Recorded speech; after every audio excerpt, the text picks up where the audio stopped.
Oh, well, hello there, chat. How are you doing today? You having a good time? You having a fun time?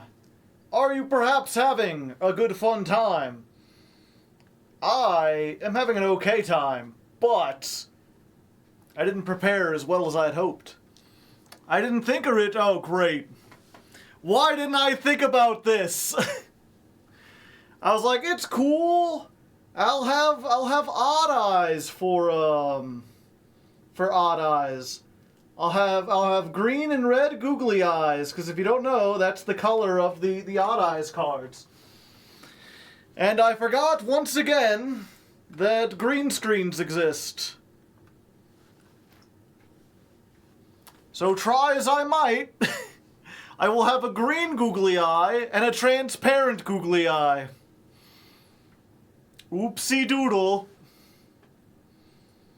It's the 4th of July over there. It is. Do I feel American today? I feel something, certainly. Alright, the question is, chat, do I just leave the green and red googly eye as it is? Or do I replace them both with, like, white googly eyes?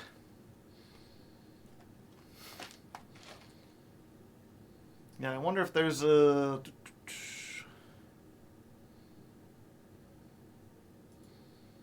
Yeah, I mean, you could see it now. Leave this as it is, it's way funnier.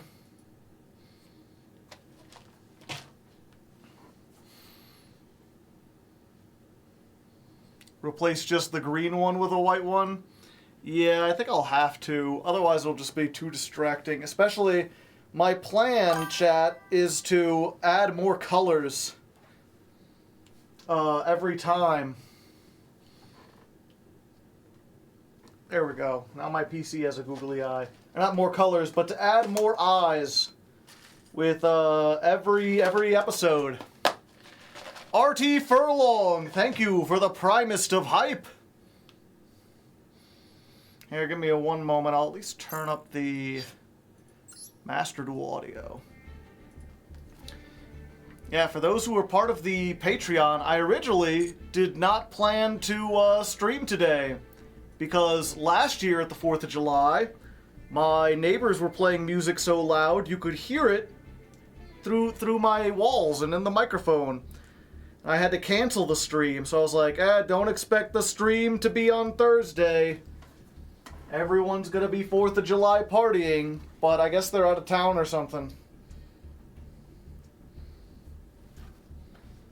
There we go. Googly eyes. I'm a googly-eyed drum dragon. Maybe I should put these more in the center.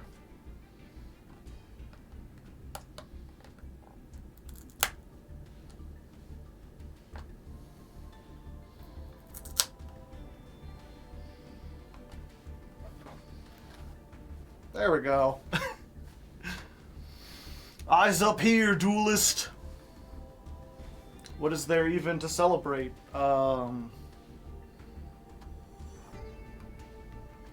Hamburgers. I like hamburgers. Dead Pulse Gaming, thank you for the 20 months. I appreciate it.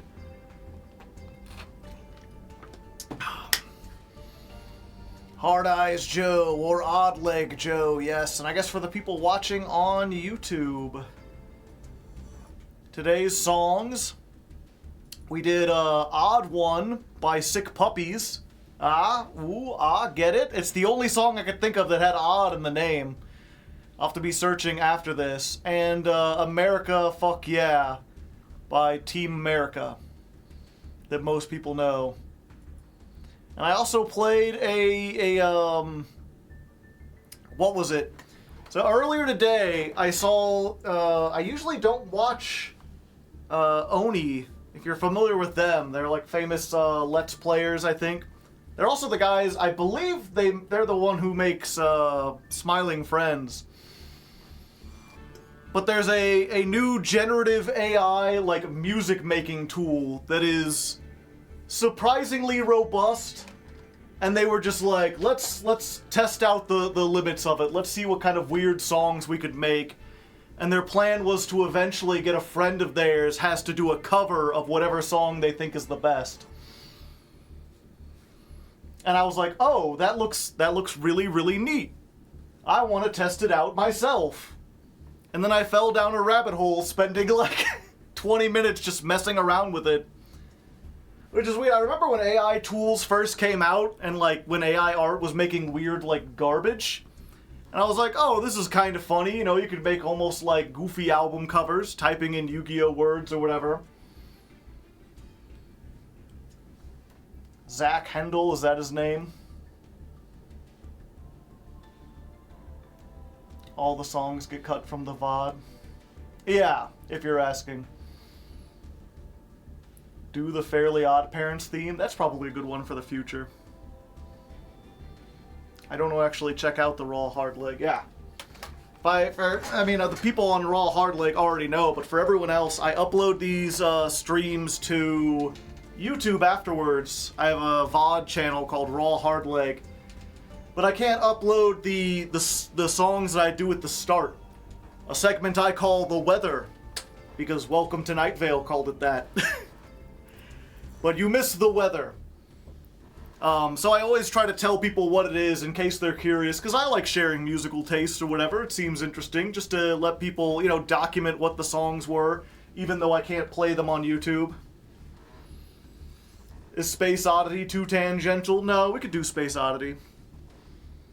I recently saw an AI country song about swamp ass. Yeah.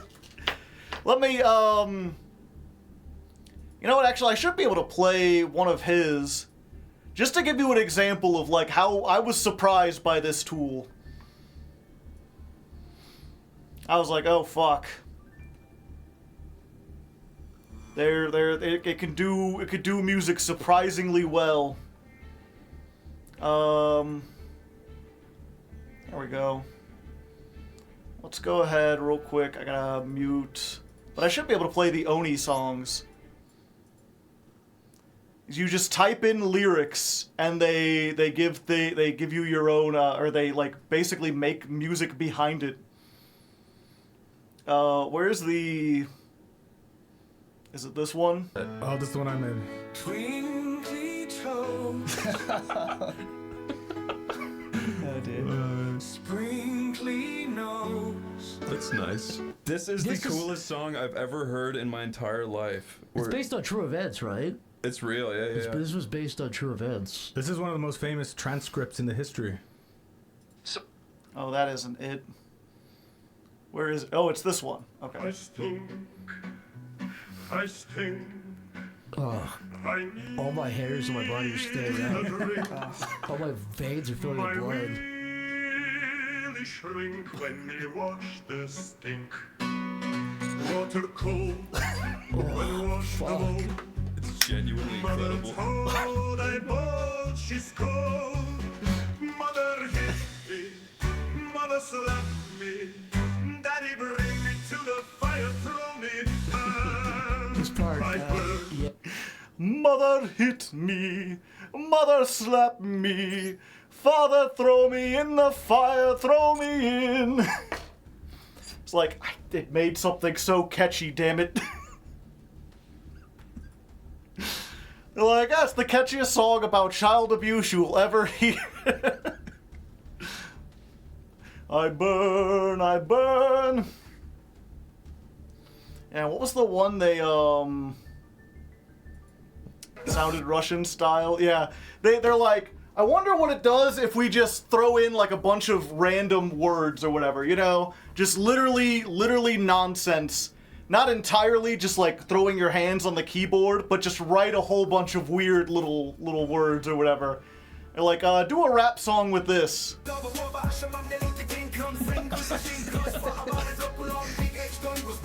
This just sounds like a foreign song. Yeah.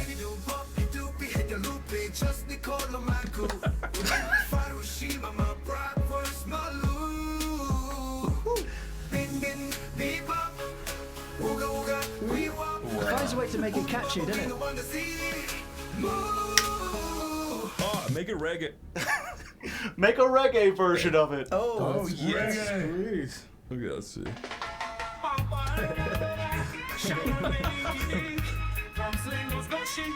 Same lyrics, just reggae version.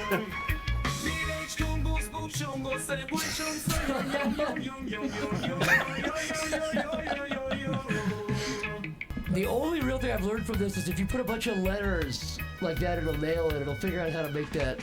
I got 2 more ideas. It'll figure out how to make it work. Yeah. It's just a surprisingly fun tool. Are you gonna use those glasses when you're about to rank up? No, I'm just gonna keep them on the whole time. Oh, you mean the, Fuck, where are my sunglasses? Yeah, I guess I'll go back to the old sunglasses. Now I got 3 pairs of glasses on. Half the time you can't understand the lyrics anyway, yeah. But I've been thinking for the last couple weeks, I've been like, should I get back into music again? I've been really feeling, really been like wanting to play more drums and write more songs. I used to be in a band. I used to write a lot more. I just haven't been doing it lately. And I found this band called Lightning Bolt that's just a drummer and a bassist that like kicks ass, and I'm like, yeah, if I could just find, like, I got like 3 friends who play bass. If I could convince one of them to join me, like, that I could make a band. I wouldn't have to be this whole big thing. It could just be a 2-person band. Easy smeezy. Thank you, DMdra. Hope you're still doing well. Love the content. Oh, well, thank you. But yeah, so I've been thinking about doing that. The problem is I've been trying to think. I've decided that, like, if I'm going to make a band at this point in my life, I want it to be like an explicitly political band. Like Rage Against the Machine or Rise Against. Like, I just want to write songs that hopefully inspire people to like make the world slightly better. Or at least try to with the lyrics, even if people don't necessarily understand them. Like, if some people understand them. But I've been struggling to think of like how to put my thoughts into words. And so when I heard about this tool, my first immediate thing was like, I wonder if I could just like put the opening of the Communist Manifesto into this and have it make a song out of it. And it did, and that was all right. But I'm not really big on the Communist Manifesto. It's kind of long and wordy, and it doesn't really. Well, plus in general, I'm not really much of a Marxist. But the Conquest of Bread. Peter Kropotkin, dang old anarchist. I like that, so I've been messing around most of the morning trying to put the first chapter of Conquest of Bread and make it into like an epic TikTok song. I'm not sure, like I've made like 20 versions of it at this point. Some of them are all right, some of them are better than others. I don't think any of them is really like good enough. His words are a little too wordy, even after I've like edited them down and tried to make some of them a little more simplistic or whatever. But there's definitely some phrases and stuff that has inspired me, which I think, you know, is probably the best you could hope from with AI. Like, I don't think I'm gonna use this AI tool to like put out a whole bunch of songs or whatever. But just being like, yeah, you know, make a song based on this revolutionary textbook. And then seeing how they do it and being like, okay, I think I can work with some of that, and then coming up with my own stuff. The Hungry Handbook itself, yeah. It's a good brainstorming tool.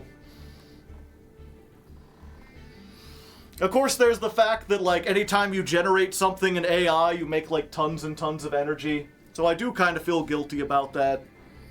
I don't know, I'll have to go back and forth. Like, is this tool worth it? Is my energy use really gonna make that much of a difference? I mean, every little bit counts. But there's also some part of me that's like, no, I'm just being an AI accelerationist, you know? I'm generating even more more power so that it'll be unsustainable faster. I don't think I'm doing that much. It's not like the people who make fucking video clips or whatever.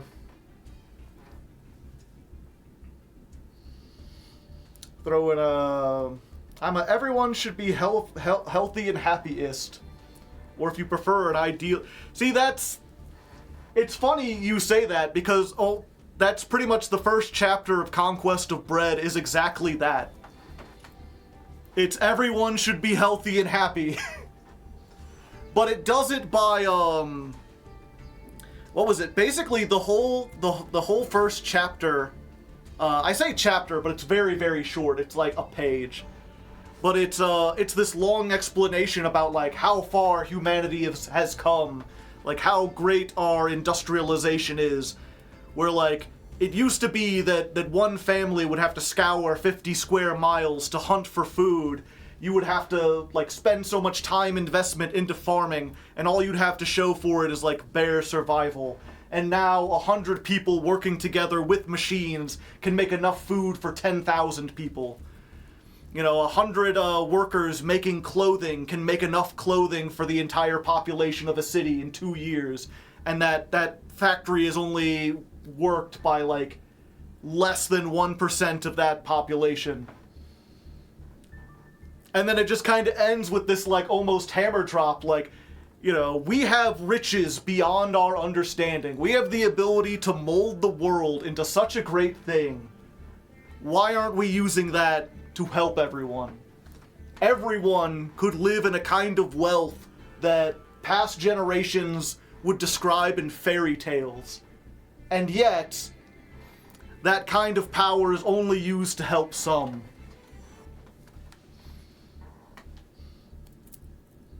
I'm looking forward to this or this deck, not your cup of tea. Oh, am I looking forward to this? I don't know yet. It seems neat. It doesn't seem awful, but I'm just not sure how much stuff I can do with it.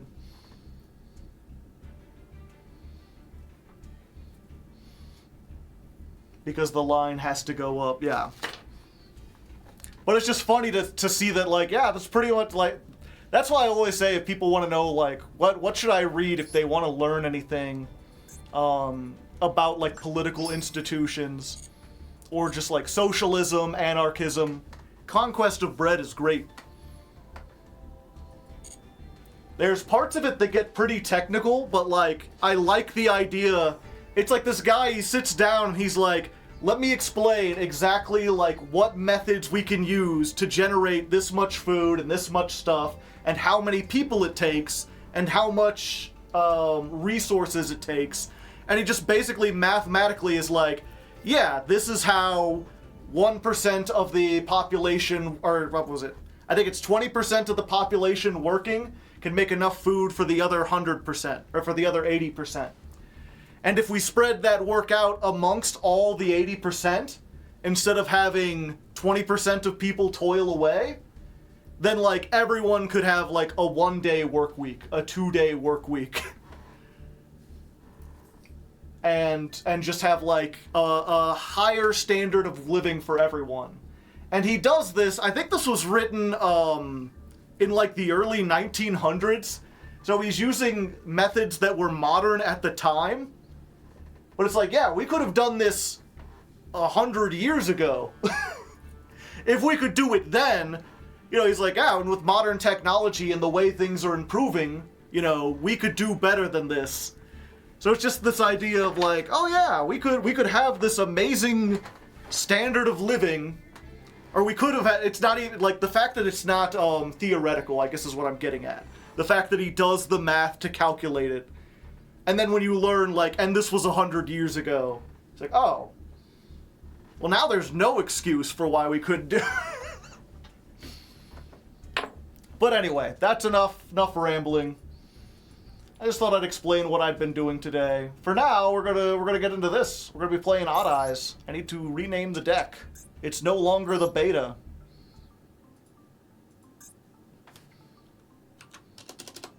Odd Eyes, MK1. And yeah, part of me is like, if you're an Odd Eyes player, this may not seem optimal, but this is the version that I've tested and the one I know how to do. Except there are no Odd Eyes players. There's like one. There's like one trick, and he contacted me on Discord, and he's like, yeah, this is, you can experiment with it.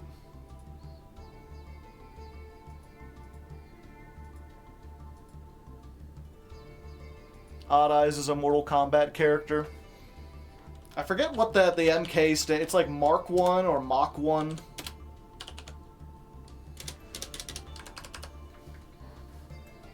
We're not on Spiral Flame Strike? No.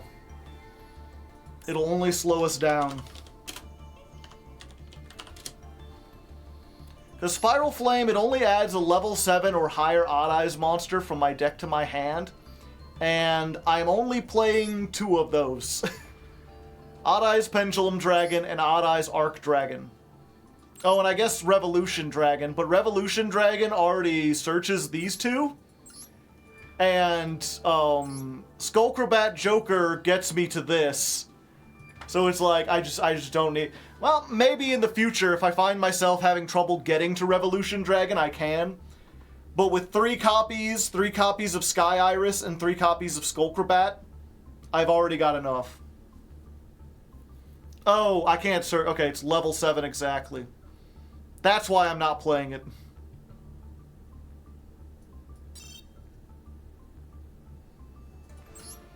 What did I change? Oh, the name. Yeah, and is the Zark stuff not good in this? Not particularly. Like, you can get... Basically, you get a field wipe. Or an entire board wipe if you play the Zark stuff. But that supersedes the rest of your combo. My normal combo ends me on, like, 3 negates with follow-up. And I think that's more powerful than a board wipe.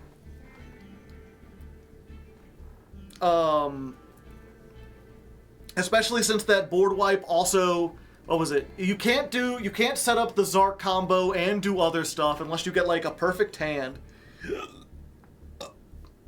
And you can't, like, in order to play Zark, you have to play 4 dragons in the extra deck that you wouldn't play normally. So it takes up a whole bunch of space, so you have less toolbox options. So I think it's less powerful and less interesting, because you don't get to see this wide breadth of cards coming out of the extra deck. We can always change it if this doesn't work, you know. But I think this one's better. Oh yeah, my score. Thank you. I'll have to reset.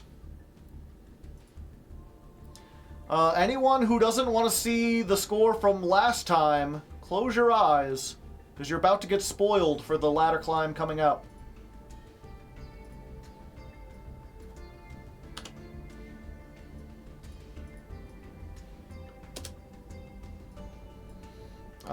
Wins 0, loss 0, rank Diamond 5.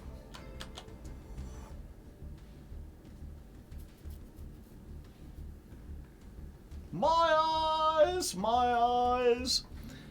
The question is, I wonder what do we calculate this time? Oops. Usually I have some kind of bonus statistic. No Duelist Alliance? No. I looked into it, but there's not enough good searchable things.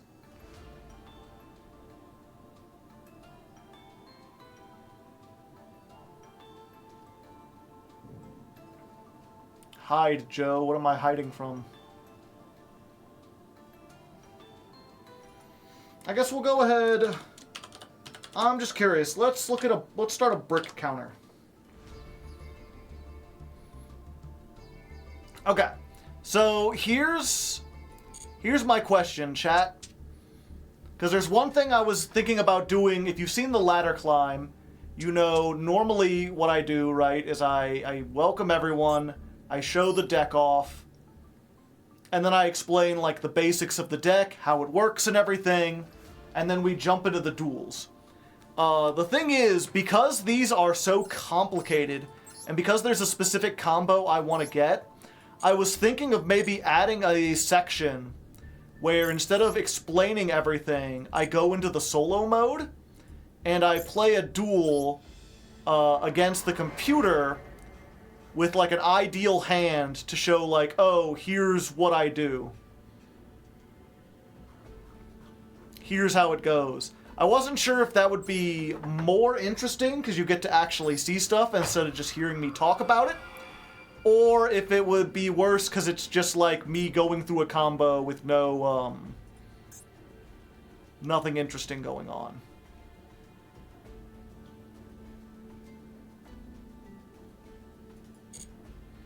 I think that's more entertaining. Okay.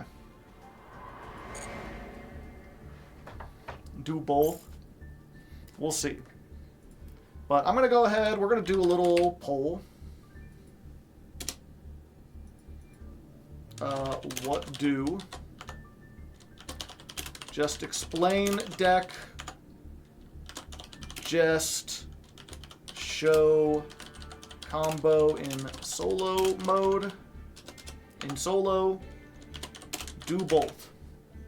You got 2 minutes to vote. I gotta use the bathroom real quick, which I should have done beforehand, but I didn't.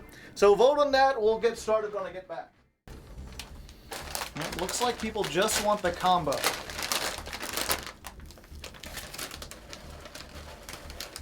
Yeah, one pretzel.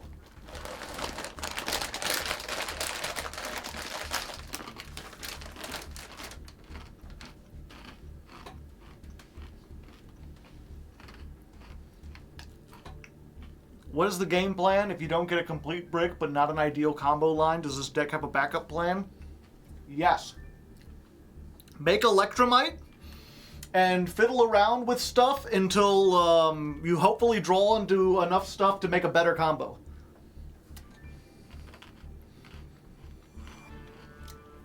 Sorry for the long-ass conversations. It's okay. I was just taking a little back.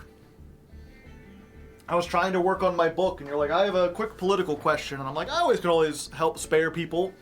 And then it was like 2 hours later, and you were still asking questions.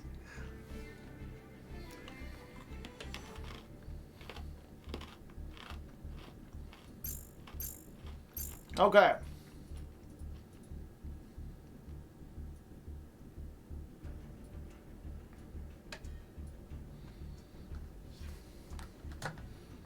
Should have just said, lol. It is of my, I'm of the belief that I would not be able to accomplish anything or, like, have the free time to work on my book if not for the patrons who donated to me.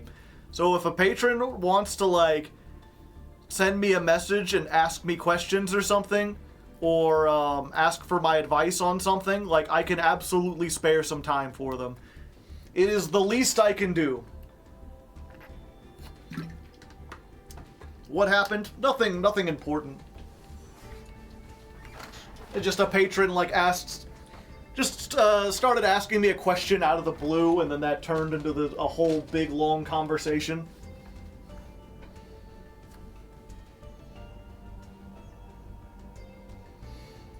But nothing like bad happened. I was just, at the very end, it was just like, you know, I don't mind answering questions, but it's been 2 hours and I need to get back to work. Are you still working on Lefty? Yes. I have started working on Lefty again. I have gone back to it after like 2 years of setting it aside. Redoing... I think for those who don't know, Legend of Lefty is a book I wrote. It's finished. I did it, but it's like a rough draft. I need to go back and like completely like revise a lot of it. There are huge sections of it that are great, that are fine, that I think it's worth preserving. But the intro especially is not great. And the problem is a lot of it is like, especially at the beginning, is just so much exposition. And it's really tough for me because I like exposition, right? Like, I love when characters in a story sit down and they pull up like a thing and they're like, allow me to explain how the engine works. I'm like, oh boy, I'm excited. But most people don't like that kind of stuff. So I'm caught between like my own tastes of enjoying when someone sits down and explains the mechanics and the people who like can't get invested in the characters or the story when someone's giving like a lecture. Hashtag, so I don't use any bots. If you have a question about one of my social medias, just ask.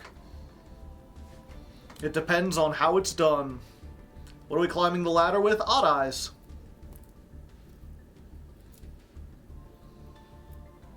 Your wacky dueling is all I need. What's it about? Lefty is basically,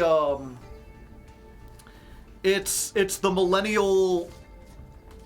Fuck. I used to have, like, a thing for it, and it's been so long since I've had to do the, like, elevator pitch on it. I'm trying to think of how to explain it briefly. It's basically a subversive take on a fantasy story. It's about a guy who is born after the great hero of destiny has defeated all the evil and brought about an age of peace and prosperity.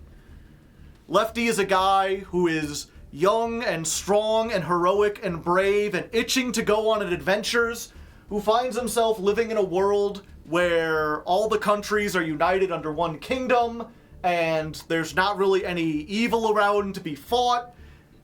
Things are really peaceful, and he doesn't know what to do with himself because he was clearly designed to be a warrior, and there are no battles to fight. So he ends up kind of just going on his own quest with his buddy Old Blue, who is like a little flying cat that's his companion. A little flying cat with an eye patch. And they go on a big adventure. And it's a fun time. It's a fun, goofy time with a lot of weird stuff.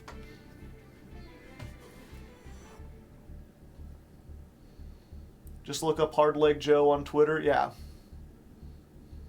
You can type, I mean, I've got the youtube.com/hardleggaming. YouTube is a social media site, technically. And you could search up Hardleg Twitter.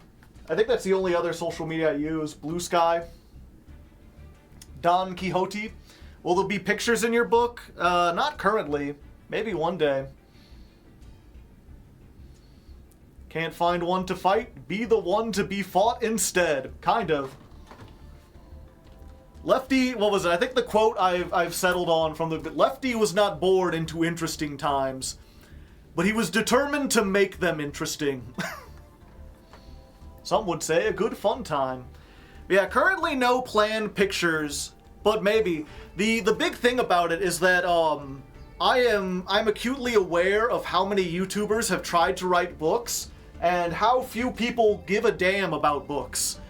You know, CinemaSins, huge channel, 300,000 subscribers or whatever, probably millions of subscribers, wrote a book, hardly anyone read it. Yahtzee Croshaw, big, huge internet reviewer, been on the site for ages, can launch a whole other channel, launched a book, hardly anyone read it. I don't think I've read a proper book in over a decade, yeah. I'm aware that I'm a YouTuber, so what I'm going to do when Lefty is finished is not release it as a book, but instead do a dramatic reading of it myself, and release that on YouTube as like a radio drama or an audio drama. Just have like 3-hour chunks of it and release it in like 3 parts. And originally that was just going to be it, but now that I have like enough money to hire an artist, maybe I should commission some illustrations. And that would help make it a little bit more exciting. CinemaSins has a book. Yeah, I read it for my literature channel. It's called The Ables. It's about a bunch of kids with superpowers who also have like disabilities. Like there's a blind kid and a kid in a wheelchair and a deaf kid. You ready to destroy people with odd eyes? I'm gonna try my best.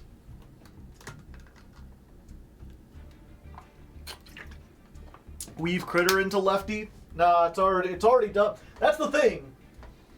Like when I tell people, like half the time I tell people I'm writing a book, and half the time I'm like, no, I wrote a book. The book is done. Like the whole thing is written out. It just needs to be edited. I can't add more characters, or I mean, I guess I could, but I wouldn't want to. If anything, I'm removing, like that's what this has been, is going through and being like, yeah, I can like, remove half of this chapter and combine it with the next chapter. Lefty 2, The Rise of Critter.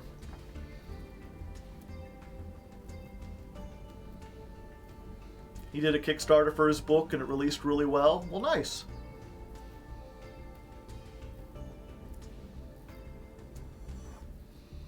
Yeah. And I mean, I don't think my book is necessarily great, but I think it has enough stuff in it that it's worth releasing. I think people would enjoy it. There would be people who would get something out of it. Critter is the battle mount? No. Lefty, I don't want to get too far because we're already spent a lot of time, but the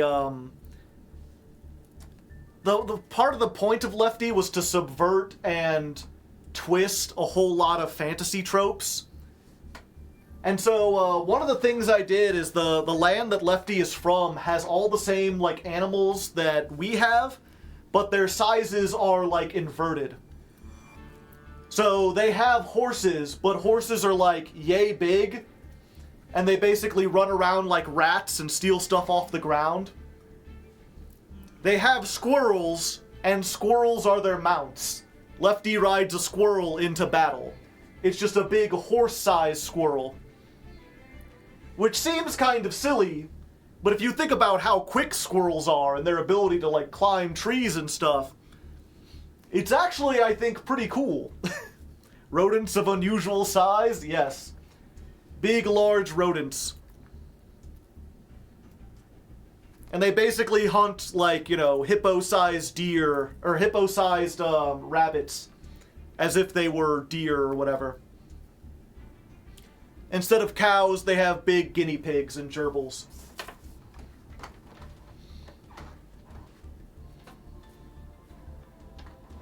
Dogs are big or small? Dogs are about the same size, although I don't think there's even a dog in there. Do they drink gerbil milk? You know it! I don't think it gets mentioned, but yeah, the implication that they herd gerbils like cows. A blue whale-sized spider. Happy Independence Day! I'll try my best. Yeah, so like that's an example. Another big twist is that all the fantasy races have been replaced with Lovecraftian races. So like, there is a wise old race of people that are near immortal, like they live hundreds and hundreds of years, and they're known more for magic, and they're very elegant, but instead of elves, they're Thulins. And they have big green, like, tentacle faces. And, like, green spotted skin. They look more like Cthulhu than, you know, fair, light-haired elves. They have an industrial race that is, short in stature and does a whole lot of building and is really good with tools. But instead of dwarves, they're called deepens. And they're basically like little frog guys that build like huge dams and do a whole bunch of woodworking. They have iron lumber, swords made of wood that are as sharp as steel. Cryptids, yeah. So instead of like having a bunch of dwarves in a huge like mountain fortress or whatever, they have the Master Dam. This huge city-sized dam built in the middle of the swamp. The Mines of Innsmouth, yeah. And humans are kind of like the outlier. They're the weird-looking ones, because they're not fishy-looking or amphibian-looking. They don't have any tendrils. They're seen as limited compared to the other races.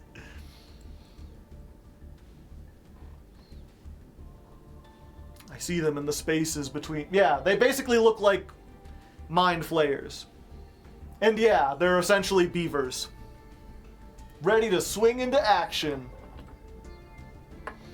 Or the final thing, the world of the Legend of Lefty has magic, and it's elemental magic.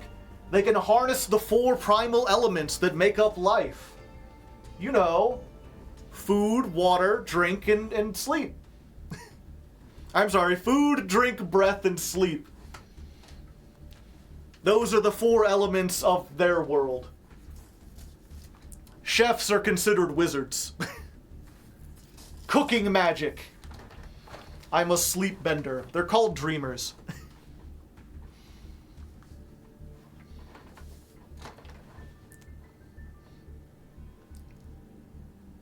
Chefs are what they are, wizards.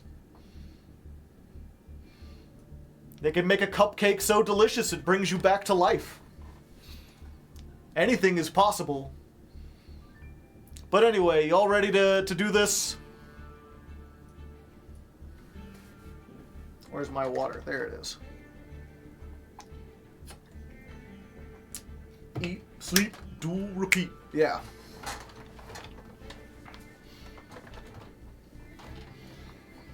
Magic system with the periodic table of elements. I have power over the elements! Taste cadmium, fiend!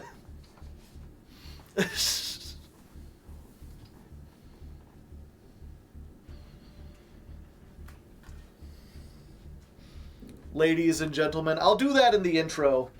The intro is gonna be, by then I'll have the hat. I record the intros at the end of the climb. So like by then my hat will have all sorts of googly eyes all over it. And then I'll begin like, ladies and non-ladies, are you ready to swing into action?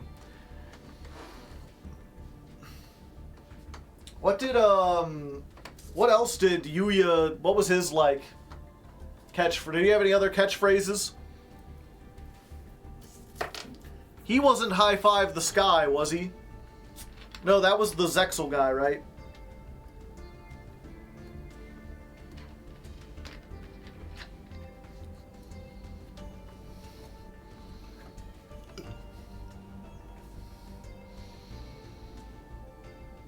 Carve the Ark of Victory!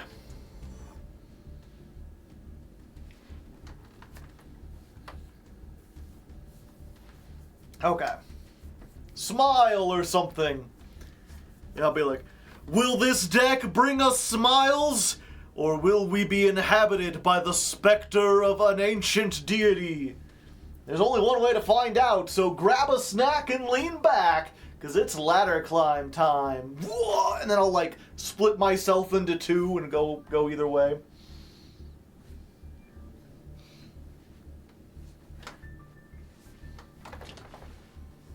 Just do like... And welcome back to Ladder Climb. As the intro said, we are playing Odd Eyes, and as usual, I spent quite a bit of time beforehand trying to learn the deck. Looking over different deck profiles, seeing some different techs, although, there's not a whole lot of Odd Eyes duelist here. In fact, I think I would say that of all the decks I've played for this series, I found the fewest deck profiles for Odd Eyes than anything else. Like, Ojama's has more fans. So, this deck may not necessarily be the best. It may experience dramatic changes, but this is what we've got. We're going Odd Eyes Mark 1, which probably looks a bit different if you remember my Odd Eyes back in the What a Deck days. We're not playing that many dragons. We do have the actual Odd Eyes Pendulum Dragon, because it wouldn't be a deck without it. Got like Odd Eyes Seer, Odd Eyes Revolution Dragon, Arc Pendulum. There's a Vortex here, you know, just in case. And then it's a bunch of like Pendulum good stuff.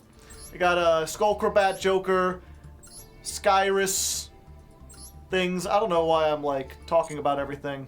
Okay. Swing into action. Gotcha. Goblin Joe is real. I do gotta be I can't just be like casual. Ooh, ha. I gotta be energetic. And welcome back to Ladder Climb! I'm going off the screen. Let's do... And welcome back to Ladder Climb! As the intro said, I am And welcome back to Ladder Climb! As the intro said, we are indeed playing Odd Eyes, and as usual, I spent a bunch of time beforehand learning the deck, viewing a whole bunch of deck profiles, and trying my best to understand how Odd Eyes work. And this is the list I came up with. It's... I need to... Actually, real quick, who was the one, like, big guy? The one, like, one-trick, Odd Eyes deck.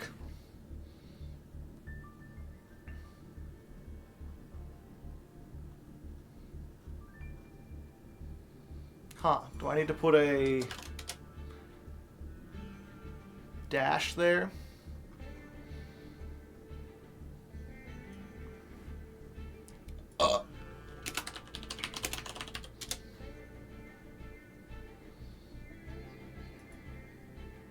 There he is.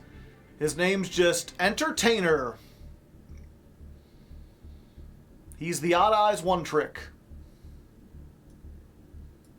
Okay. And welcome back to Ladder Climb. As the intro said, we're indeed playing Odd Eyes, and as usual, I spent some time beforehand learning the deck, watching a whole bunch of deck profiles, and trying to see if I could figure out how Odd Eyes work. Which wasn't easy, let me tell you, because I think of all the decks I've played this series, Odd Eyes has the fewest deck profiles that I've seen on YouTube. There are not a lot of Odd Eyes duelists. I think the one I saw the most, like, I think roughly half the videos I saw were from one guy named Entertainer, who's an Odd Eyes one trick, who actually reached out to me on Twitter and offered some advice as well. So, you know, shout out to him if you like Odd Eyes. I think he's about as close to an expert as you can get on it. And based on his suggestions and a few other things I saw on my old testing, this is what I came up with. I'd say it's a standard Odd Eyes build, but there isn't a standard Odd Eyes build. It's very strange. It has a whole bunch of one-ofs. We're going over 40 cards. We've got a Kashtira engine in there, and more than likely this is going to change pretty dramatically by the end. The thing about pendulums is that all pendulums kind of work together a little bit, so you can mix this up with like Pendulum Magicians, with the new Zark stuff, and assuming this doesn't go well, we might end up making a whole lot of big changes to it. But for now, this is what we got. And as you can probably tell, I have already opened the packs. I've already got everything. If you missed that, I do have a VOD. Oop, oh wait. I already opened all the packs and everything. You didn't miss a whole lot. There wasn't much exciting, except for this. And then the editor can put in the funny moment from the previous stream where I did that. That was pretty goofy. I thought that gave me a little giggle. But other than that, it wasn't that interesting. Although, if you don't believe me, if you want to check that out yourself, there's a link in the description to my VOD channel, Raw Hardleg. If you don't know, I record all these live on Twitch, and then those streams get uploaded to that channel. So if you want to see everything raw and unedited, see how many different times it took me to get this monologue done, this isn't even the final one. You're going to see the real one next. You can go check that out. But yeah, without further ado, let's go ahead and explain this deck. And I'm not going to be able to give the card by card like usual, because pendulums are notoriously complicated. Every monster is both a monster and a spell, which means they have twice the text boxes and twice as many little synergies to work out. So you're mostly just going to have to watch the episode to find out. There is a neat little 2-card combo in this, which is actually like facilitated by a whole bunch of searching cards we have, and I will show you how that works. I'm going to try to do it a little bit different today. Instead of just jumping into a duel, I'm going to go into the solo mode and play against the computer and see if I can give you an idea of how this works under perfect conditions before we jump into the ladder. Okay. That was a good rough draft. Now we just got to do it again without messing up a whole bunch.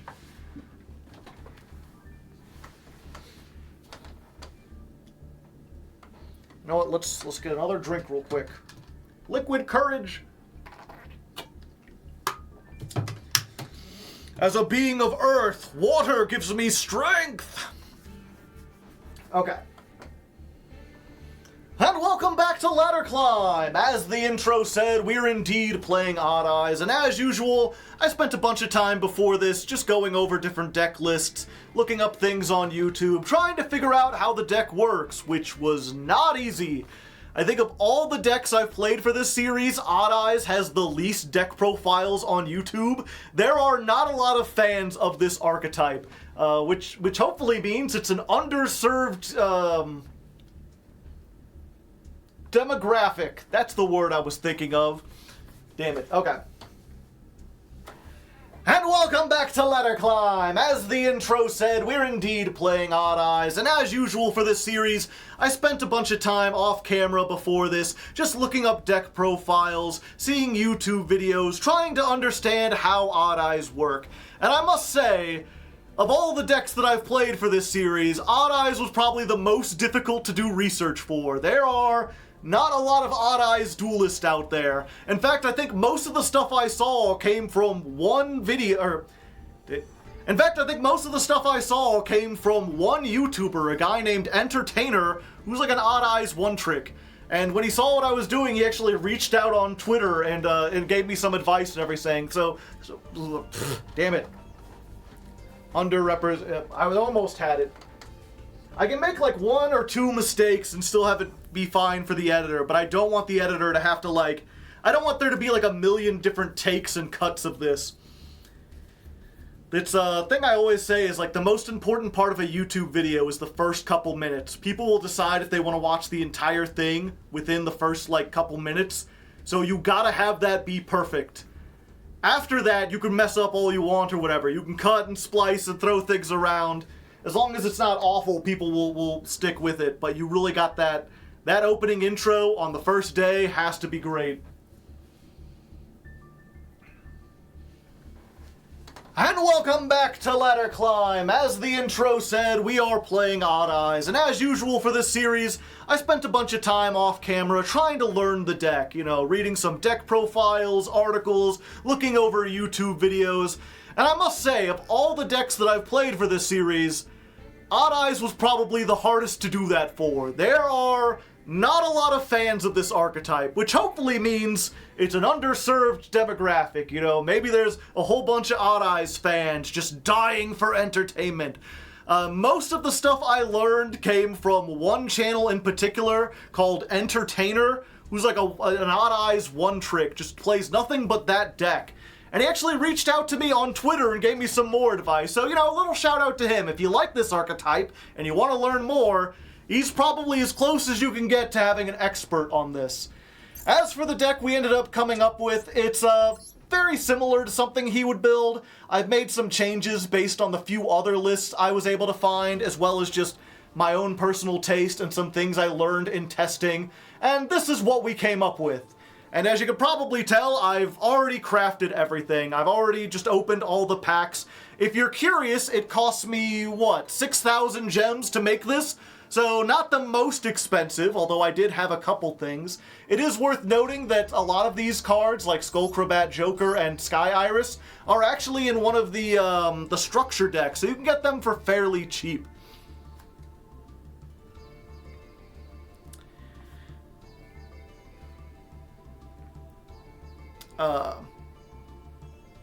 As for the pack openings, you didn't miss a whole lot, except for, well, I guess this. And then this editor is where you put up the clip from last time that I sent you to do. That was pretty neat. Makes me smile, you know. But other than that, it was pretty boring. Although, if you don't believe me, I have another channel called Raw Hardleg. There's a link down in the description where you can watch everything unedited. If you don't know, I record this on Twitch live in front of an audience, and then all those Twitch VODs get uploaded to the Raw Hardleg channel. So if you want to see me, like, stammer and stutter and try to work my way through this monologue 7 times or whatever, you can check that out. There's also the pack openings and everything, obviously.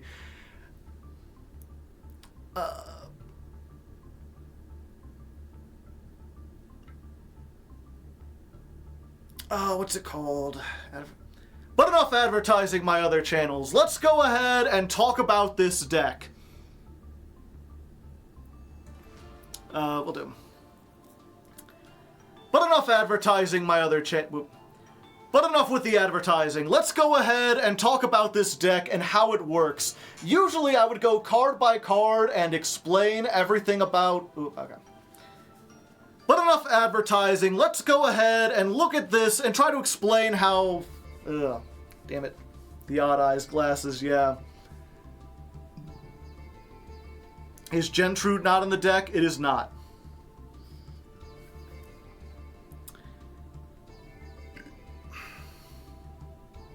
And now I lost my train of thought. Damn it! I shouldn't look at... I want to blame chat, but it's not chat's fault. I shouldn't look at chat. Okay, take 8. We'll get it this time. I had it that time. I just lost my train of thought. We got this.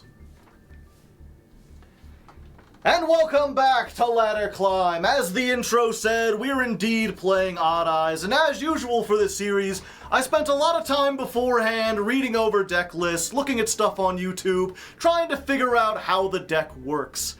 And I must say, out of all the things that I've played for this series, I think Odd Eyes was the most difficult to learn. Not because it's super complicated, but because there's just not a whole lot of resources for it. There's not very many fans of Odd Eyes out there, not many Odd Eyes duelists. Perhaps that means it's an underrepresented market and, you know, people are just dying for the content. Damn it. It's tough to do this it's tough to do it scripted too. That's the thing, is as painful as this might be to listen to me do this over and over again, if I sat down and tried to script it out, it would take me twice as long to write it. And then I would get it done in like 1 or 2 takes. But, it's just not worth the time. This is comedy gold. Well, I'm glad you're enjoying it. Enjoy my suffering! I don't know why Critter had to do, whatever. Sure.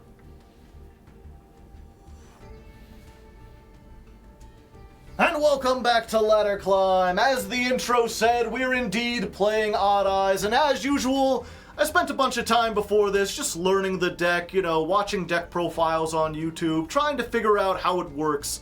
And I must say, of all the things that I've played on this series so far, Odd Eyes was probably the hardest archetype to learn. Not because it's super complicated or anything. I mean, it is complicated, but nothing compared to DDD. The problem is that there's not nearly as many fans of this archetype as DDD. I couldn't find an Odd Eyes spreadsheet. In fact, most of the information I got was from a single YouTuber named Entertainer, who is an Odd Eyes one trick. They put out a whole bunch of videos on the subject, and when they learned what I was doing, they even reached out on Twitter and offered some help.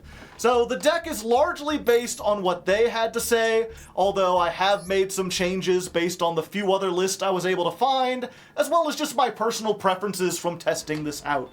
I'd say this is a pretty standard list, but there is no standard. I'm going into the great unknown. This may change dramatically by the end of the month. We'll see. Now, as you can tell, I have already opened all the packs and gotten everything I needed for this. You didn't miss anything. Nothing really excited happened. Now, as you can probably tell, I already opened all the packs, crafted all the cards I needed for this. You didn't miss anything interesting, except for this. And then editor, here's where you put in the clip from the previous stream that I included. That was pretty funny. That was a goofy time.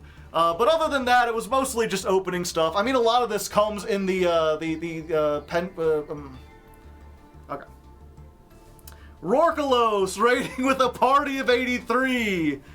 Welcome, Raiders. I'm Hardleg Joe, if you didn't know. Every month I climb the Master Duel ladder with a different deck. This month we're doing Odd Eyes. And I'm recording the intro for a YouTube video, which means if you like seeing me do multiple takes to try to get something right, boy are you in for entertainment. This is going to be the most exciting thing you've ever seen. Otherwise, I mean, I appreciate the support, but if you want duels or whatever, you may want to come back in like 20 minutes. Hashtag ban Maxi.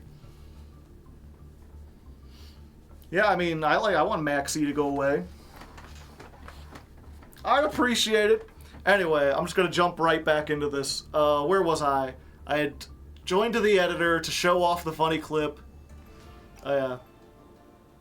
That was pretty funny. That made me smile. But other than that, it was, nothing special, nothing all that interesting. In fact, a lot of these cards can be found in the Pendulum Structure deck.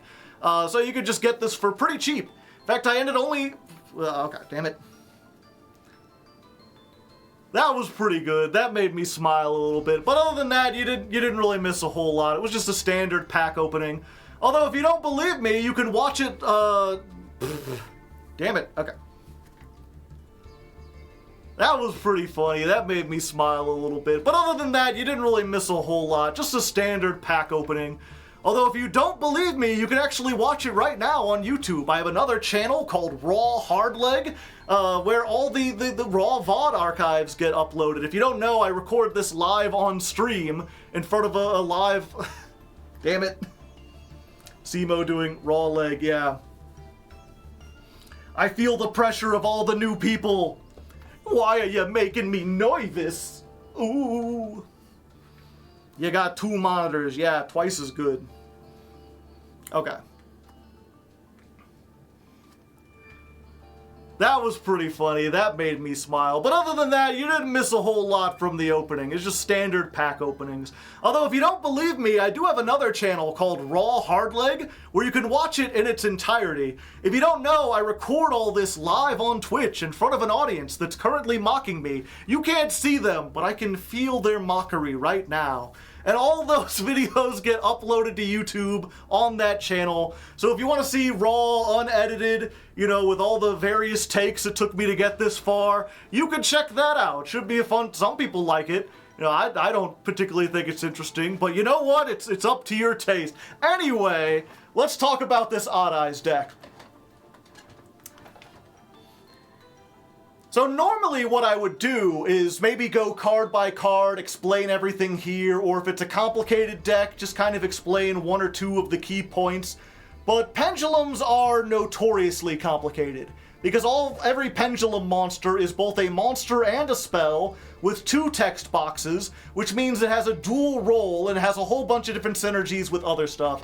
So I'm not sure where I would even begin to explain this. So instead, I'm going to try out a little new segment on this video series. Instead of sitting here and talking about all the cards, I'm going to jump into solo mode against one of the bots that doesn't have any interaction, and try to see if I can show you what full combo looks like, and I'll explain along the way what everything does. Then when we jump into the actual duels under actual intense situations, maybe you'll have a better idea of what I'm trying to do and what everything in here does. And you can just let me know down in the comments if you enjoy that, if you like that, or if you'd prefer the explanation in the future. Okay, 1:13. I'm writing down time codes for the editors. Dawn of the first stream. Do your best to cut together this into a streamlined take.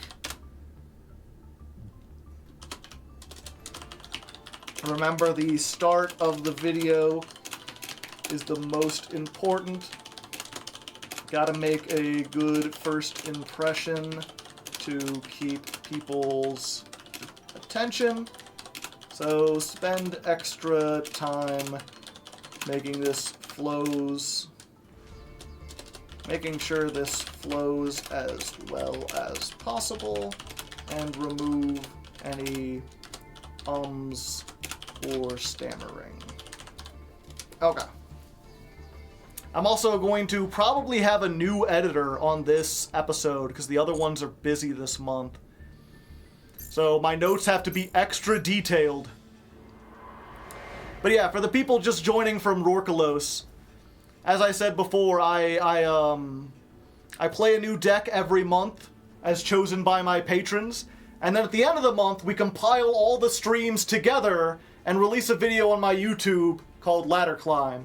I've done ones on like Volcanics, Snake Eyes, Ojamas, Tearlament, like everything from the most meta of the meta to the jank of the jank, and everything in between. So if you're interested in seeing this without all the outtakes, consider checking out youtube.com/hardleggaming. And if you're wondering why I'm typing, it's, you know, I don't want the editor to have to sit here and watch a 4-hour stream and figure out the best parts. So instead, I just, whenever I do something, like, worth including in the video, I'll write down, at this time, include this monologue or whatever. Let's go against Bee Troopers. Volcanic is a fun deck. Burn, baby, burn.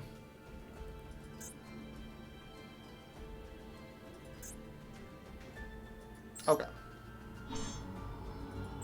Go first.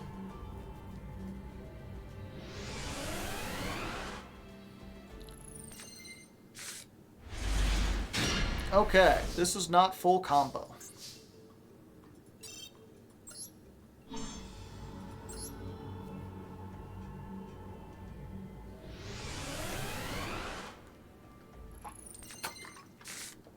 Brick +1, that doesn't count.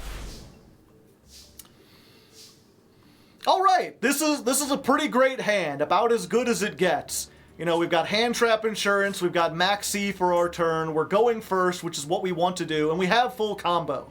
Now, full combo is Odd Eyes Revolution Dragon and another card called Odd Eyes Seer, which we don't have, but fortunately, Skullcrabat Joker searches any Odd Eyes monster. So, if we get this and either part of the combo, we essentially have the other part of the combo, right? We can grab Seer since we don't have it, and if we started with Seer in this, then we could grab the Revolution Dragon. So we get Odd Eyes Seer. Then, Revolution, you can discard this, pay 500, add a level 8 or lower Dragon Pendulum from your deck to your hand. So we want to do that. Discard that to the graveyard, add ourselves Arc Pendulum Dragon.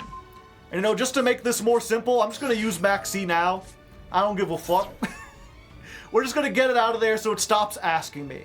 So this is important. It's a normal monster on the field, but while it's in the scales, if an Odd Eyes card is destroyed, you can summon an Odd Eyes from your deck or graveyard. Or hand, I guess. So we'll go and put this in the other scale. And then this effect, destroy itself, target an Odd Eyes in the graveyard, add it to your hand. So we get the Revolution back. That gets destroyed, and because an Odd Eyes was destroyed, we get to trigger Arc Pendulum. We're going to use this to get our Odd Eyes Valet. Ooh, fancy. When this is summoned, send a Performapal or Odd Eyes from your deck to the graveyard. So, Foolish Burial, and we're going to use it on Performapal Lady Angie. She's a pop singer. Ooh, Then we're going to use Odd Eyes Revolution Dragon again, because this search card is not once per turn for some reason. We could just add it again. And we're going to get Persona Dragon, because they won't see it coming. So Lady Angie in the graveyard says, if this is in your graveyard and you control an Odd Eyes card, or this other guy that we're not playing, you can put this in the Pendulum Zone. Oh, what a surprise, we got Pendulum Scales now, ain't that neat? Got Pendulum Scales, 1 and 8, and we have 2 Pendulum monsters on the field, which is important, because now we can go beyond the Pendulum. Dun-dun-dun-dun-dun. So when she's summoned, you can search, pay 1,200, search, I think, any Pendulum monster, is it? Yeah, any Pendulum monster from your deck to your hand. We're going to take the Performapal Pendulum Sorcerer. And then after you do this, you can't activate any monster effects anywhere, and also your Pendulum Scale effects are negated. So you pretty much can't do anything until you Pendulum Summon. Those restrictions go away after you Pendulum Summon. So let's do that. Let's get the 2 things that we used before. Let's get the Sorcerer from our hand, and Persona Dragon. And you know what? Let's go ahead and summon the Unicorn here too. Just because we probably should have done that first. That's a great way to, like, bait out if they do have an Ash or whatever. Just summon this out, and that's really the only purpose that the Unicorn has. That, and it's a level 7, which may come into effect later. So, when this says when you Pendulum Summon 2 cards of different levels, you can pop 2 cards on the field. If we're going second and we somehow get this far, then, you know, we can just destroy a bunch of stuff. We're not going to use it now, though. We're going to use Pendulum Sorcerer. Says if this special summon, target up to 2 cards you control, destroy them, and add Performapals with different names from your deck to your hand. So, fuck it. We're just going to get rid of our scales. We don't need them anymore. We already Pendulum Summoned. Just add those, and what we're going to get is Performapal Odd Eyes Synchron, who is part of 3 archetypes, and Performapal Odd Eyes Dissolver. Because we're about to dissolve some shit, baby. Let's go ahead and just use Unicorn, because we can. Get ourselves a birth. So Dissolver in the Pendulum Scales lets you fusion summon with monsters in your hand or field. So we're going to use this. We're going to send, or we're going to make Odd Eyes Vortex Dragon, and we're going to use this guy in our hand, and pretty much anything on our field. I just realized I messed up the combo, but it's fine. We have another way to get into it, I'm pretty sure. We need to pick one with a lower scale, though, if we want to do this. Does this have a scale of 1? Yeah. Okay, yeah. I messed this up a little bit, but it's fine. We can use Dissolver, or the Seer, summon this. At this point, if they haven't used Nibiru now, they can't, because this is an Omni Negate. This can negate any spell, trap, or monster effect by shuffling a card from our extra deck back into the deck. I guess a face-up pendulum. If you don't know about pendulums, instead of going to the graveyard, they go face-up to the extra deck. Part of the reason why they're very strange. Anyway, from here, we're going to go ahead and make Exceed the Pendulum using the Beyond and one of our other monsters. Sure, this one. Why not? These are all just material. Get Exceed the Pendulum.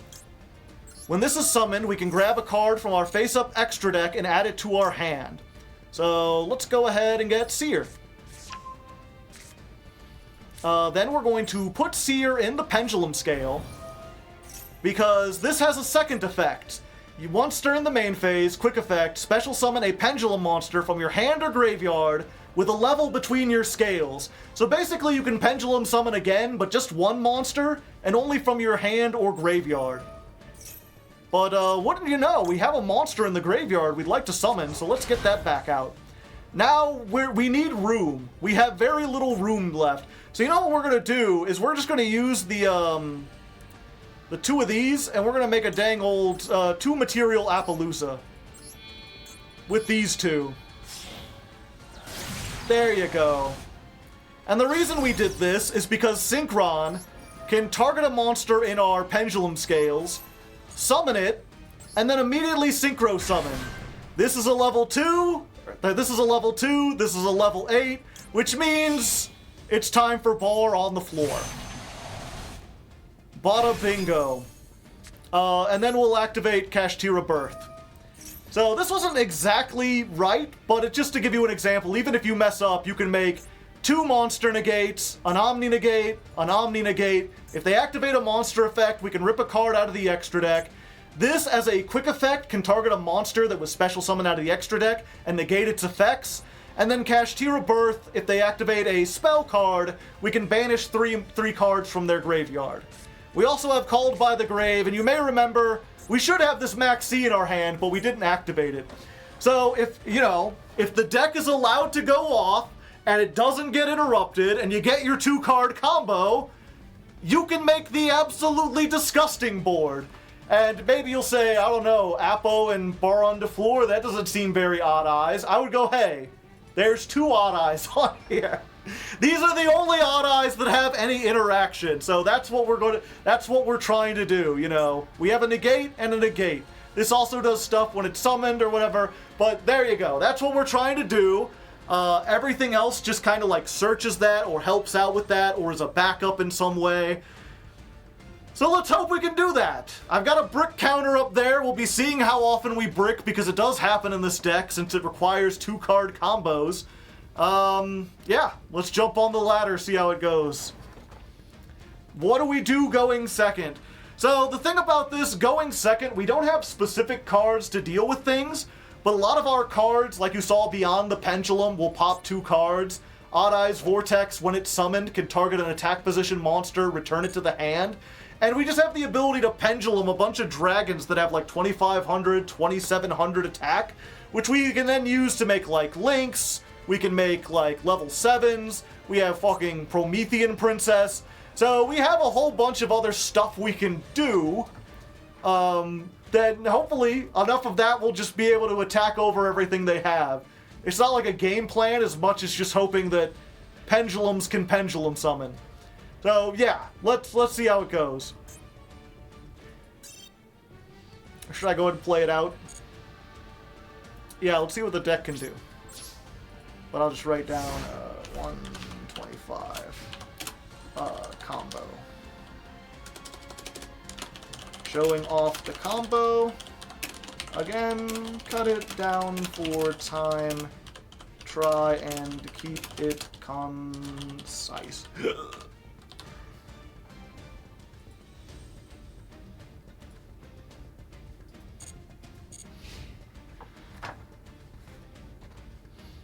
This deck would be so much cooler if it didn't rely generic end boards. Yeah! Start a revolution, polluting the airways and rebel. Okay, so this is a dark pendulum, right?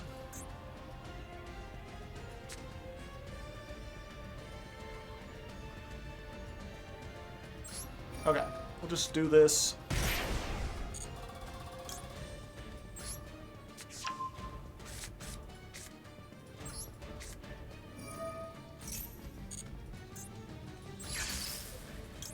We just need another dark pendulum. Okay, so we can get 2 dark pendulums and make Supreme King Starving Dragon. And then this card, let's see, target one other monster on the field or in the graveyard. This card's name becomes that monster's name. Replace it with that effect. For the rest of the turn, if a monster attacks a defense position monster, inflict piercing damage. So we can just do this. Target Barone to floor. Now we got 2 Barones. Let's just pop this. Let's just pop this. We do piercing anyway, but, you know, why give up a pop if you don't have to? No.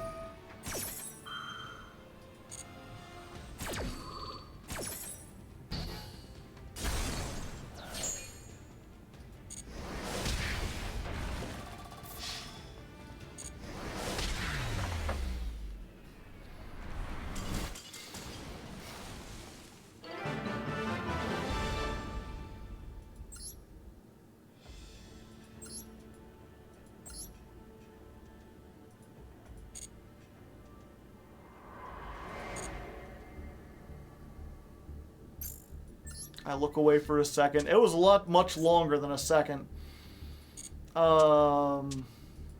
Yeah.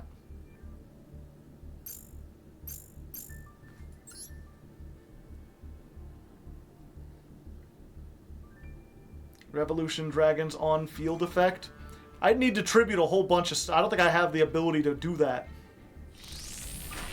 Standard. Season 31 has begun. Let's jump on into it. But first, let's change away from last month's Memento deck. We're on the odd eyes. We're going to be a little bit odd. We're going to be a little bit eyes.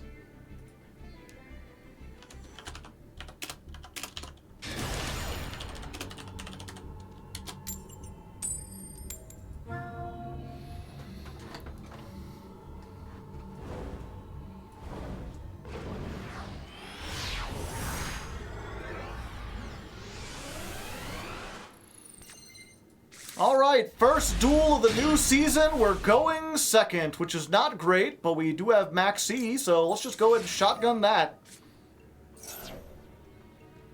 Do you have the counter? You do not. Are you playing one of the handful of decks that can play through Max C? Yes. Yes, you are.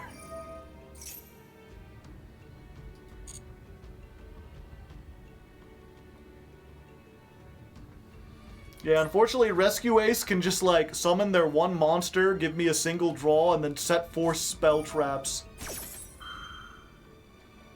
Okay. But they're not doing that. They're special summoning Fire Engine.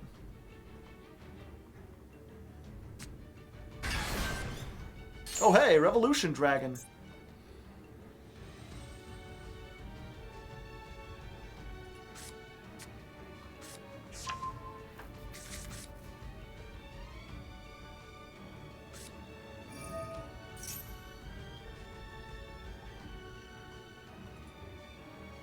Emergency!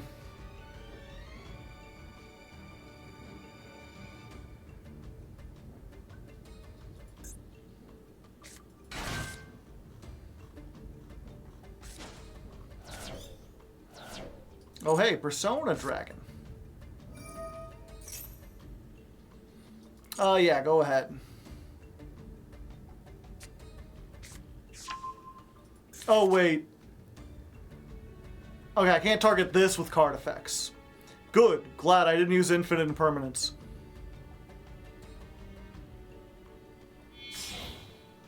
Oh. SP! Oh!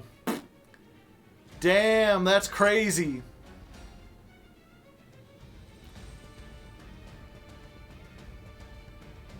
Okay, so the unfortunate effect is now they can set 4, and I can't negate them because they'll dodge out with SP. The fortunate part is that in order to do that, they had to give me like 5 cards. So I think it might cancel out.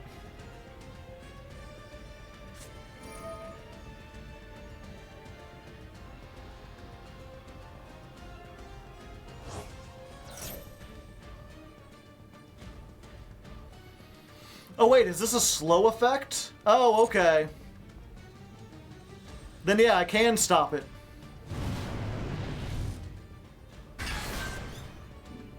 Like, they'll get out, but what are they gonna do?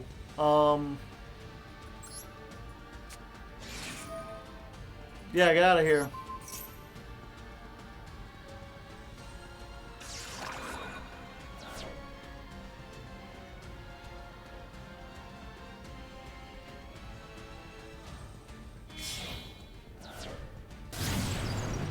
Promethean Princess.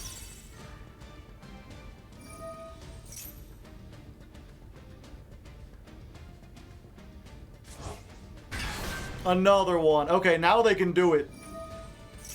Well, look, we got our combo, chat. The question is, can we play through 4 pieces of disruption?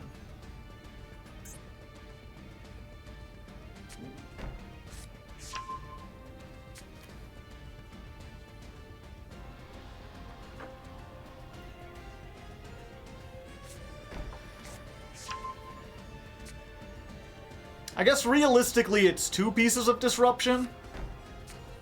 No, because emergency can summon the one from the deck that's like a Book of Moon. And they might have something else plus something in their hand.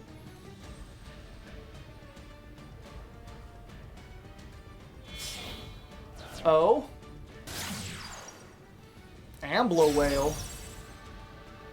Okay, I guess we got like 5 pieces of interruption now.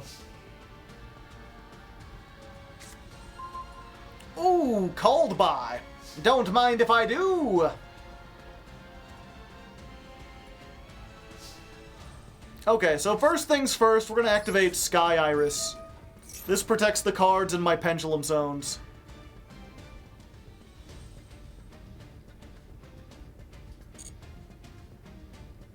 Amongst other things. And then we're going to use this. We need this in the graveyard in order to activate this effect.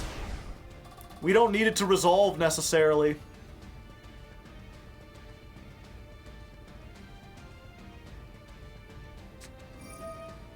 Okay, so they're special summoning 1 right now.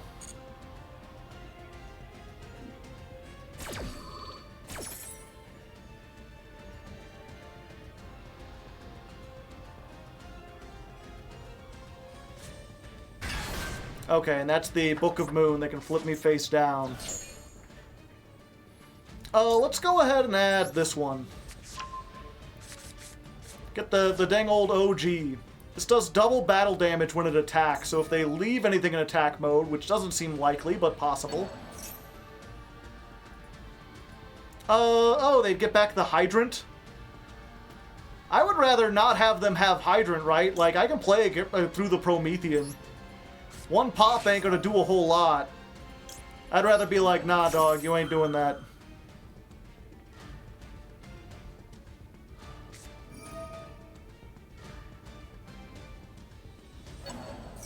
Oh, yeah, they could do that. Mistakes have been made.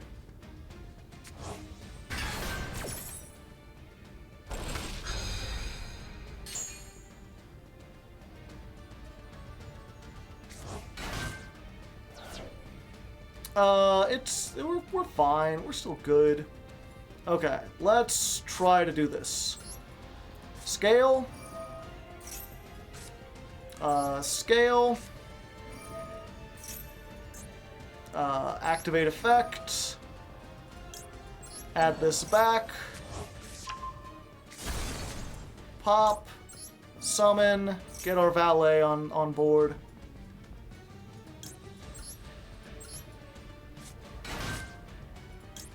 Valet sends Angie.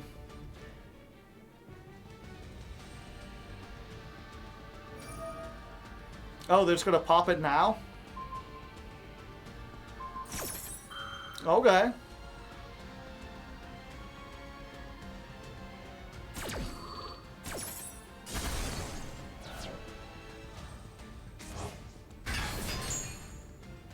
Okay, so we're going to send... Yeah, we're gonna send the Angie. Let's see. If this card is destroyed, you can place it in the pendulum zone. Sure. Why not? That seems cool. Now we've got a target for Sky Iris. Blow this up, search a card. The unfortunate thing is we don't have anything we can normal summon, which is what we really want. Except for this guy. We don't really want a normal... Although, I guess we already have almost everything. Yeah, let's just add Dissolver.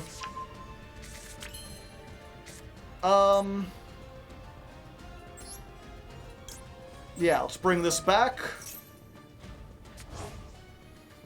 Let's go ahead. Yeah, we're gonna...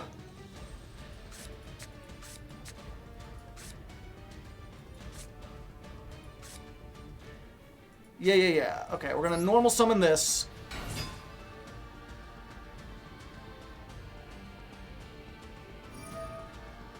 They're gonna flip it face down. They're just trying to stop me from getting 2 pendulums on board before I special summon. Which they might succeed at, now that I think about it. Target 1, perform a pal or odd eyes you control. I wonder if this works. No, it has to be one of those. Boo. Yeah, we'll get rid of Angie.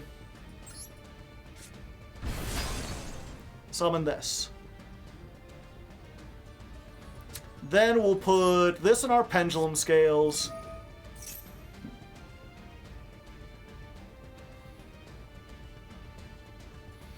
Yeah, at this point, we gonna have to go ahead and fusion now.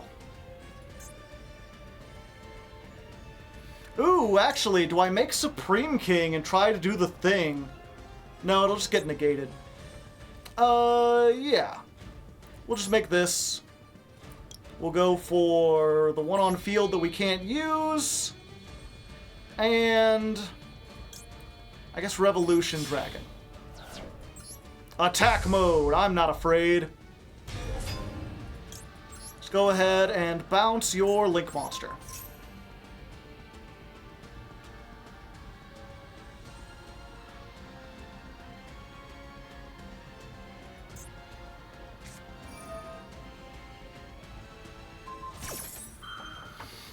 Imperm.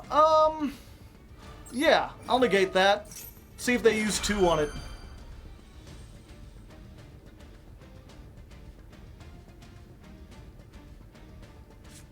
Ooh, they're using 2 for 1.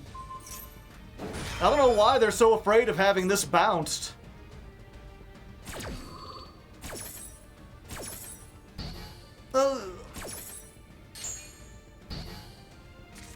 Double negated. Okay. 2 pendulums, 2 effect monsters, including a pendulum monster. How come I can't make that? Oh, it stops it from... Okay. Alright, I think at this point we've just gotta go for it. We'll get this from the extra deck and just be like, you, and you, and... what does this do on the field? Nothing?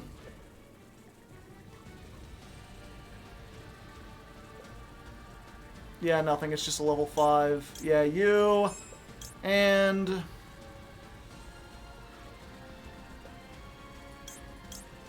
this has more defense. Sure.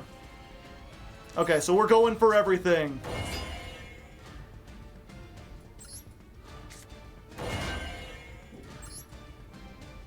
Summon animation.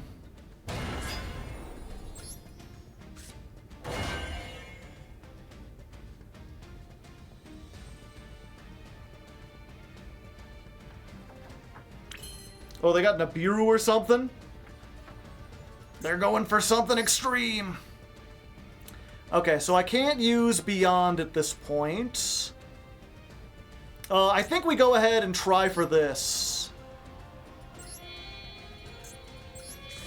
I'm going to send these two. We're going to make Starving Venom.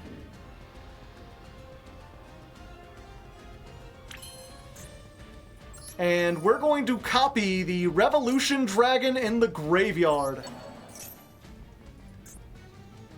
It gains its effects now.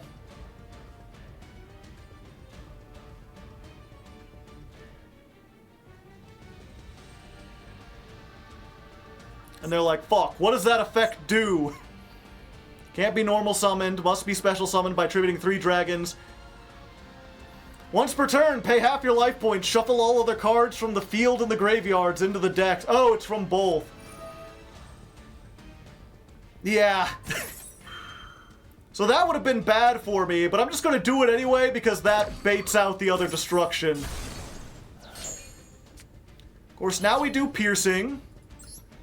So, yeah, let's go ahead and use these two to make Electromite. Howdy, howdy. It's me.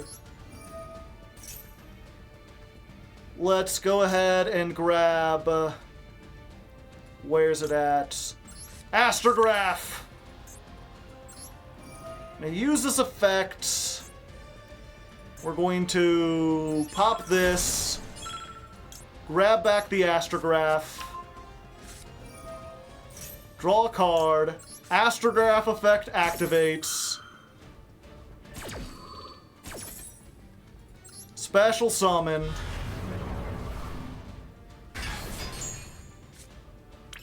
Add a card. We're going to activate this. We're going to...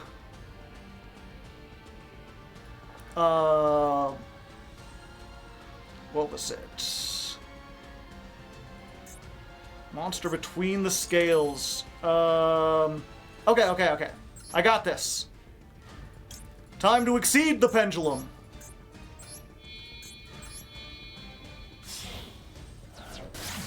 Going for this. We just gotta add back something between the scales. Let's go for... this. Oh, fuck, we're running out of time. Okay. Activate. Summon. Make... access code. Summon. Activate. Activate. Get rid of Exceed. Destroy this. Battle phase. 53 over 27.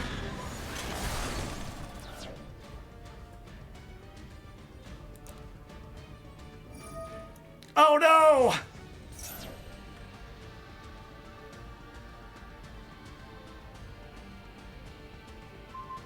Okay, good. 25 piercing. And I can't attack with this one. Shit. Fuck you guys! What do you got? Evenly?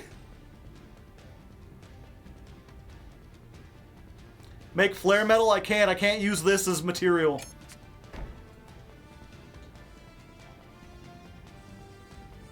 And I don't have flare metal. Okay. Well, we almost got it.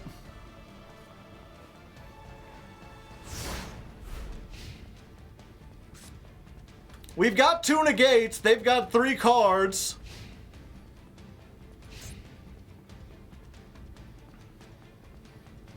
We got them down to 400.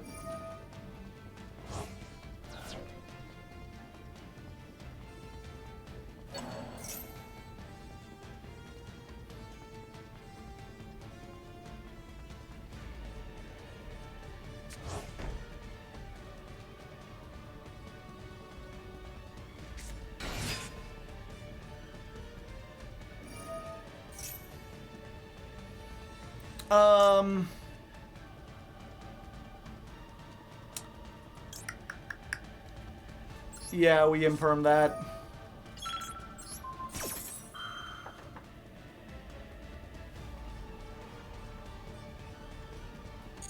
And then we just gotta hope they don't play Relinquished Anima.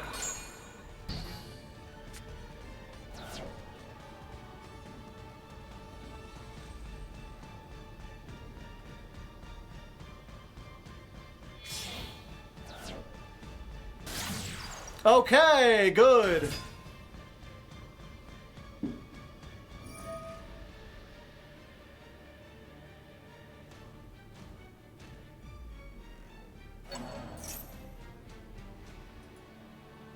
What was that? Oh, they're gonna put that in the back row? Yeah, that's fine.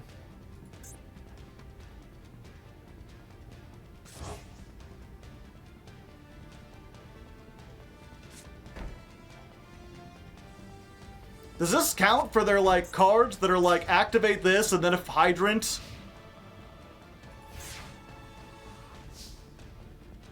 If you control Rescuate Hydrant at resolution. No, they don't control the monster. Okay. Normal summon. Activate.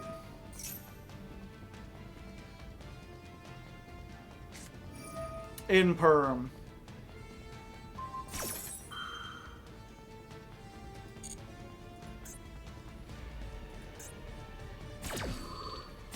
Yeah, that's fine.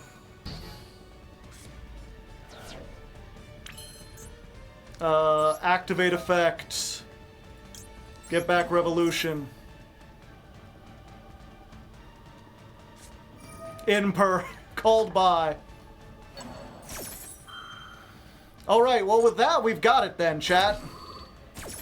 They've got 1 card, we've got 1 negate. We just negate the final card and we win. It was a long, hard-fought battle, and we had to have Maxi draw us a bunch of cards, but we did it!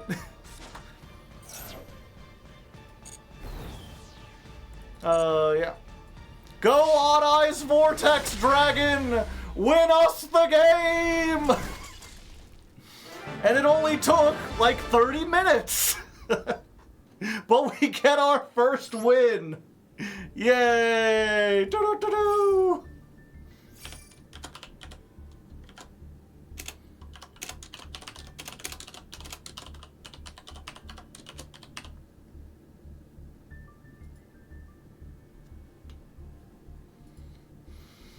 Have I tried the Valence field spells? No. I played them in Valence. They were neat, but they didn't do a whole lot. 1. And the all gas version in hand trap format? No. Retire while you're undefeated!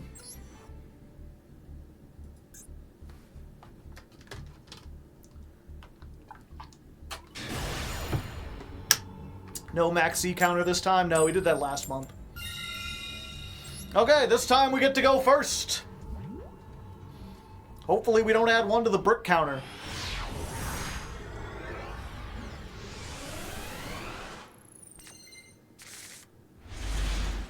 Alright, this is not full combo, but it's not everything. Okay, let's go ahead and start by putting out the Ash Bait.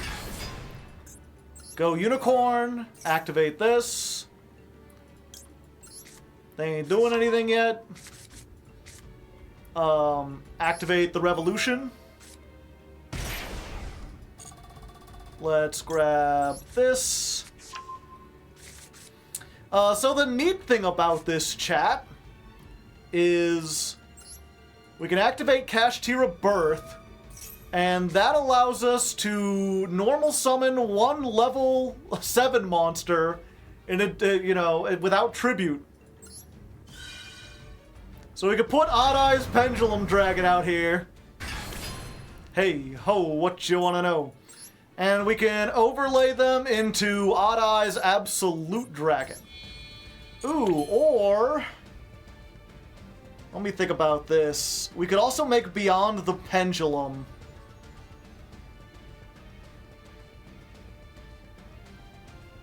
I'm trying to think... no, you know what? Let's go ahead and show Beyond the Pendulum, or Absolute Dragon.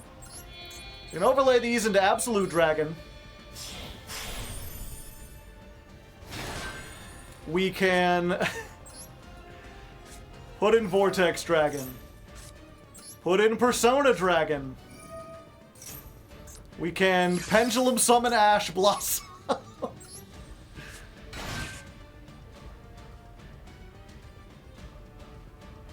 Wait. Oh no. I've made a grave miscalculation. I can't make any of my links. And this does... for some reason I thought this would... well... mistakes are made.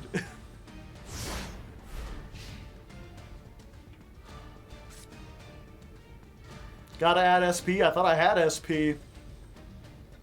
Yeah, there were like 3 different ways I could have done this, and this was like the worst way.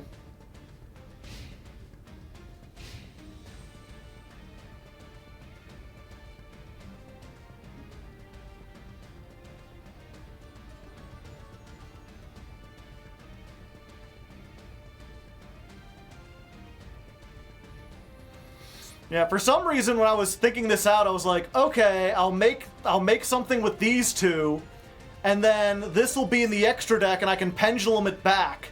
And it wasn't until I made the Ixie where I was like, oh wait, no. It'll be underneath the Absolute Dragon and I won't be able to actually have access to it.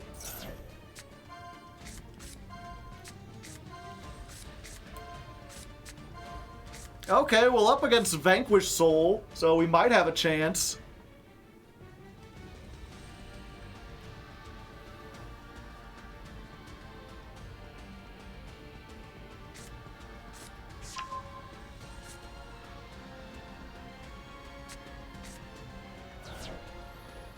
What did they grab? Stake your soul? Stake your soul! Your nose is mine! Border.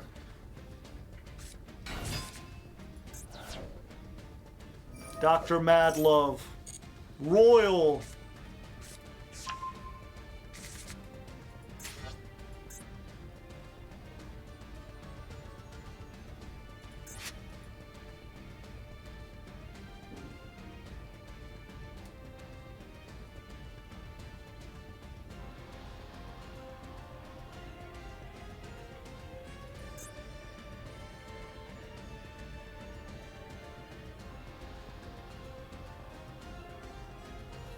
Yeah, the worst part about this is that if I had just made Beyond the Pendulum and searched something, then this would have been in the extra deck, this would have been in the graveyard, and not only would I have gotten like another Pendulum monster to summon, but I could have summoned this back and that back, and not only popped both of my scales to get stuff, but also made this afterwards, and then done what I was going to do anyway.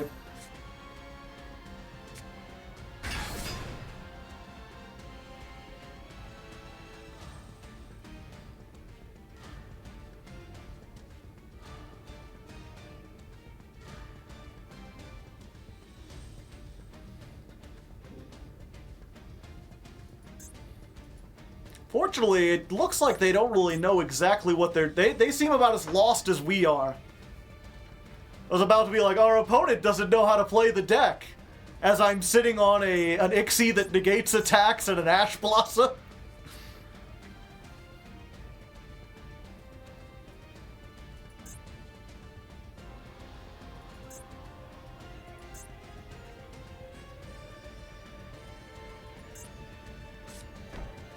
Oh? Alright. Please attack.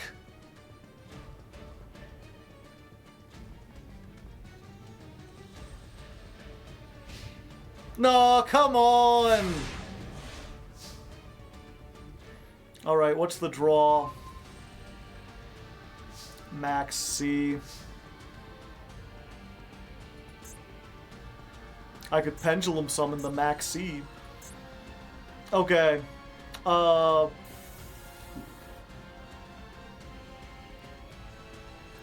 Okay, change to attack. Go to attack.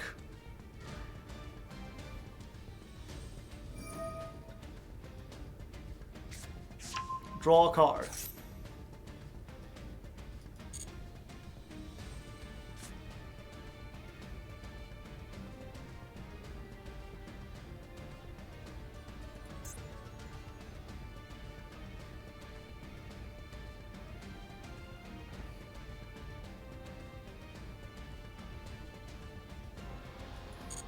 Now, we'll go to the battle phase.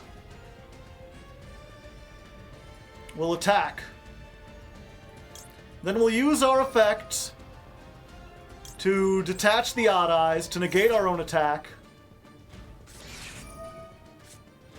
They will max C. Really wish I had that Asher out about now.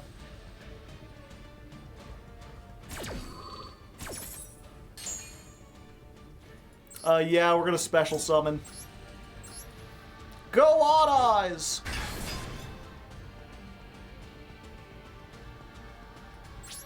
Main phase 2.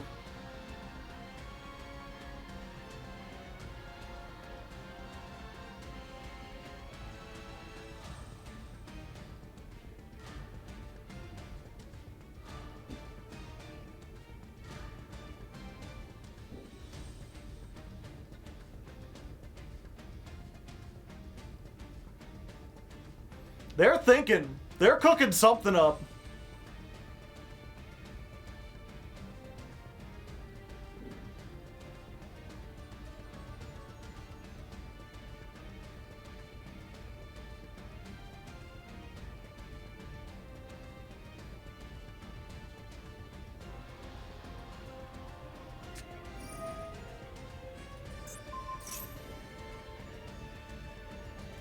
Okay. Change its battle position, change that face down. You dirty rat. Alright.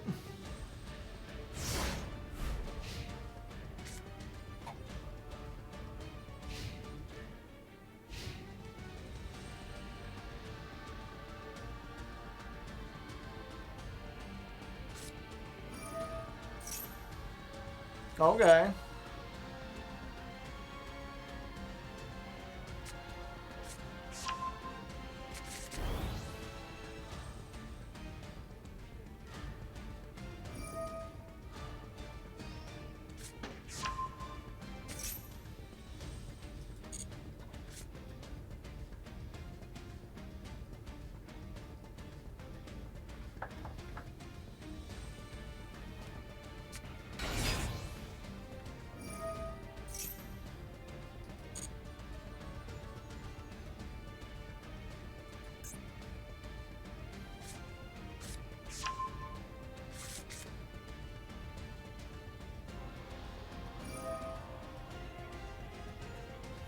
Okay, so they're destroying my absolute dragon.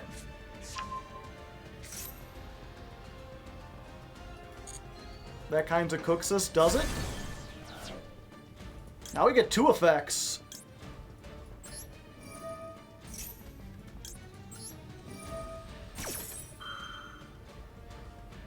Double.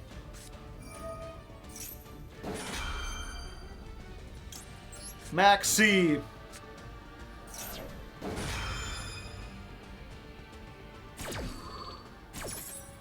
I'm surprised they haven't drawn an Ashnal this time. Let's see. What do we want to get?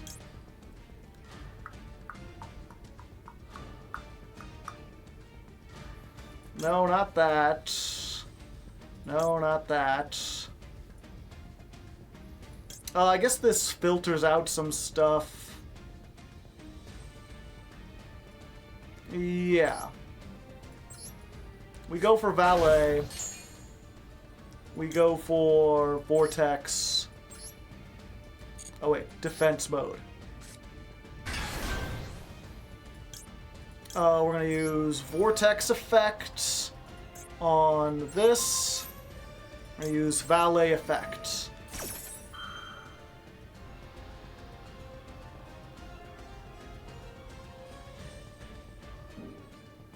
No one tell them we don't have the negate live.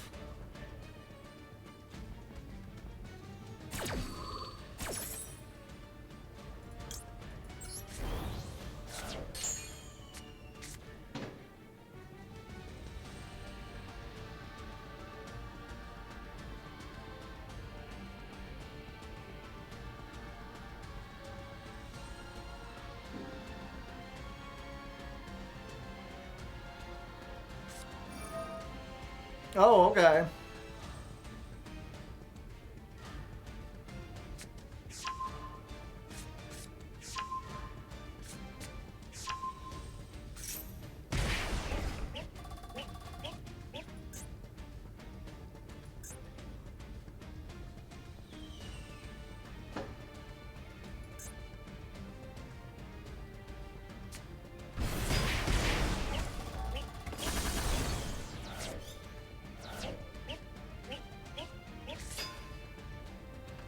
Damn. Why do you even need to do that? You have game.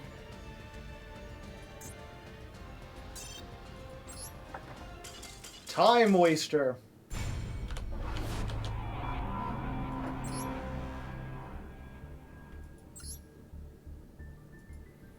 Gotta check for Battle Fader.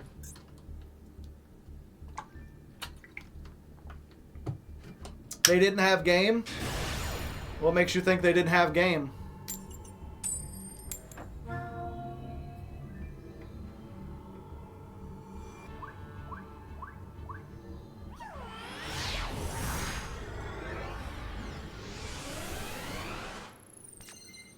Not adding SP? No, because that I shouldn't have gone for that line. I should have done a completely different line.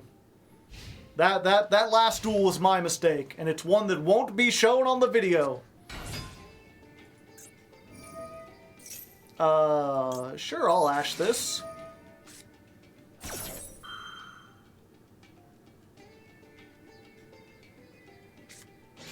Called by. Well, fuck.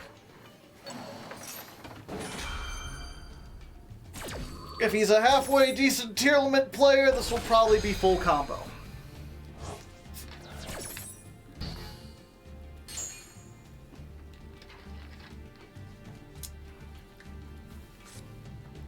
Now they can't ash us next turn. I don't think that's going to be a big concern for us. Negate!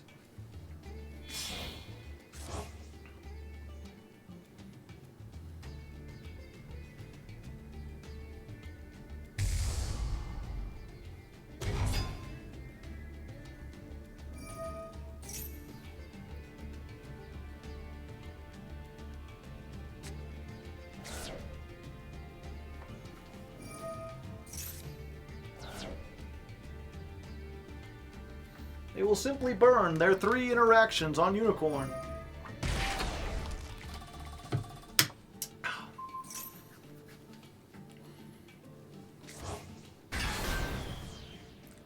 Boop! Yeah, we're halfway there.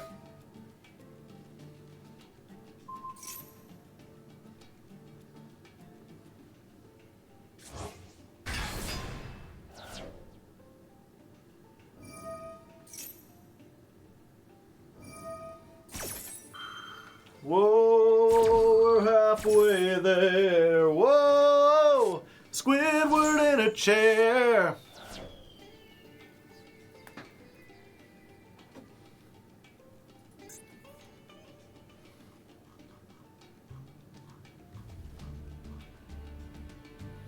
Shuffler cooks us, unfortunately.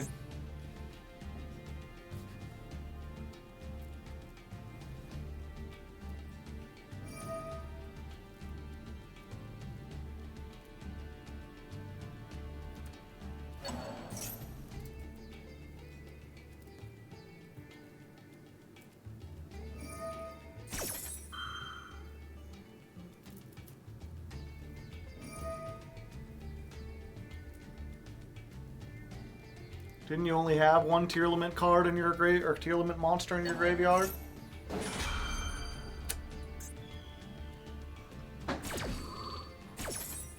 So they add Rhino Heart back to their hand, which then prevents them from summoning Rhino Heart.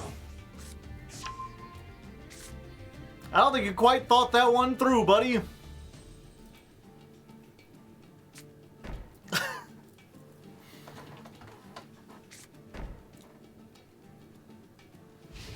Alright, things turned out better than expected. Ooh, a monkey board. Although all of monkey board does is give us Skullcrabat, really.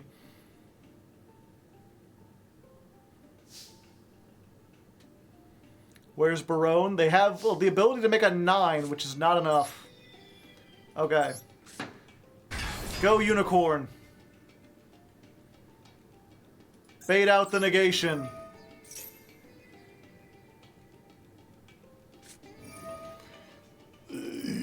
Yep, they had to do that.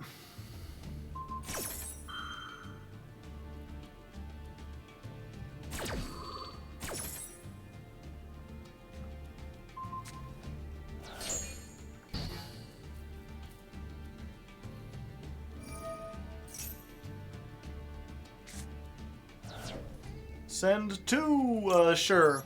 We're negated anyway, so we might as well use it so it stops asking us. Oh, okay. Was that it?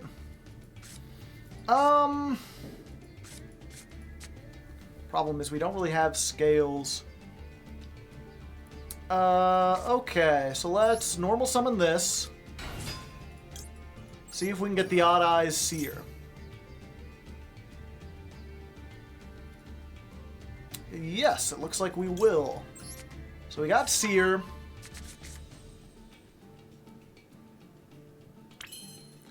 Let's activate the Revolution.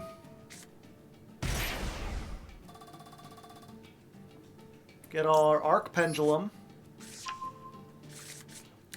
The problem is, if this is in perm, we might be cooked.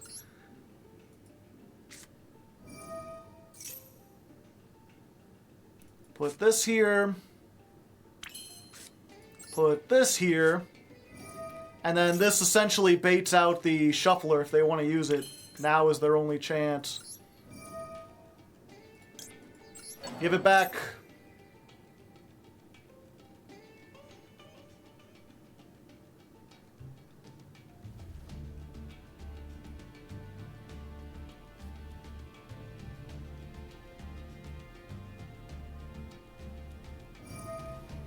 Okay. Yeah, and they're like, I ain't letting that happen.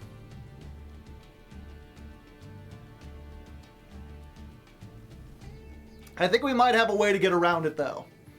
Assuming, again, this isn't exactly in perm.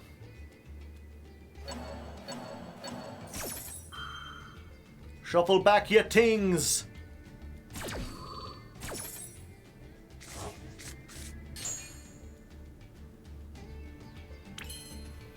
Okay, then we can make Beyond the Pendulum. Beyond! Let's use this effect. Oh, they let it go through. Yeah, we're going for Sorcerer. We've already got Dissolver. Do we need to get both? Okay. Now we pendulum Shokan. We're gonna get the Skullcrabat and this, and I think we need to keep the monkey board in hand. Yeah. We'll just do these two. Oh wait, it's a 2 monster. Oh, I should have done it, then I could have popped the cards.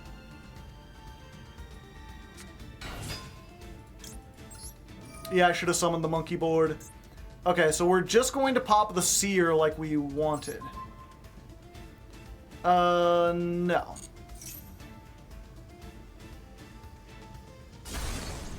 Pop that. Let's us get the revolution.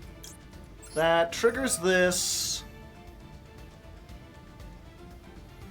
And we can summon, I think we just want to go for this. Fuck it. Big dragon.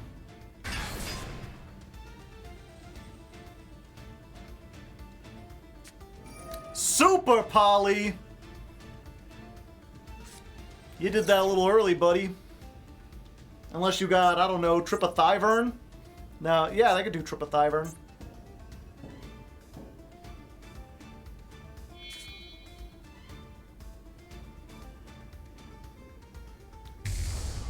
Mud Dragon of the Swamp.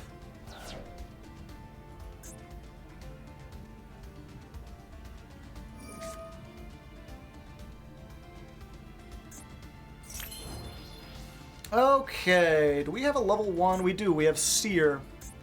Okay, so what we're gonna do is we're gonna go exceed the pendulum.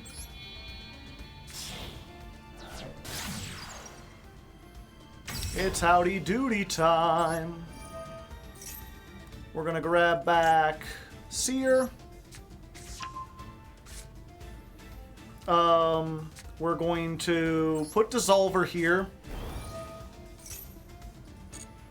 Going to Dissolver effect. Summon.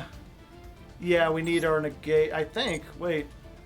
Do we just want to go for this and get all the extra? Yeah, what are the chances they have Nibiru? This is a dark pendulum, right? Oh, but this is an earth. Okay, actually we have to go for this. Everything else doesn't work.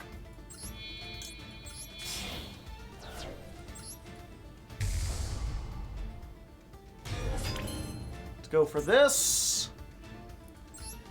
Activate. We'll bring back... Why is this 4? I keep messing up.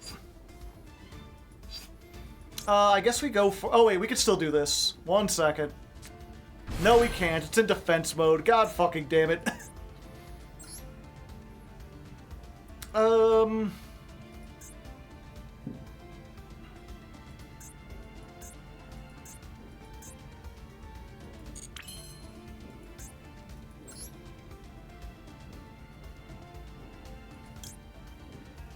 Yeah, we're just gonna have to try to go for this.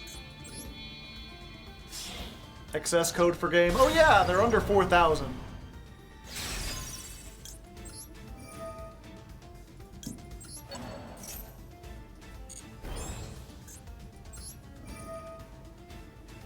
Okay, so unfortunately... Oh, these are dark and light. Okay. Banish dark. Pop, pop. Banish a light. Pop, pop. Go to battle phase. Okay, good. We did. We found a way. Growing pain stream, yeah.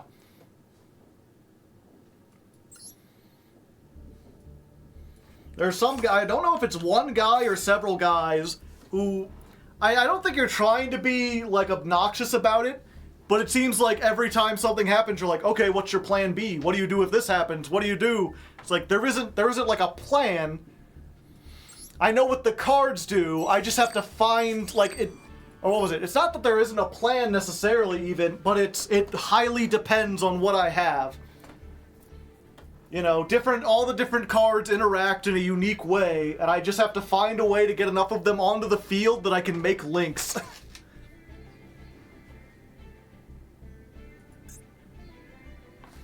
Yeah, you have to find the line with what you got. Problem solving on the fly.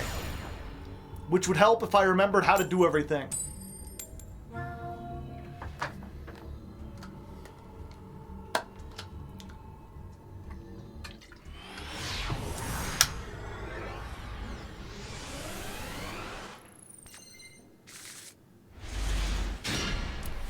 Oh, well then.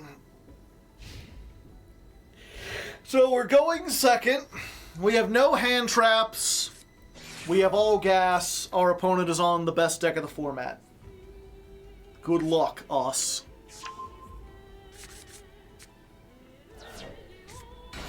This isn't even necessarily all gas. Unfortunately, we have Odd Eyes Revolution Dragon, and like the two things we want to search with that.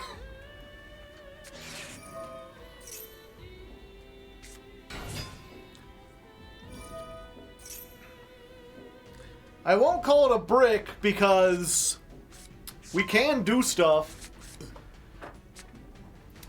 Notably, we could put Arc Pendulum and Astrograph into the Pendulum zones and then Pendulum summon this. It's not much, but it's something. And we do have a whole bunch of stuff that gets us out of this, assuming we can, like, activate it. Sky Iris gets us out of this problem. Yeah, Sky Iris would do a lot. Skullcrabat would get us out of here. Seer would do a lot. Monkey Board, Get Skullcrabat works. The Performapal Butler does it.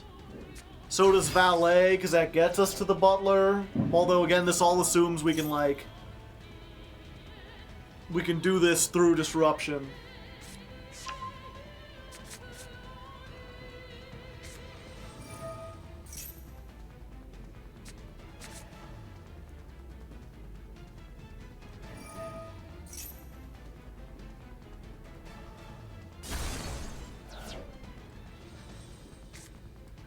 Fire King, Snake Eyes. Yeah, I forget. Is Kieran like non-targeting pop a card or non-targeting pop a monster? Because that's very important.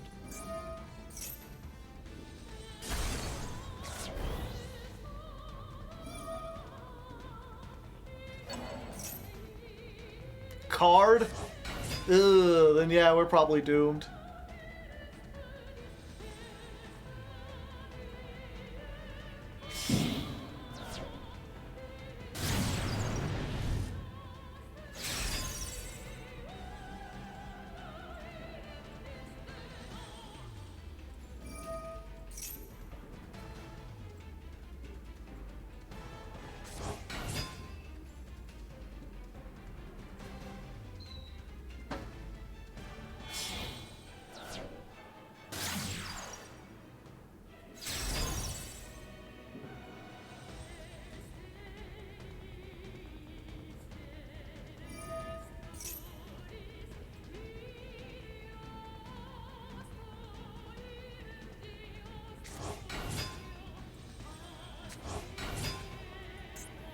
Yeah, I think I might just surrender here, chat.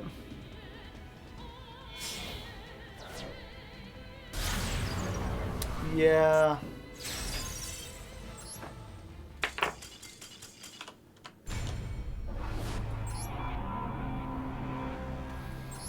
If they have Appaloosa, that cooks like half the things we could have top-decked.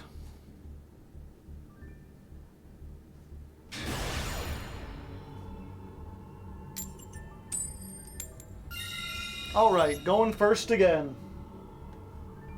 Hopefully, I can not mess it up this time.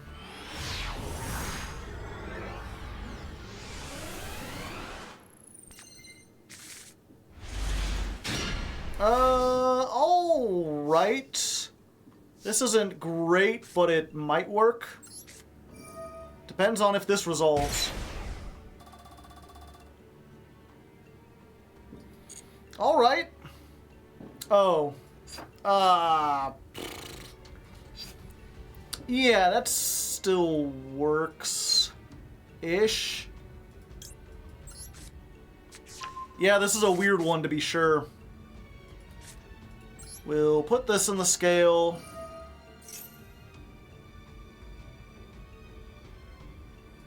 We'll put this in the scale.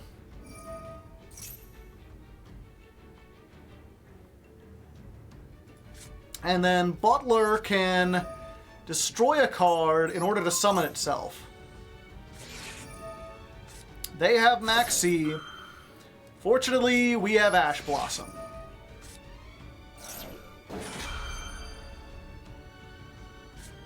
And they have Gamma!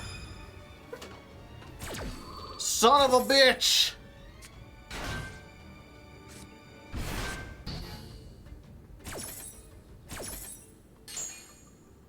This is what the world has come to.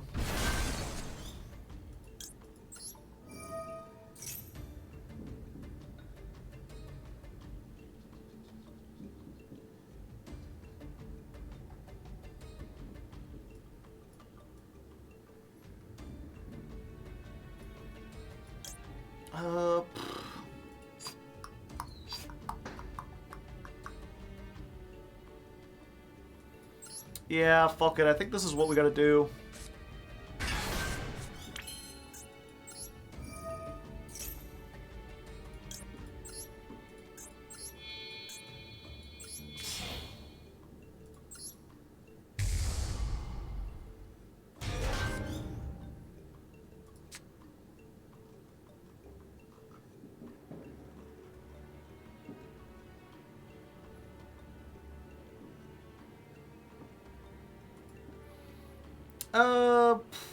Yep. We'll just end there. It's fine. We've got 1 negate, and they've got 7 cards.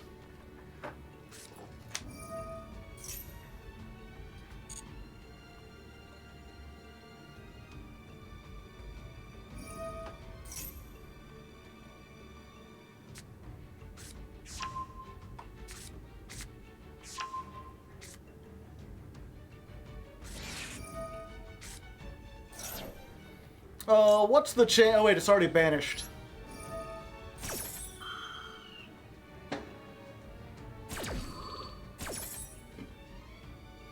Yeah, let's put Dissolver back because we can't Pendulum Summon it.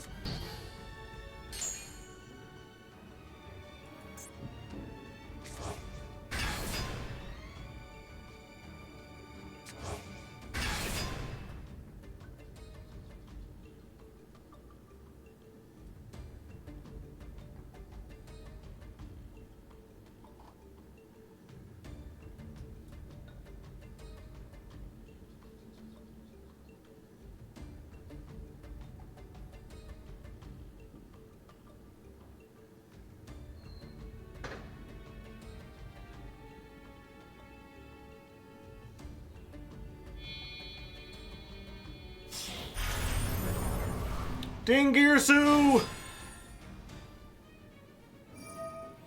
Unfortunately, that will not trigger the Arc Pendulum, and they're not even going to try. Pain Gainer.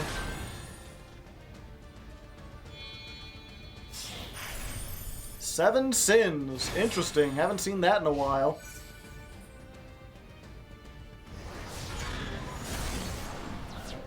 What we really need is the Odd Eyes Revolution Dragon. If I could top deck one of those, that'd be great. Oh, never mind. It's a 5 material Zeus.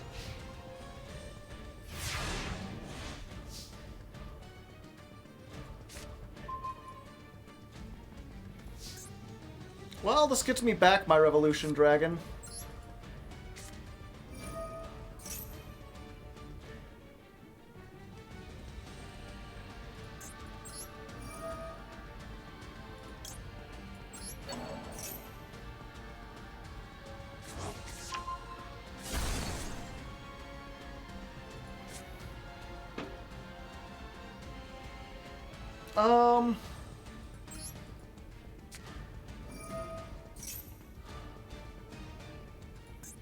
Put it in the scale. Activate the effect. Summon back the Vortex Dragon.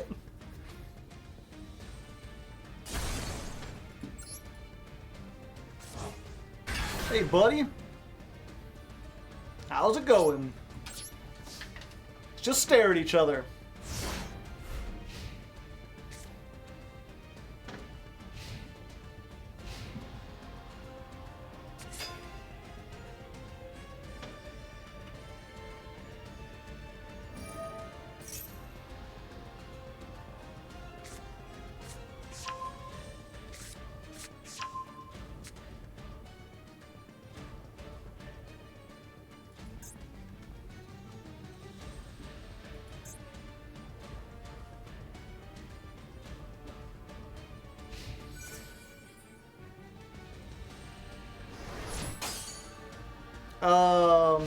Okay. We're gonna summon another Zeus on top of it?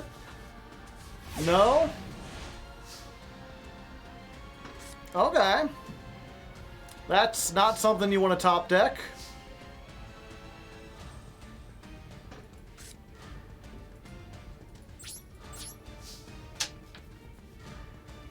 Yeah, I'm kind of boned here unless I get something really good, and even then I'm probably in a bad position.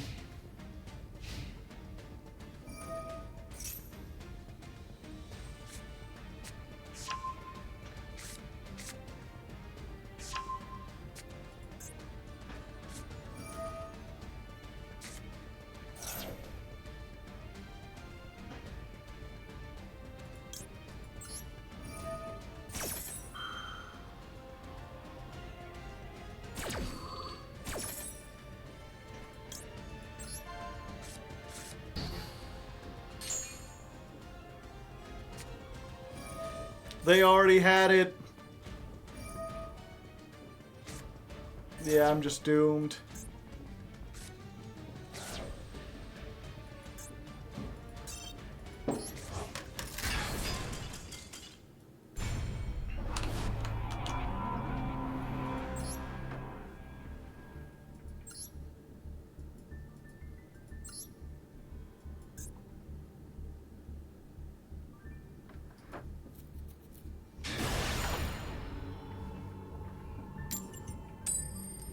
Good eye, sniper.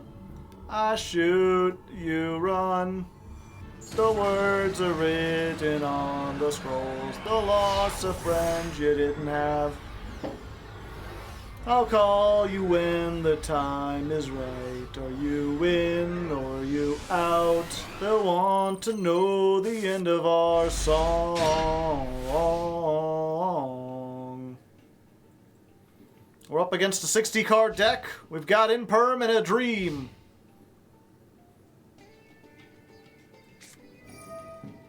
Oh, it's you. Well, at least they discarded the Eradicator.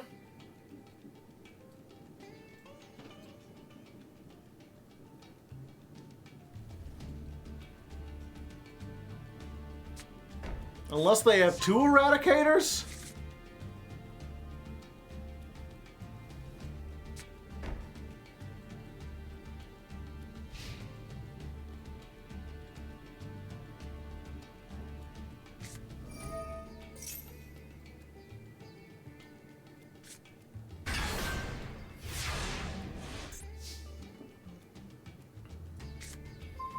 Oh, hey. Bait. My favorite. No! What are the chances, chat? Fucking anti-spell? Well, if you don't know, chat, you cannot put pendulum scales on the field while anti-spell is up, because you cannot set cards in the pendulum scale. And anti-spell says both players must set spells before they activate them. Yeah, like we just lose. I can't activate any of my pendulum effects. Nothing we could do there.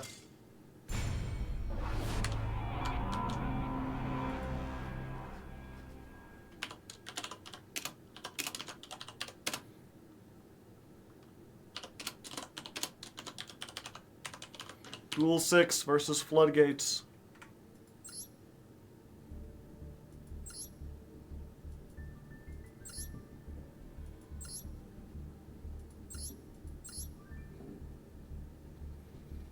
Yeah, I mean, they're playing the 2.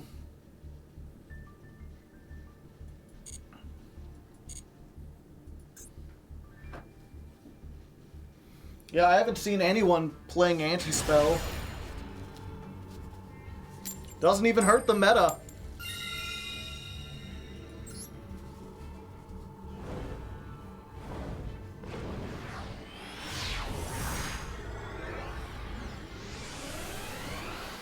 Alright, we're going first. This ain't a brick. We're pretty good. Let's go ahead and start with the unicorn. Do-do-do-do!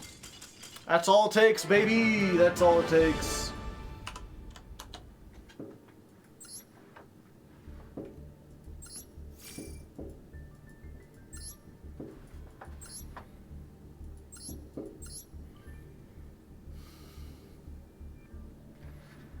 FTK Bot just surrenders as soon as it doesn't win the coin toss.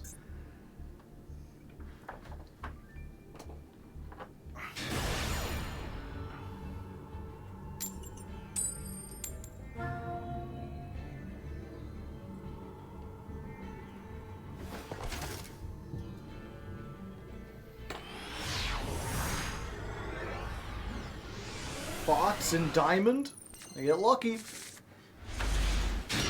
In perm and a dream.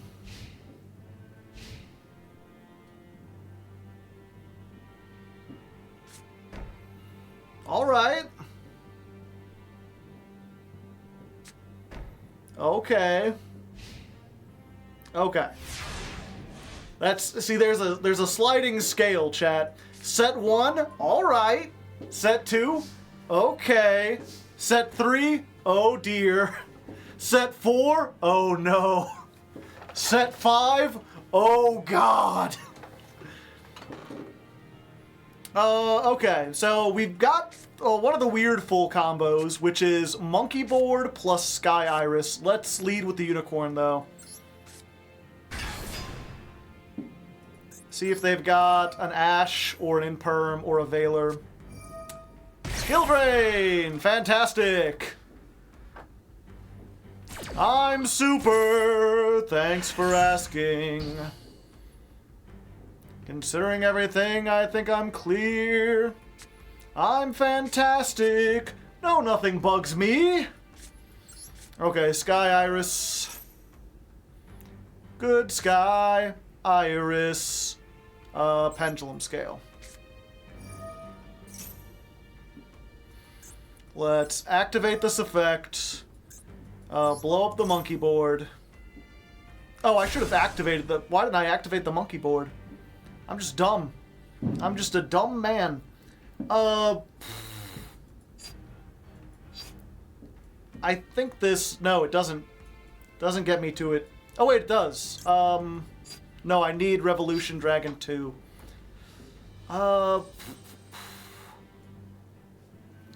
Make a fusion, but the fusion doesn't do anything. Yeah, I think we just get this because it's a level 1 scale. And sure, let's do Astrograph. Astrograph summons when a pendulum is destroyed. He goes, hold up. Hold up. And then you can add a copy of whatever was destroyed. So I get a second chance to use the monkey, if I wanted to. Summon limit. You're just a barrel of fun. Well, battle phase. The fortunate thing about my deck is, it can play pretty well under these two floodgates specifically, because I just have a whole bunch of, like, big monsters. The unfortunate thing about Imperm is that I have to negate a monster in order to negate a spell trap. So setting this does nothing because of skill drain. If the monster's already negated, you can't negate it, which means I have no way to negate the spell traps. King Sarcophagus, yeah, people in chat. How are they going to get over 2,500 meters? Oh, they'll find a way. The question is, how am I going to get over a 3,000 meter? And the answer is, I don't think I can. Not under skill drain.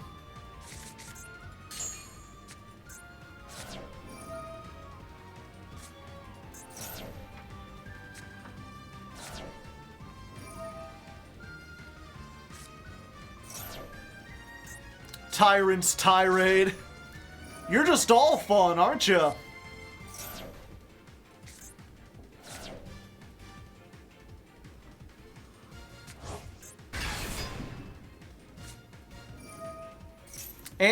Secret Village of the Spellcasters too?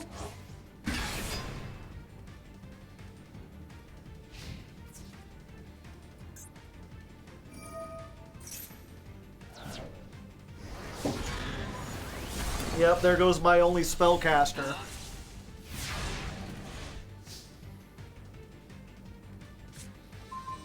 Oh, there we go.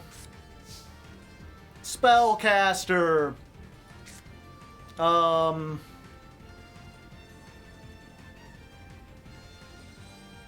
Yeah, we normal summon this.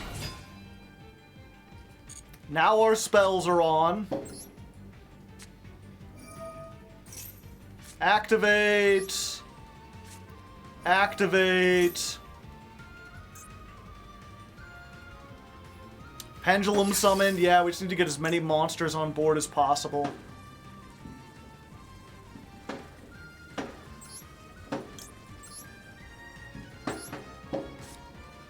End it up!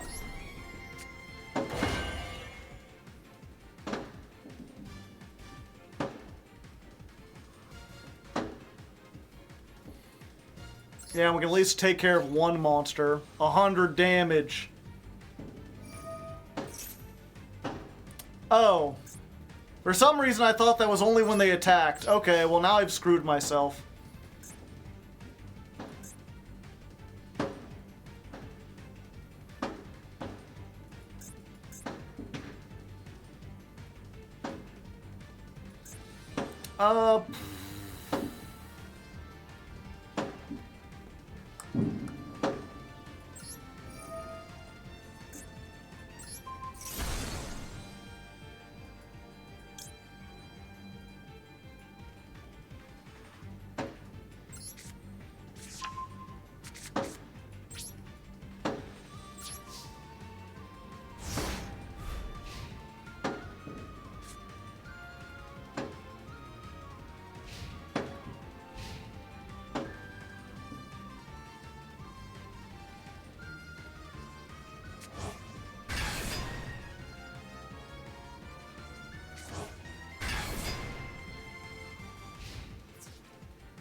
Yeah, they have 79 just with those three.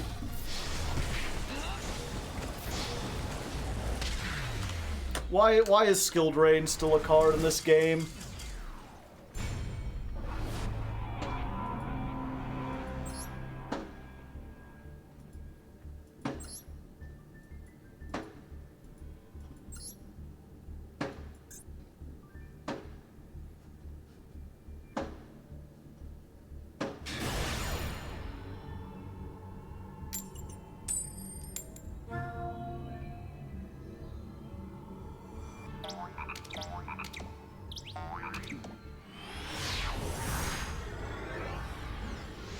Hello, Mayak. How's it going?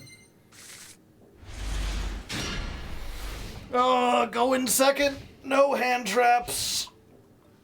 Unfortunate. Versus Tearlament, my favorite.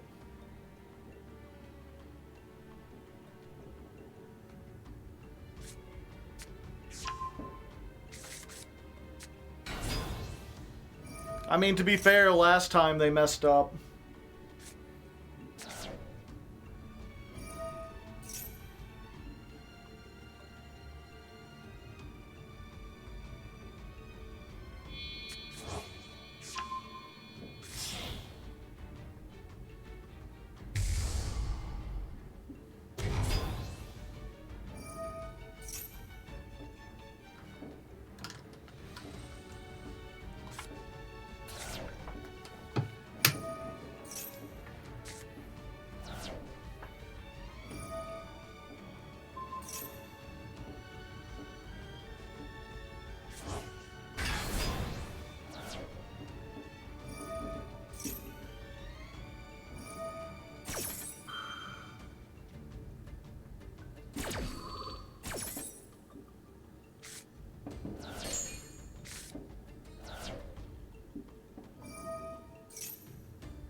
Hello, Redoer.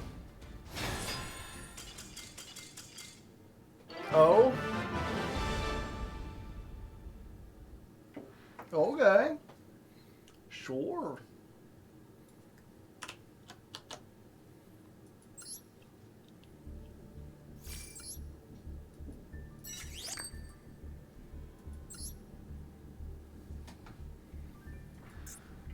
We take those! What is that noise, streamer? It's the 4th of July. What do you think it is?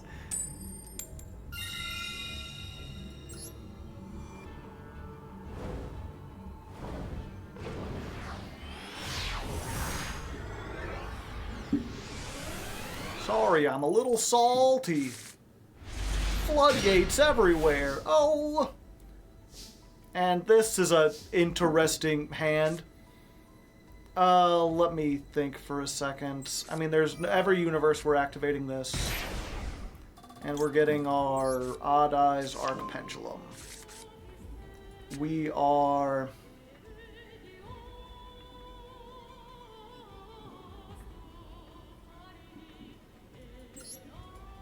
scaling these...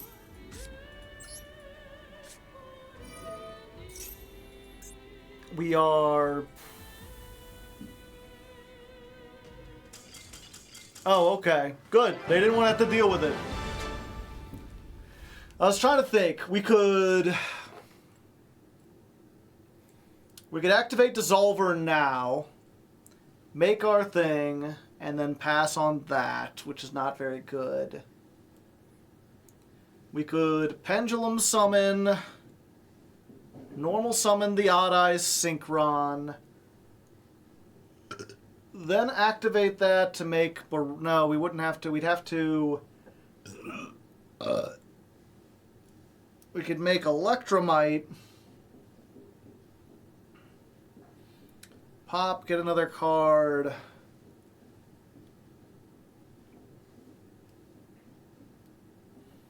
Did I already mark that? That should be the 5, right?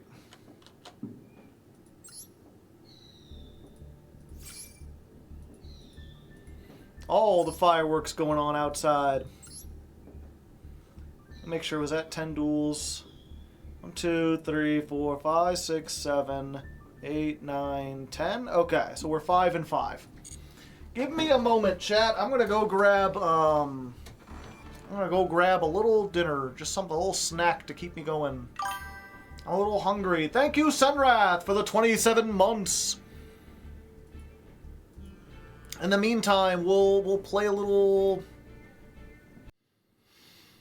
Did you enjoy that, chat? Did you have enough time? Do you feel American now? I got a big soft pretzel. Oh.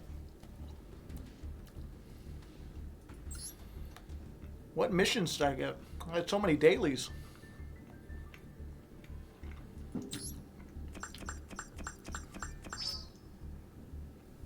Ten out of 10.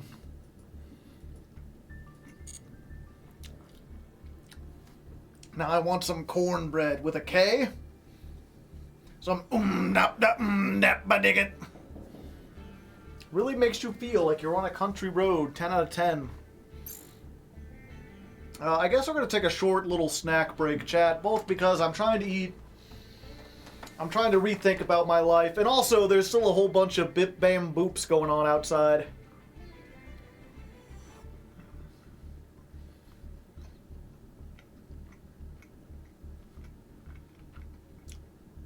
But if there's anything on your mind, if there's any chatter, any questions you have now that I'm not like in a duel and not like salty at like all the floodgates or whatever, ask away and I'll do my best to answer.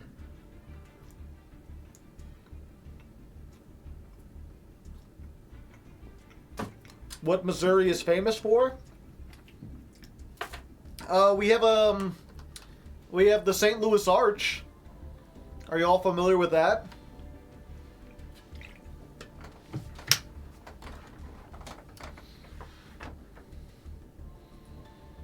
How many people here have seen the St. Louis Arch?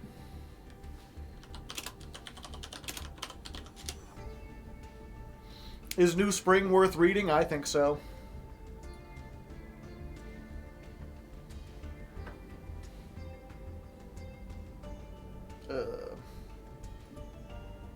Check it. We built a big, huge arch. It's fucking huge, chat. It looms over the city. You can't miss it.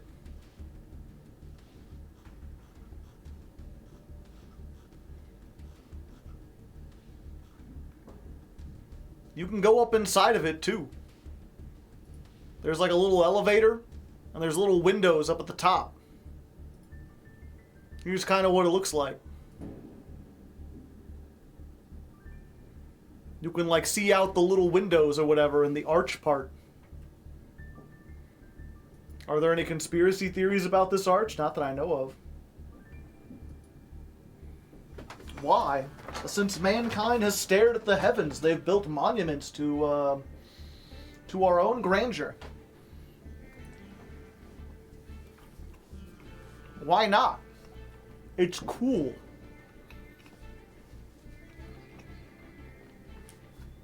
I think it's neat. I'd like to see us do more stuff like that. Missouri also has toasted raviolis. Those are pretty good. Doesn't this appear in Percy Jackson? It's where they fight the Chimera. I don't know. I haven't played that. What were the other ones? Do you have a nice 4th of July? It's alright. How old are you? I think I'm 38 now, which scares me. I don't feel 38, chat. In many ways, I still feel like I'm like 16, 17. What's been your favorite ladder climb as of late? I really like the generator one. That was fun. Scareclaw. I like the ones where they do good.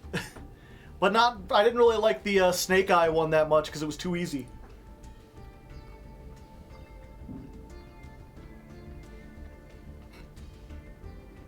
Your state has a handle? No, it has a chin. Do you prefer to play meta or more casual decks?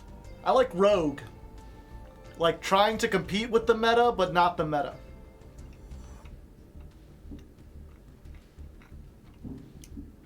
If Goaty got new cards, would you do another? Yeah.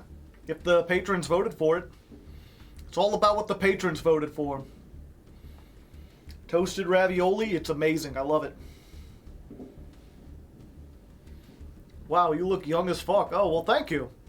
I feel like with the beard and everything, I look like an old wizard. How's everything? All right.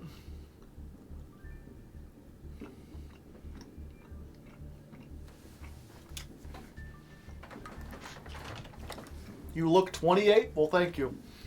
You ever visit Chicago? I haven't been to downtown Chicago, but I've been to a few places like in the greater Chicago area. I hear Branson is like Las Vegas. I don't know. Branson always tries to sell itself as being like this big, fancy, glamorous place, but I've never heard anything but like bad stuff. I'm always like, oh, Silver Dollar City seems neat, and they're like, no, don't go there. If you want a theme park in Missouri, we have like a Six Flags over Mid-America. That's a lot better. It's like a traditional theme park and a water park combined. It's like huge. It's got a lot of cool coasters that have really neat names that used to be like, I think the Boss used to be the biggest wooden roller coaster in the world. It's not anymore, but it's still pretty cool. It'd be like, Ride the Boss. And the Screamin' Eagle. You can't tell me the Screamin' Eagle doesn't sound... I would listen to a band called the Screamin' Eagles, if not for the fact that the Eagles already exist as a band.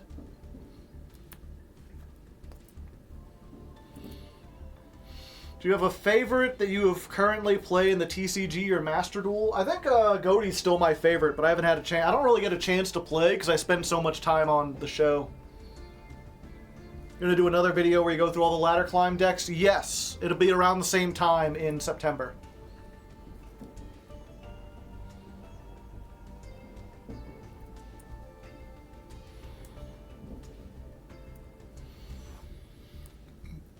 What would your wizard title be? I don't know.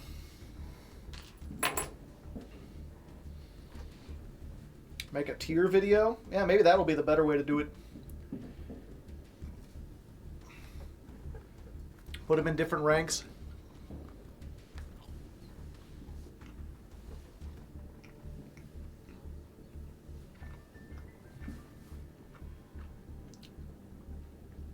Scareclaw Adventure? Never. Oh yeah.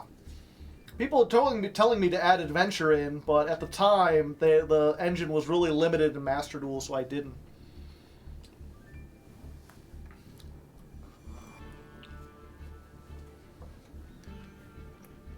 Do you have plans for Chaos Draft Season 5? Nope.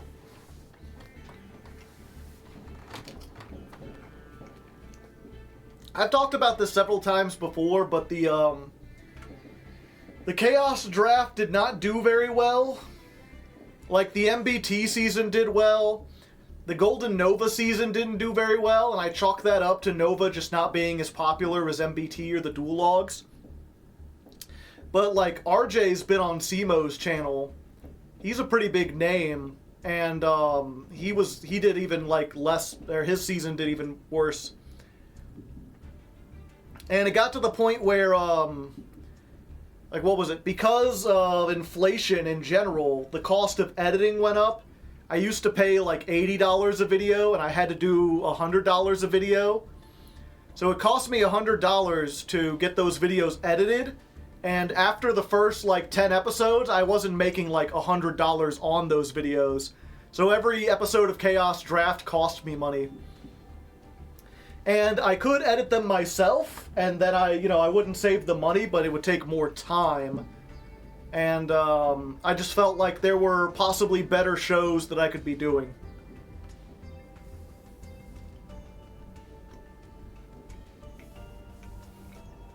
Yeah. I had talked about this earlier, and I always want to make it clear I have no intention of, like, quitting Yu-Gi-Oh! Content anytime soon. But now that Master Duel's been out for 2 years, and I've got, like, a successful series on it, I kind of want to try to diversify my content. Because I know one day Master Duel will shut down. All online games do. And even before it shuts down, it'll lose popularity. If I go all in on nothing but Master Duel content, and it doesn't get replaced with, like, a Master Duel 2, then that's, like, the end of my career if all I'm known for is Master Duel content. I want to be able to expand a little bit beyond that. Beyond Yu-Gi-Oh! Because there's a chance Yu-Gi-Oh! as a brand, if it doesn't die out, that the game becomes ruined, or Konami makes some bad mistakes, or just it loses the popularity it has now. Has Simo challenged you to a Master Duel arena? He's spoken to me about it. Not sure if it'll be a thing yet, but we'll see. It's definitely in the cards. But yeah, so the thing is, now that I have Ladder Climb as a successful series, I want to go back to a lot of the other projects I had. I have a tabletop game that is, like, done, and I just need to test it. I have a novel that is done, and I just need to edit it. I have, like, a card game I've made that's just, like, on the back burner. I have a lot of other stuff that I think would be relevant to people. Like, if you like me, I think you'll like the stories that I tell. If you like my personality or whatever, you might want to see me on, like, a tabletop game. And those are also something where, like, even if not even, like, Yu-Gi-Oh! Fails, if YouTube fails, if somehow Google decides that YouTube isn't sustainable, or they drastically change up the model so it doesn't make hardly any money anymore, having, like, a tabletop game or a novel that I can sell on its own will be good. So right now I'm doing Master Duel Masochist, but once that's over, or once that's, like, interest in it peters out and it's no longer viable, that's what I want to do, is work on these other projects. You got Twitch and Patreon, yeah. I mean, I'll be able to do other stuff, but it's just like if YouTube goes down, I'll have Twitch and Patreon, but I don't know if I could sustain Ladder Climb as like a Twitch show. I don't know where else I would host it.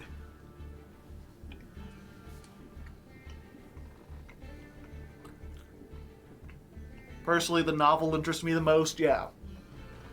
It's, Daily Motion. Right now, I'm focusing. I was getting together people to test the tabletop game, and the unfortunate truth of it is that I haven't at this point. It's been so long since I've DM'd a game. I have no idea what I'm doing, and I've lost like all confidence in my ability to DM the game, and I'm really worried that because my plan, right, is to finish the game. Test it out, like, on stream, like, run some games so people can see what it's like and what the world is like, and then maybe do a Kickstarter to get it, like, professionally, like, made.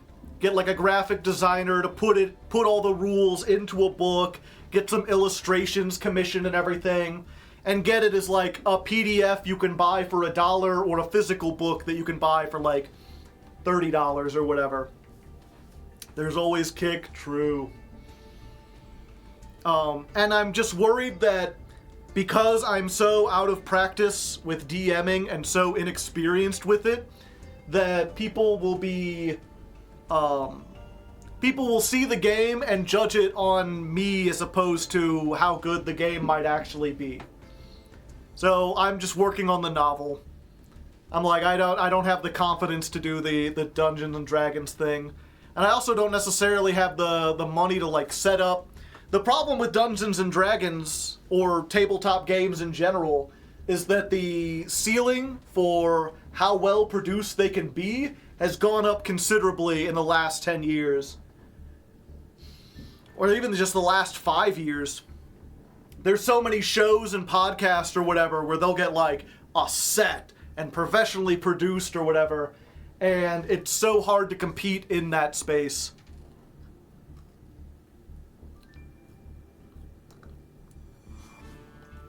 So it's more like D&D. Yeah, it's a tabletop RPG.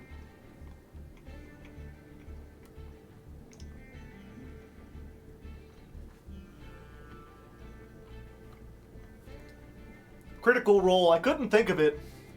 But yeah, Critical Role. How are you with other Yugi-tubers? Are you like friends behind the screen? I'm not sure I'm comfortable with any Yugi-tuber to call them a friend. MBT would be closest because I like went out to his wedding and everything, but I don't travel very much and I haven't really gone to like YCSs. So most of these people I've only ever met online, and we mostly just chat about work stuff or whatever. So I would describe them as like coworkers. And if you've had coworkers, you know, you have like people you work with that like, oh, I love working with them. We have lots of things to talk about. We have lots of things in common. If we knew each other outside of work, we would probably be friends. But you just don't have time to hang out outside of work.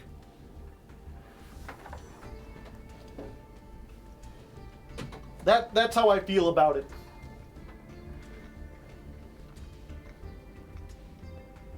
There are other high-quality streams. Dimension 20, yeah. I believe Dan Harmon has one. I forget what that's called. Adventure Quest. There's like a dungeon something. Any interactions with other Yugi streamers? I know quite a few of the VTubers. I've had them. I had my Master Cube series where I had like Maple and Hasher Brown and Asagi Ame. Miwabel seems pretty friendly. I've chatted with, what's her name? Leia Asimov a little bit. Although I keep forgetting if it's Leah or Leia. I haven't talked a lot. But I think I'm on friendly terms. I think if I invited her onto a show, she would be like, yeah, sure.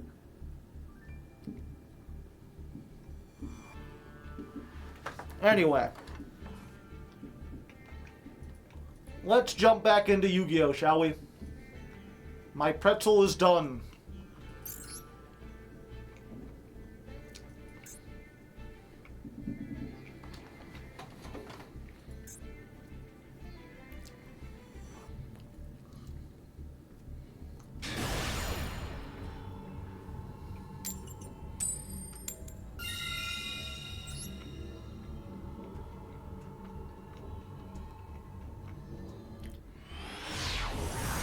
Yu-Gi-Oh? In my Yu-Gi-Oh stream?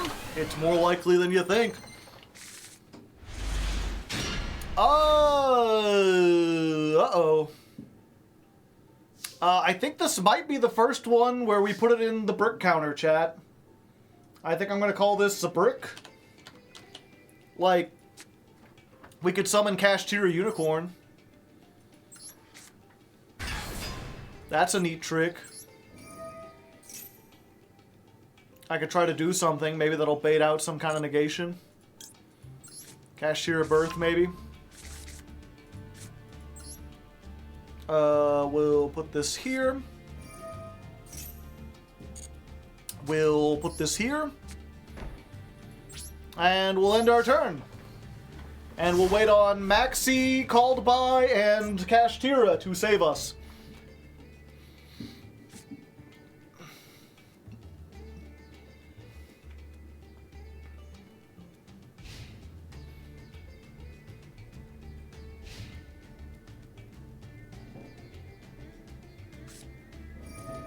Oh, hello. These two kind of cook you a little bit, don't they? You're in a bit of trouble. A spot of bother, some might say.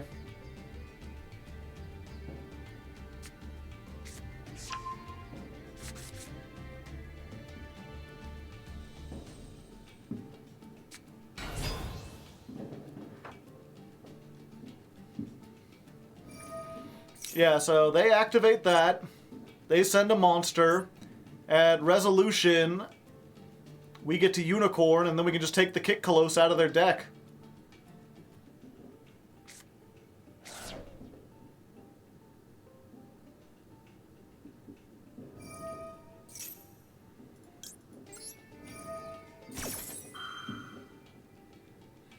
And, yeah, let's max C here, too. So we draw off of whatever they get.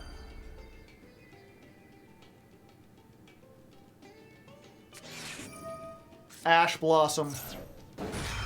No, no, no. I will be drawing.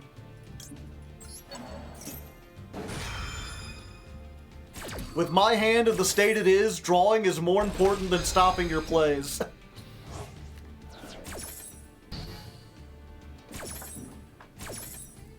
If they have another card in hand, then they get to, whatchamacallit, they get to go into Kaleido Heart, but then their turn just kind of ends. So yeah, we just banish Kit Colosse. That won't stop them, but it'll slow them down considerably.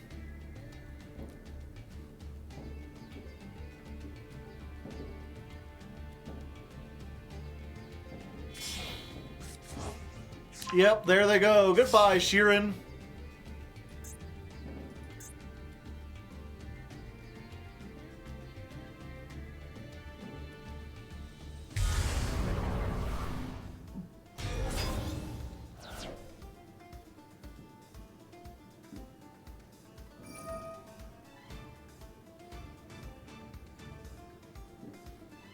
Fantastical Mad rating with a party of 6. Welcome.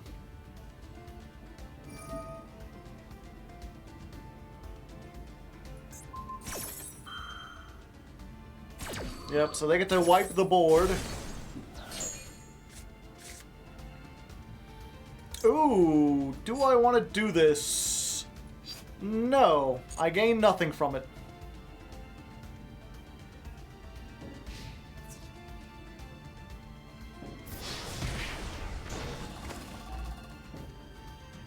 Hi, hi, hi.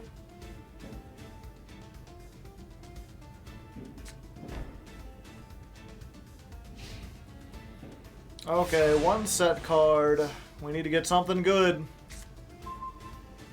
That ain't it, Chief. That definitely ain't it.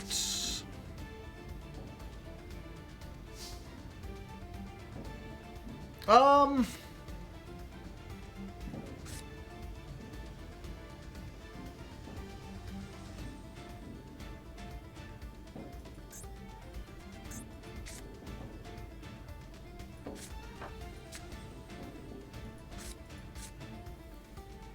Pendulum summon Ash. I mean, we could, and then what?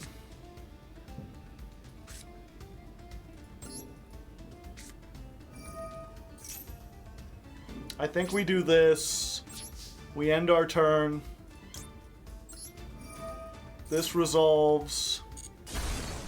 We get to add,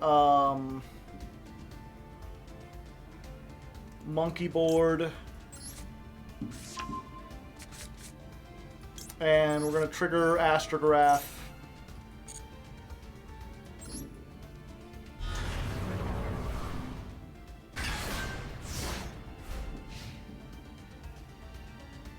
And then we hope.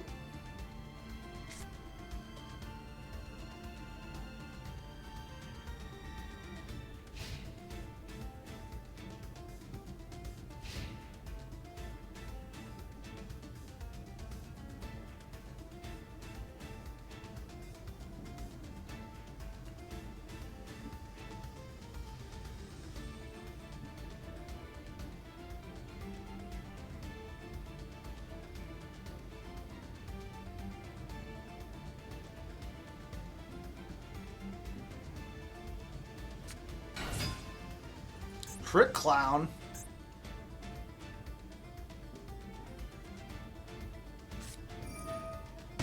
Ooh. Half the life points stolen.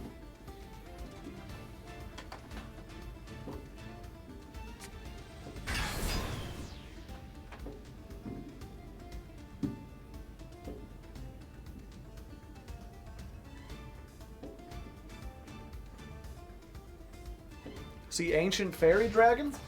No, they're just getting extra attack on.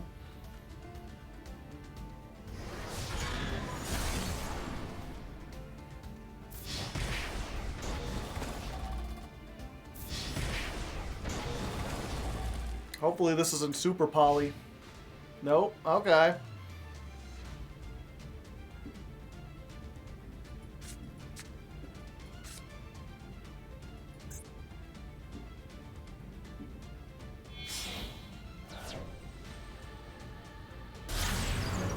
Spa!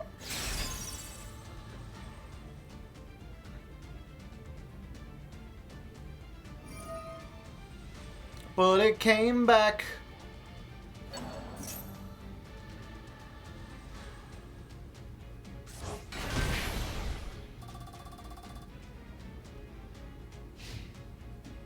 All right. Okay, give me something good. That's not something great.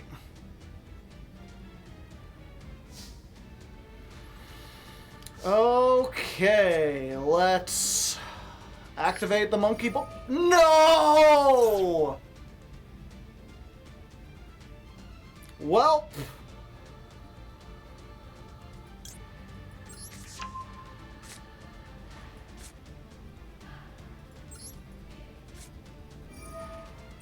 I think that ruins it.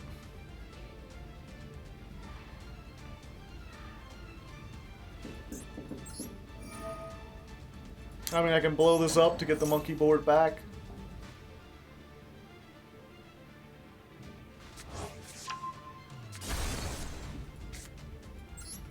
Now I can pendulum scale it.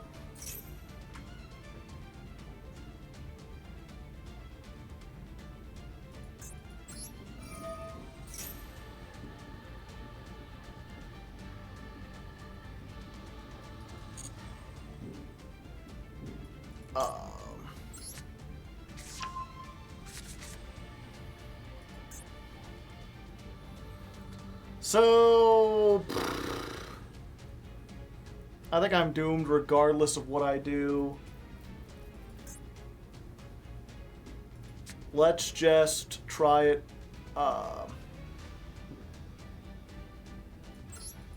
Scale it up.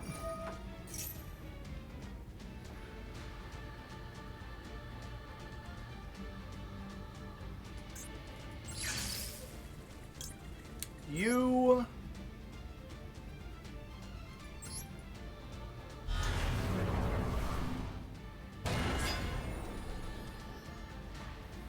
Oh, 1 second. 25 minus 16 times 2. It's not enough.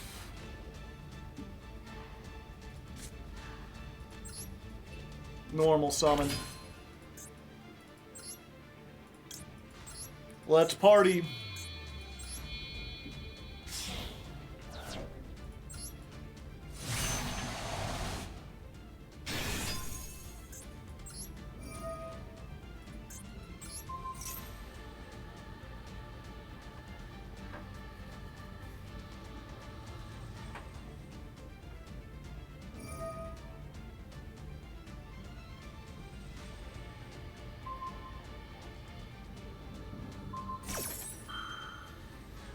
Yeah, I'm just gonna negate that.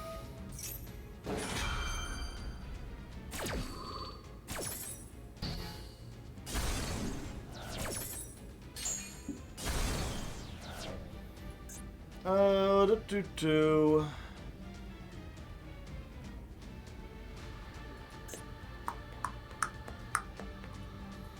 Fuck it.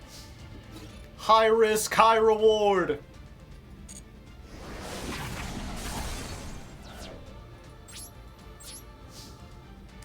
I just gotta hope that they don't draw anything.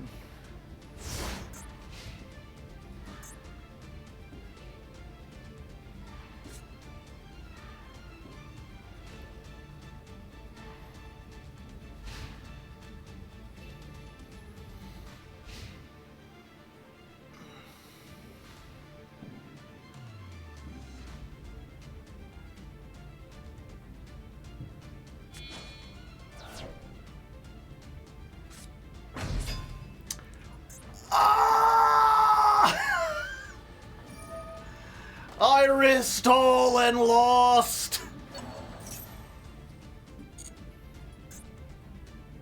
Should all beast tribute summon?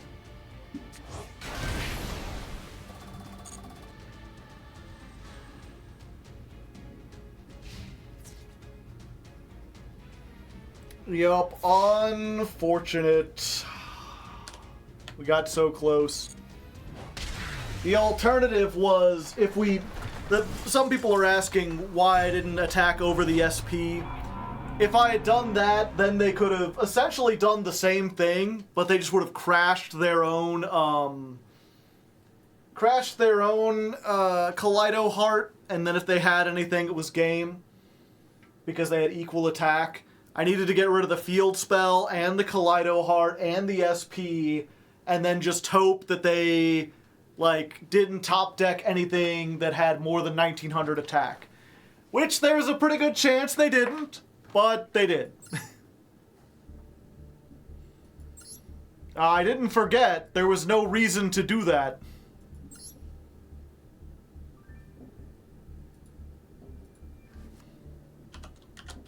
I guess we include that.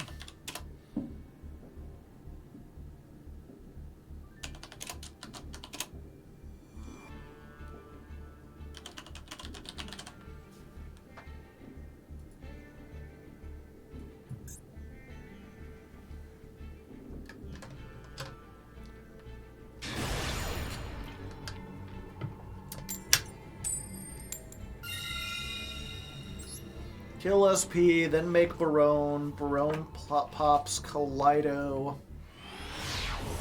Called by keeps it. Yeah, I guess so.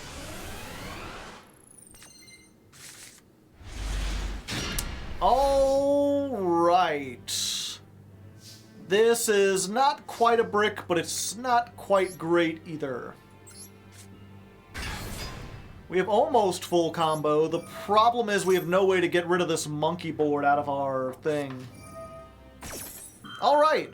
And Unicorn does its job, chat. Use the Gamma on this. Now they have cards on the field, so if they have an imperm, they can't use it. Let's pendulum scale the monkey board. Activate. We're gonna get Skullcrabat. Yeah, there might be a combo for this, and I just don't know it. The thing about this is that it seems like it would be full combo because this gets us the Revolution. So we have the Revolution plus the Seer, but because the monkey board's in the scale, we can't activate both of these, which is what we need to do if we want to get the full combo. Like, I can only activate one or the other, and it won't trigger the other one. I think we still do this just to get another one and to get this into the extra deck.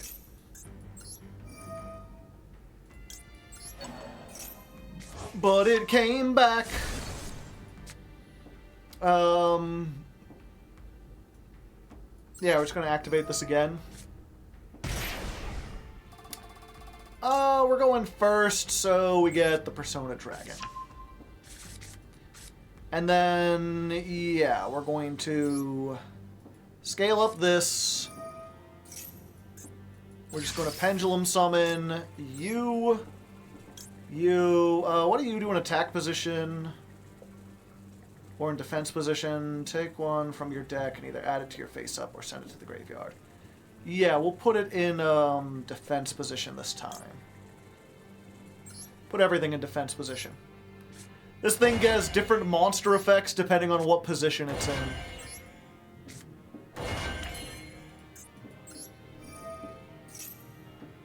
Okay, so we'll do this, and I think in this case we're going to send, yeah, we're going to send the Butler. No. Because while it's in the graveyard...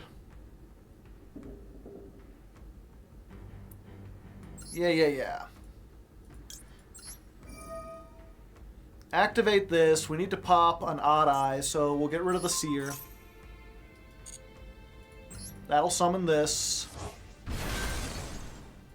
That'll activate this. We'll summon Valet. Valet effect. Put her in the graveyard? Yeah. And then from here, I think what we do is we just try to get, like, as many cards as possible. So I was talking earlier, people were like, what's your plan B? I'm like, make Electromite and hope that does so much for the deck that I don't have to do anything else. Let's see, actually, can I... No, I would need another one to get... Yeah, we just do the Astrograph stuff. So we can pop the monkey board, add back the Astrograph. This triggers. This triggers.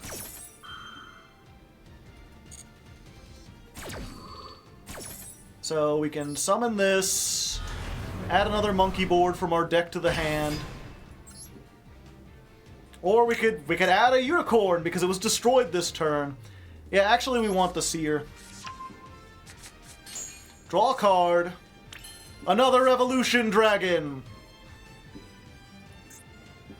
Yeah. Okay. Put this in the pendulum scale. Let's go ahead and diversify some of the things we can do. So we're going to use these two. We're going to make Promethean Princess. Activate her effect. Bring back Electromite.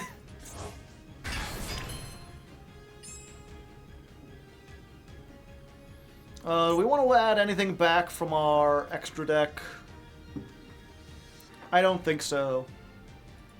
I think we just want to go into Amblo Whale. Oh, whoops, I did that wrong.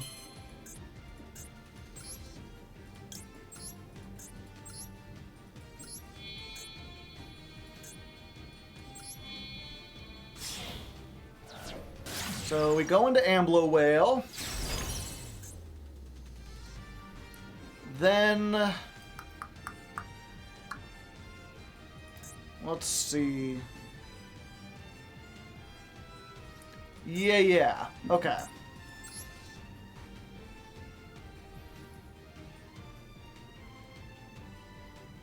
Ooh, that's funny. Oh, that would... Wait, that is very funny. Oh, I need to get up my monster for that. Never mind. For a second, I was like, I could do something really funny, but I cannot.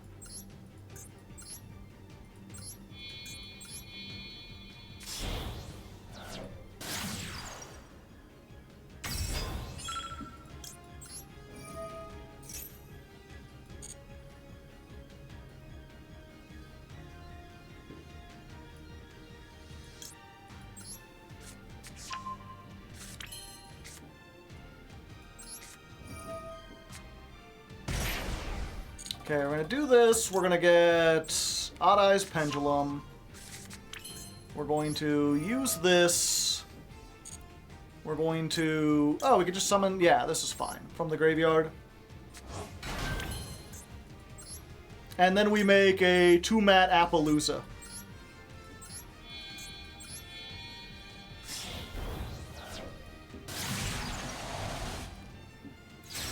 So there you go, chat. We got an Appaloosa, Promethean Princess, Persona Dragon. If they destroy the Persona Dragon, Odd Eyes will summon another Odd Eyes out of the deck.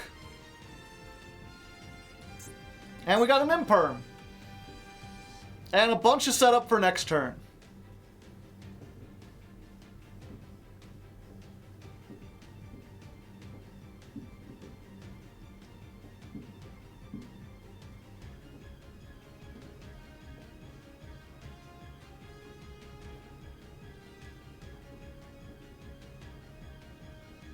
Yeah, an Amblo Whale will pop a card if the Appaloosa gets destroyed.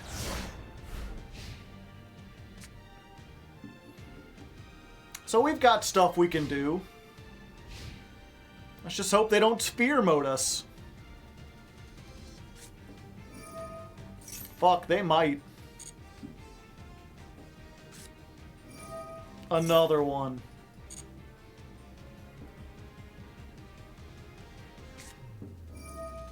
Card destruction? Oh, damn.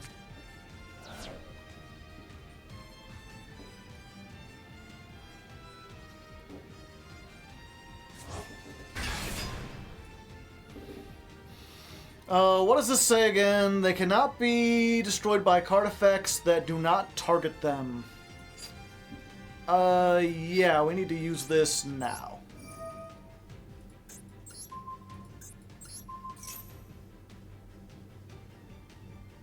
Because if they get another one on board, then I'm in trouble. Yeah, I'll negate that. You got, like, no other monster effects.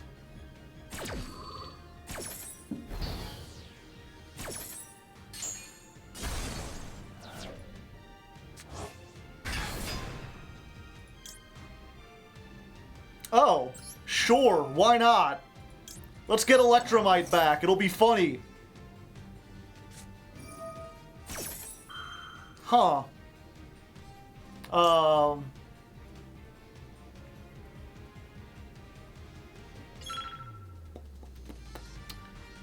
Yeah, go ahead. That'll leave you with no more cards to pitch for King Sarcophagus.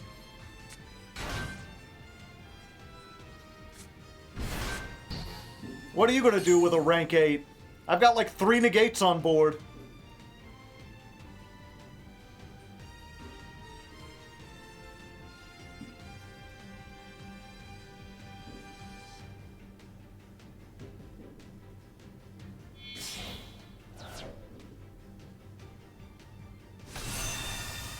Omega.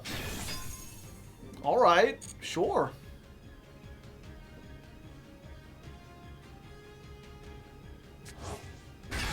Kebasen UF.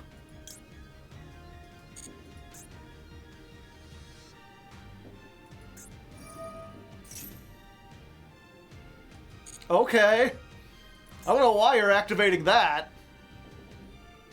Add a Horus from your deck to your hand. Then put a card from your hand on top of the bottom of the deck. Bye-bye. Just shuffle in the deck for fun.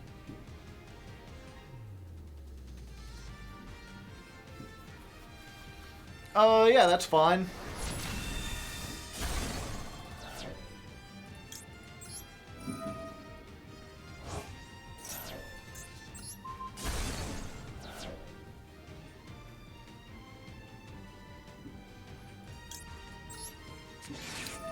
Activate this. Negate you so you have 0 attack, and also negate this so now you have to crash and take 2,400. No, no, no. Bonk! It's the 4th of July today, if you're wondering what all those pips and pops are about.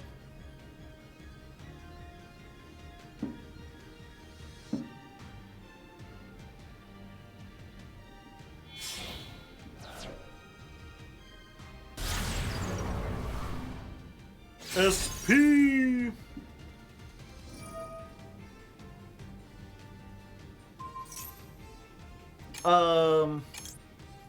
Yeah, I'll negate that.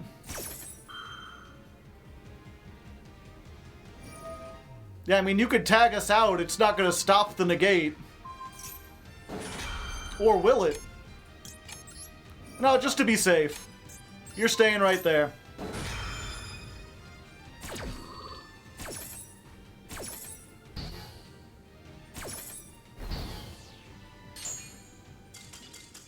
And there we go! It's that easy, chat!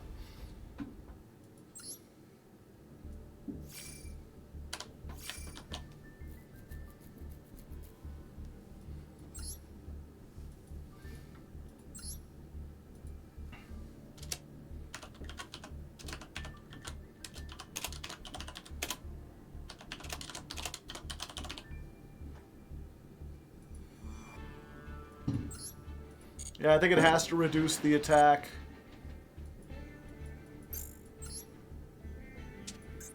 Okay, give me a second. I got heartburn. I gotta grab a Tums and some more water. I only had one left. A single Tum for my Tum. Okay, so we've barely used this. Let's go ahead. Put this in here. The pretzels return with a vengeance.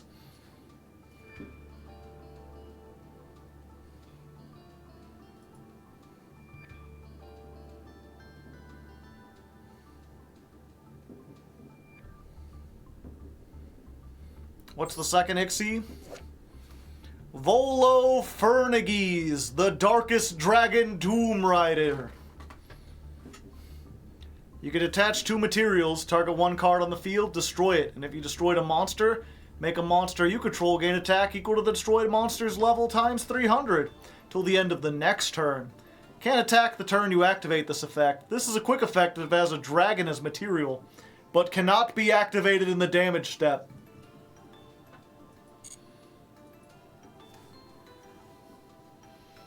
What's your favorite American tradition? Eating hamburgers? I like to eat hamburgers. Are there any other changes we might want to make?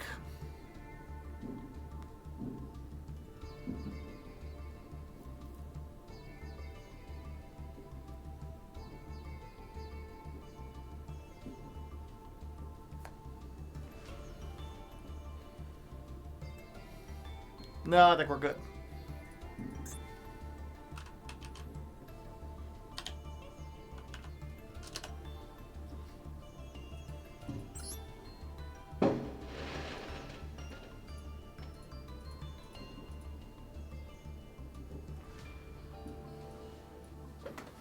$1.1. All right. Alright, so far the deck is doing okay. I mean, it's 6-6, we're evenly matched, but a lot of that doesn't have to do with the deck building. It has a lot more to do with me misplaying, and also us going up against, like, floodgate decks where we can't play anything. So, the only thing we've changed to... Okay, we'll try that again. Alright, so far the deck's not doing great, but it's not doing terrible either. We're evenly matched, 6-6. And to be honest, a lot of those losses were my fault. I'm not playing this deck optimally. I thought I knew it, but there's a lot more little, like, minutia that's, okay.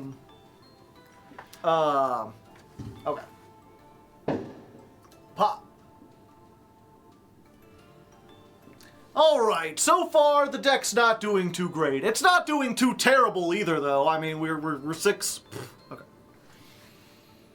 Alright, so far the deck's not doing great. Although it's also not doing terrible. We're evenly matched at 6-6.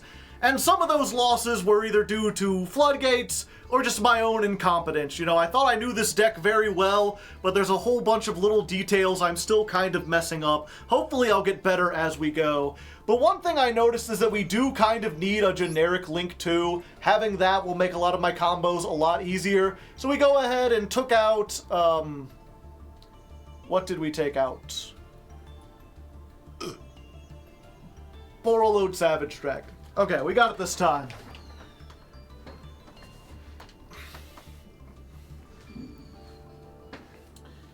Alright, so far we haven't been doing great, but we haven't been doing terrible either. You know, we're 6-6. We're evenly matched.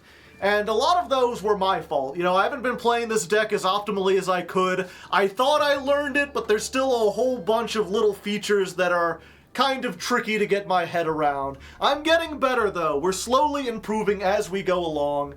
The one thing that I did want to change out, though, was the extra deck. There's been a couple times when we could really use a generic Link 2 to just get rid of 2 things on the field. So I went ahead and put SP Little Knight in here. We originally had Borrowload Savage Dragon, I believe, as like a level 8. Occasionally you get in those situations. But we're not using the Odd Eyes Synchron nearly as much as I thought we would. So I just took that out and instead we're doing this. So this is version 1.1, barely a change. Let's jump back into it.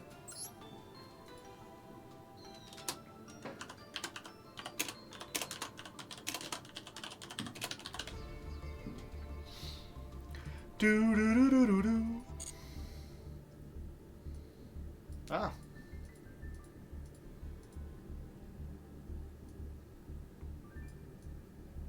Small. Fenrir, was that always there? Yeah.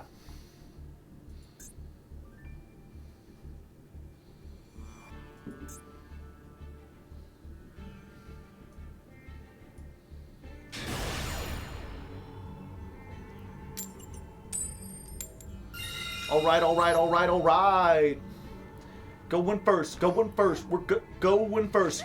Getting all the go first movements that you wanna do. Do. All right, I think this is full combo. Pretty sure. This can, let's see, target a face-up card, add an no, it has to be specifically, no, that doesn't. Because we can put this in the pendulum scale. We can activate Sky Iris. And then we can Sky Iris, pop this, and get ourselves the Odd Eyes Seer. There it is. So we got the Seer, we got the Revolution Dragon. Let's activate this effect. Search ourselves the Arc Pendulum. And from here, it's just that combo I showed at the beginning. We just gotta hope we don't get disrupted. They got a slightly over 40 cards.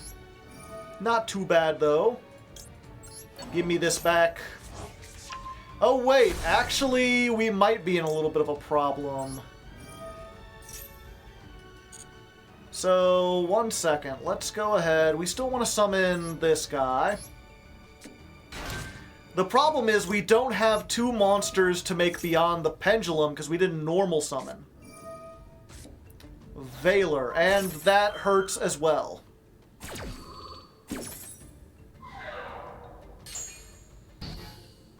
Let's see. We can still activate this. Again. Let's grab... See, now I'm wondering if maybe we should add like a low-level Odd Eyes that we can normal summon for situations like this. Let me look at these real quick. This takes 2 effect monsters, including a pendulum monster. Alright, so we can put this in the pendulum scale. We can normal summon Ash Blossom. And then we can make Beyond the Pendulum with these 2.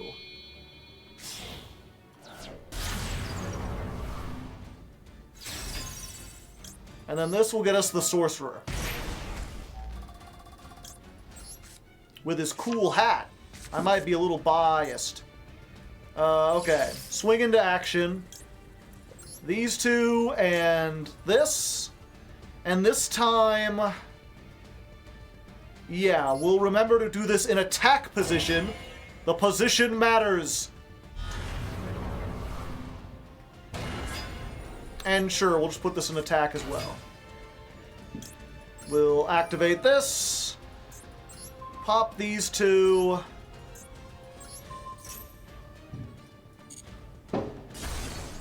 And then we get the Synchron and the Dissolver.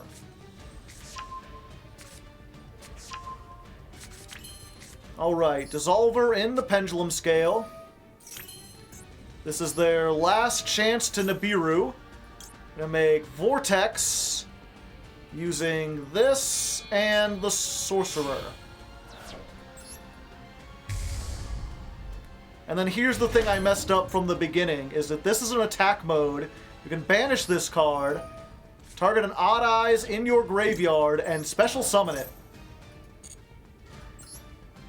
So we get this back. And then we do the thing. We'll put this here. Bar on the floor. Barong. The problem is, now we don't have enough materials to go into, like, an Apo. We could... Do we have a fire monster in the grave? We do. Okay. So we can at least do this. Instead, we can go for Promethean Princess with these 2.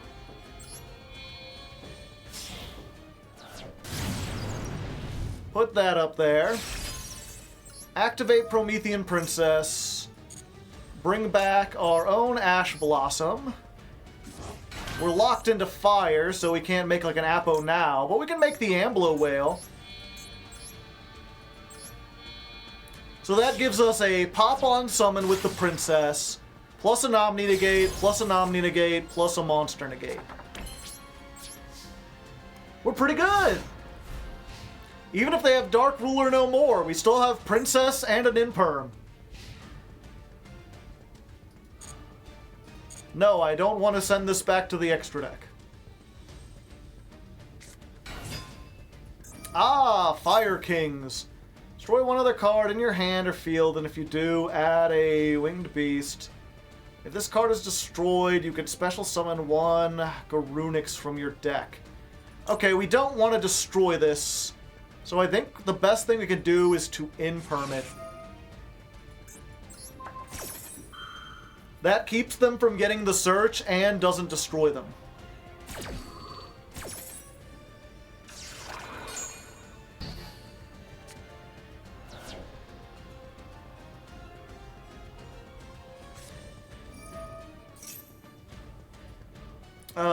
Wanted. Seeker of Sinful Spoils. Do we just negate this? We just don't want them to get to Diabell Star. Yeah.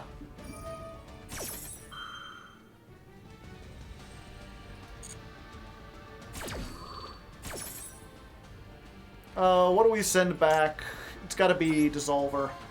Because we can't Pendulum Summon it. Not that we have Scales. 1 for 1.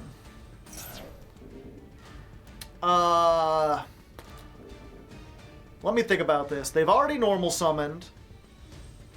Unless this is Diabell Star or exactly Fire King Island, I think this cooks them. And there we go! We got it! We beat the best deck in the format, and all it required was them to... Oh, they did get one hand trap, right? Yeah, they got Valor. We just played through the Valor because they used it at an inopportune time. But we did it.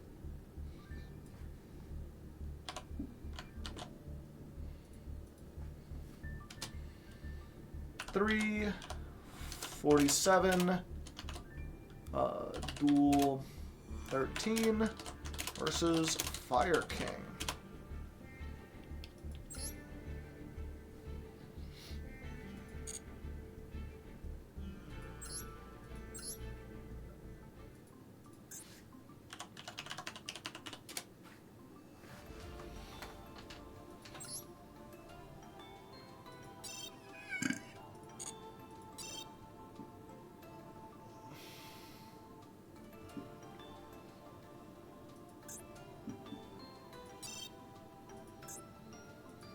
Man, that's not an Odd Eyes.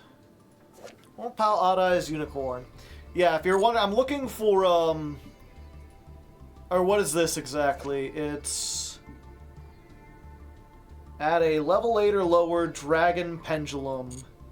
Oh, it's any Dragon Pendulum. Hold up. Let's check that real quick, chat. Dragon Pendulum.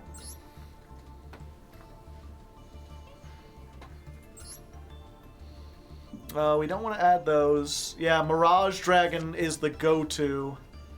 It's an 8 scale. You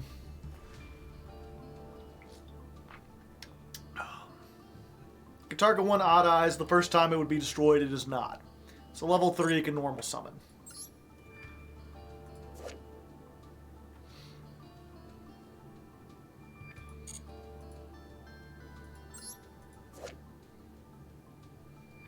It's a normal monster. While this is in your pendulum, you could target one, destroy it. Cannot special summon fusion, synchro, or Ixie monsters using this card except for Draco Slayers.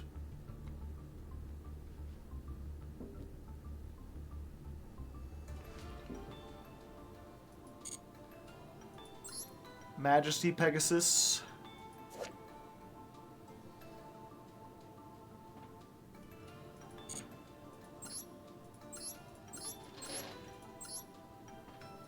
Coin Dragon. Other dragons gain 500 attack and cannot be destroyed by card effects. Target one dragon you control that was summoned from the extra deck. If that monster battles an opponent's monster, battle that opponent after damage calculation. Even if this card leaves the field. Ignister Prominence. Yeah, maybe. Of course, Dark Worm. But then I have to play like a gate. The Light Dragon. Normally special summoned. You can add one face-up Supreme King Dragon or Supreme King Gate Pendulum from your extra deck to your hand. Then immediately Synchro or Ixie 1.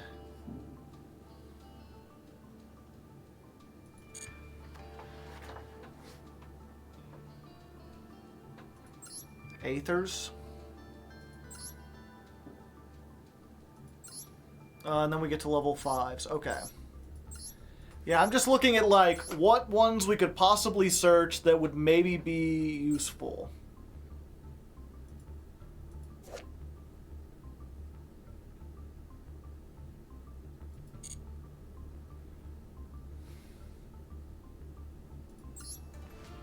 I think we add a Mirage. If we're going to do one. Let's see if that situation comes up more first.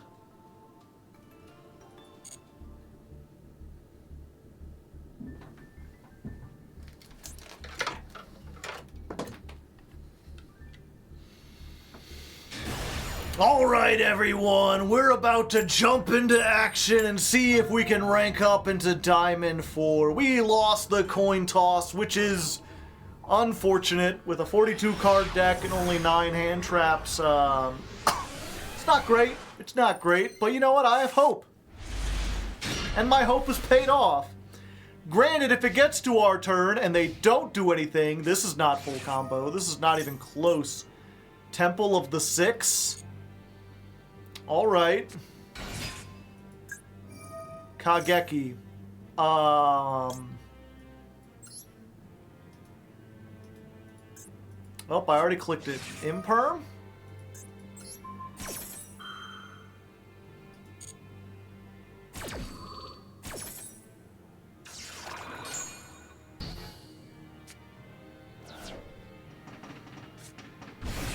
Another one. Okay.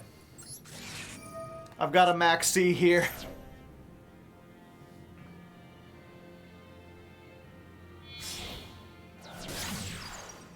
Battle Shogun. The unfortunate thing is, chat, we don't play, like, Nibiru. We don't play anything that could, like, put a stop to this. We just have more copies of, Oh. Alright. Well, everything worked out better than expected. Our opponent surrendered after a Maxi Imperm, and sometimes you gotta take those. You take what you can get. Put it together, go into Diamond 4, let's continue our journey.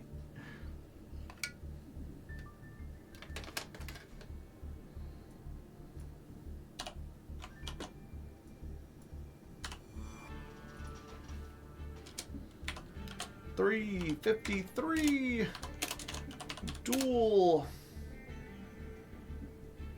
14.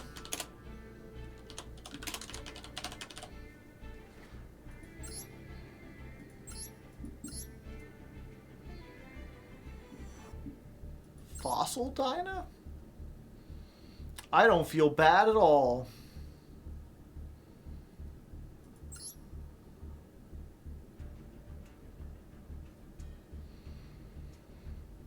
Okay, 1 second. Gateway, you can remove 4 counters, add a 6 samurai from your deck to your hand. They already had 2 counters.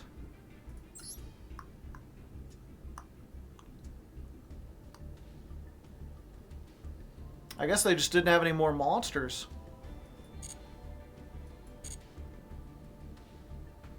What do? You play floodgates.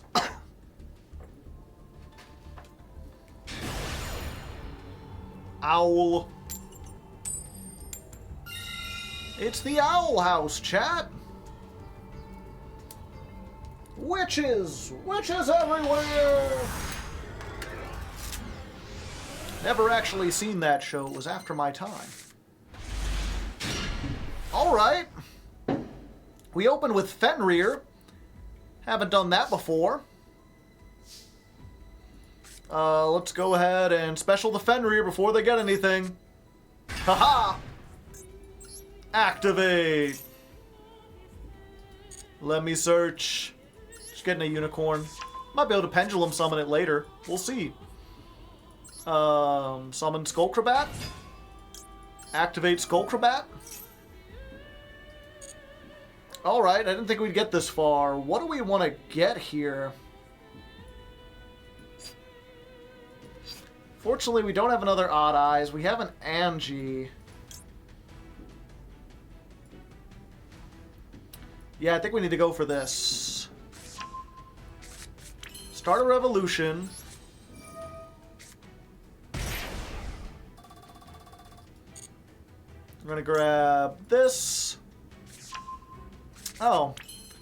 I think we're just skipping some steps. Now we've got the 8, and we've got the 1.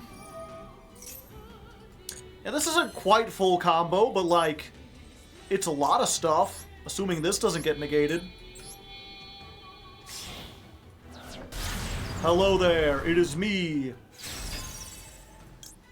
Activate the effect. Alright.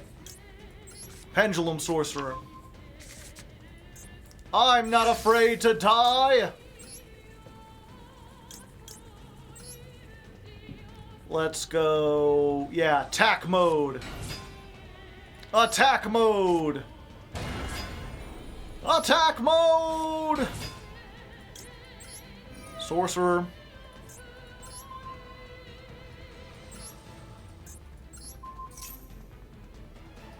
So we'll destroy those two. We'll get you and you.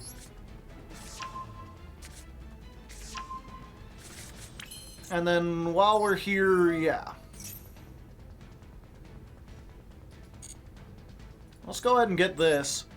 I have a feeling they have something, chat. And since I have the birth now, I think what I'm going to do is just use one... oh, actually, real quick, before I do this...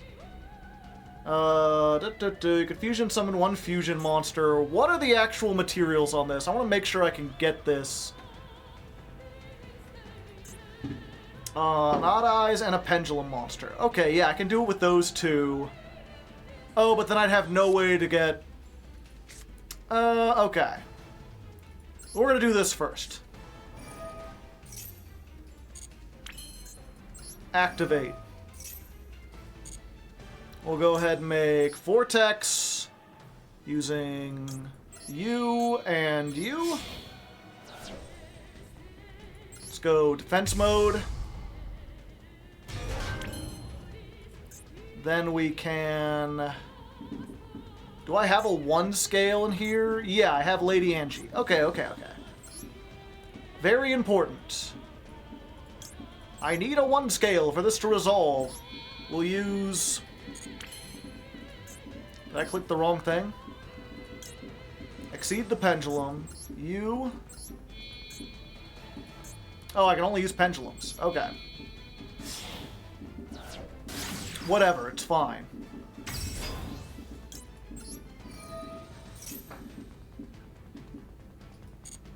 Okay, so we grab back Lady Ange.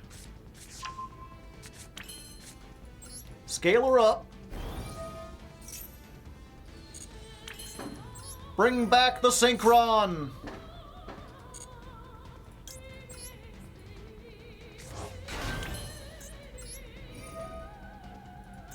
Summon the Resolver! Yeah, I mean, there's always a chance they have, like, Imperm and Nibiru.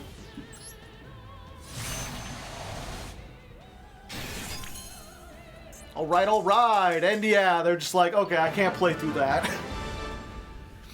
And yeah, then I use the Unicorn and the Beyond to make the 2-mat Appaloosa, and then I use the Birth to bring the Unicorn back. It's just great. It's just a great time.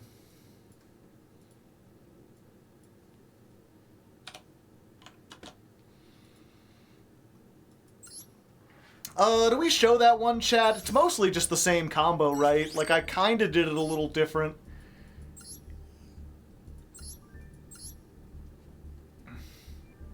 Oh. Oh, it's you. I don't know why they surrendered. They have Lava Golem and Gamma Seals. Horus OTK, or as we call it in the biz, the Ho-TK. Phantom, not because it's good, but because it's funny.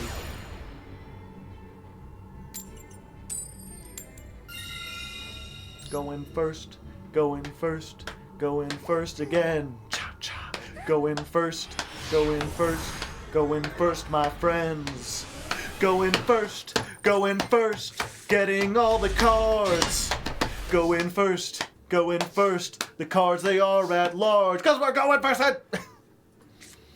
Alright. Summon? Give me the Odd Eyes Synchra, or the Revolution. And then what's great about this hand, chat, is that even if they, like, Imperm or Valor or Ash this, then we just activate Sky Iris, pop it, and add this anyway.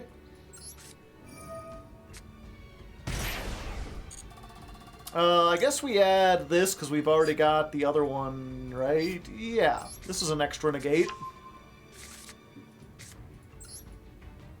Scale. I don't know what they could have, but let's activate this just in case. Never hurts to have protection, chat. Remember that.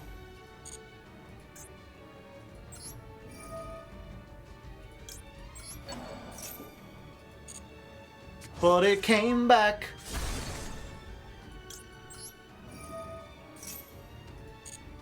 Allow me to summon my valet. Oh.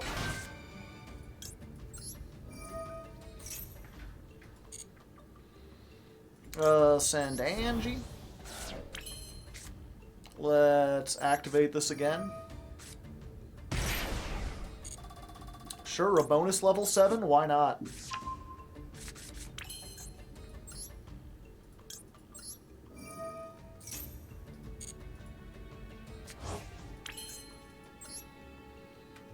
Let's go for... yeah.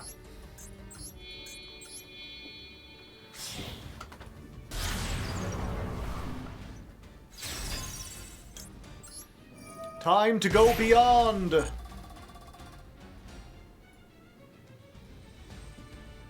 Where's my fat hat man? Oh, there he is.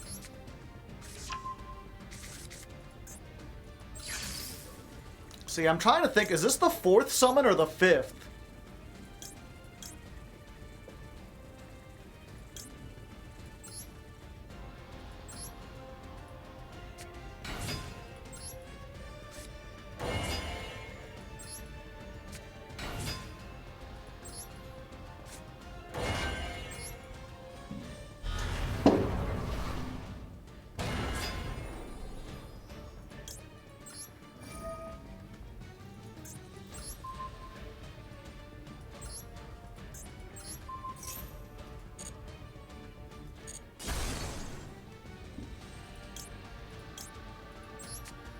See, 1, 2, 3. Yeah, the pendulum summon is the 4th summon. I've been sitting here for so long worried about Nibiru, but I think with this setup, we actually make the vortex before they get a chance to Nibiru.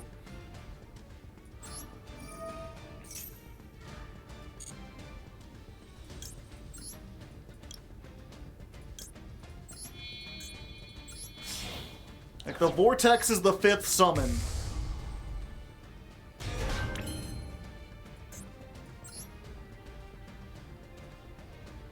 Let's see. Yeah, we've got the way to get this back, so...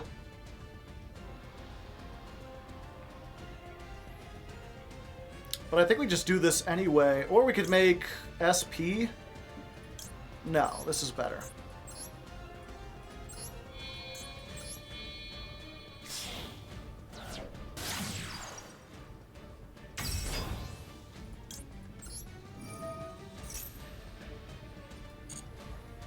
Let's get back this. Yeah. That'll offer protection.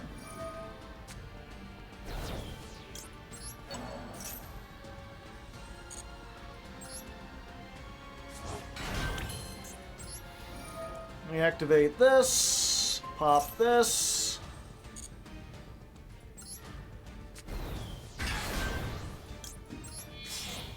Bar on the floor, dunk.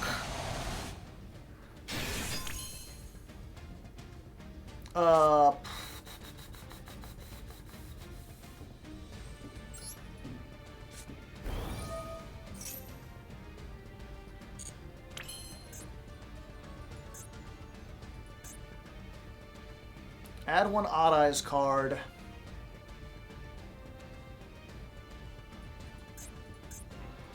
No, I think it's better to just go to Mad Apo.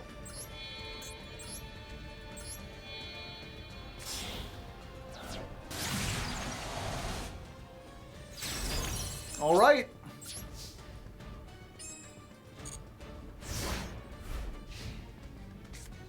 Draw phase. Activate Maxi. Because why not? Target a spell, shuffle it into the deck. Sure. I don't care about that. I didn't even use it last turn.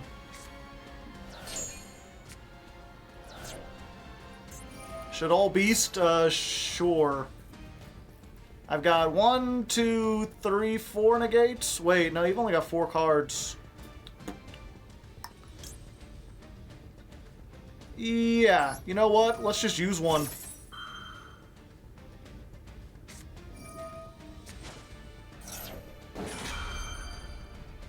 What was that? Special summon 1 rescue ace monster from your deck. No, I don't want you to do that.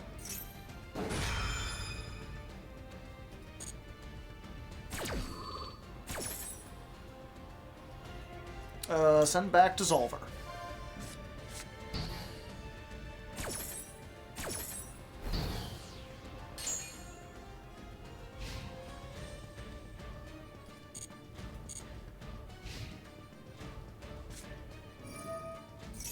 Gold sarcophagus? Yeah, I can't allow that to resolve.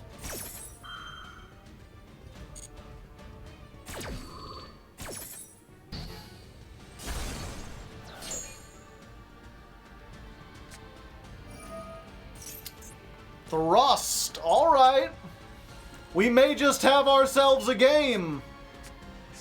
Oh no! Not that! Okay, we definitely got ourselves a game. Ooh boy!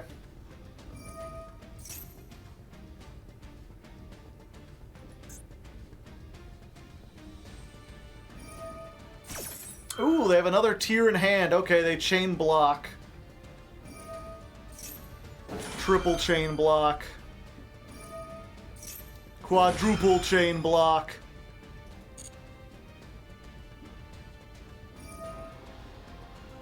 And then add a field spell. Why not?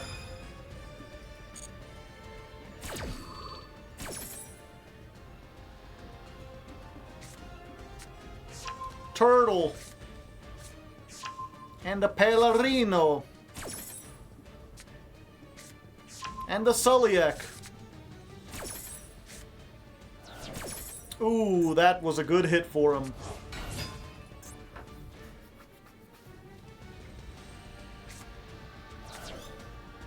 Oh yeah, they're under Max C. I forgot. So many things had happened, I forgot I standby phase.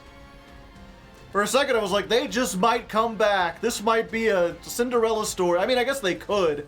I don't have anything super big to stop them unless I draw an Ash. Imperm can't be activated.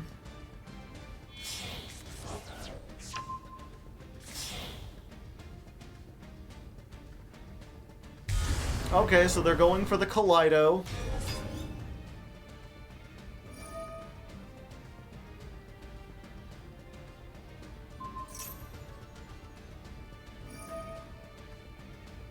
Target a Tearlaments, add it to your hand. I mean, fortunately this can target their monster summoned from the extra deck and negate it. They didn't see it coming!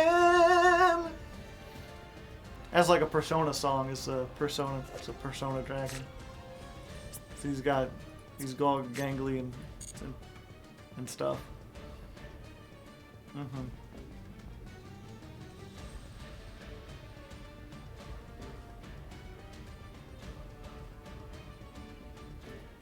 I think they're a little upsetty about that.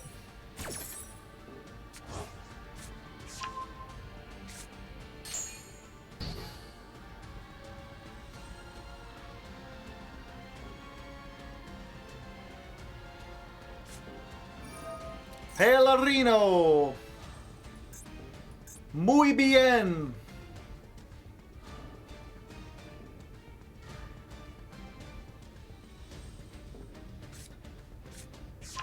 Another Rhino Heart. You should have gone to battle first, I feel like.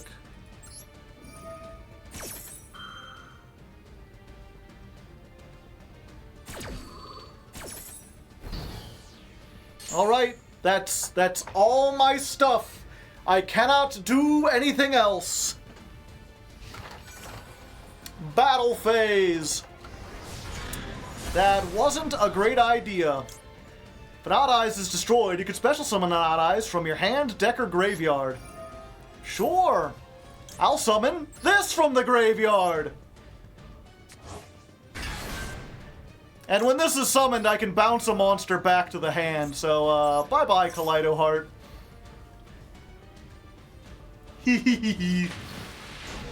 That's why I put it here. It was a secret tool to help us for later.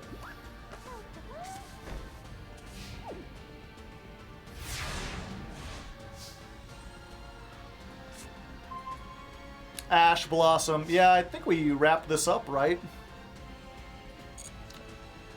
Do I want to... No, I'll just keep it. Pop the field spell.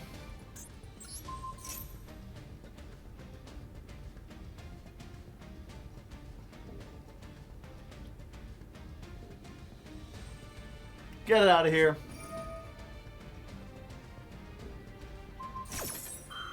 Soliek? I don't know why you think that's resolving. Unless you got a Veiler.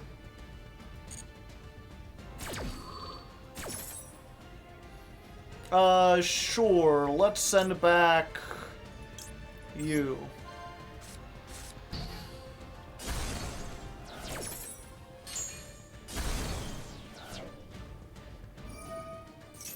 Add one Tearlaments monster. No. No, I had everything. And you're not allowed to have anything. You already activated that grass. I don't want to hear any more out of you. Oh, they've got a snow in the graveyard.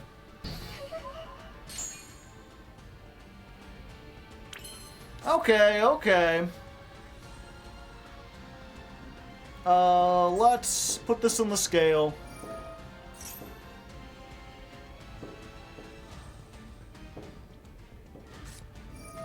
Ooh, and they might be able to hit some more stuff. Alright, what do you got?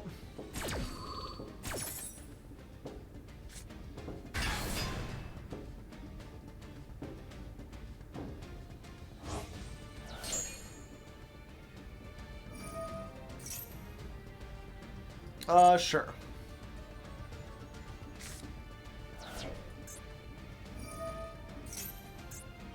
Squamata, no! Oh wait, no, wait. They can still do anything though. If they have the one that they have Dragon, is it, that destroys the spell trap? Okay, so we're going to activate this one. We're gonna add back the Revolution.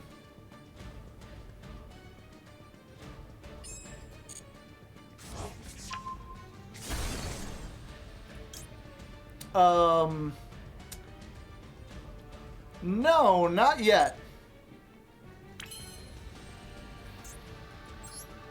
We're going to make... Yeah, chat was right. We're going to make SP Little Knight.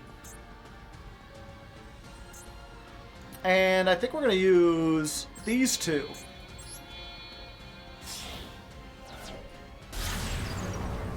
Spa! Oh, wait, if I do this, I can't, fuck it. I just want to run them out of resources.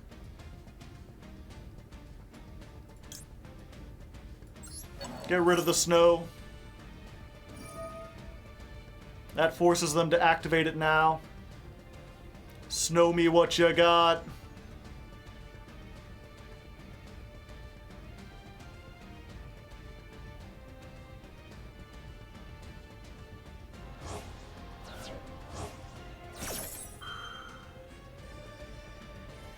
Yeah, that's fine.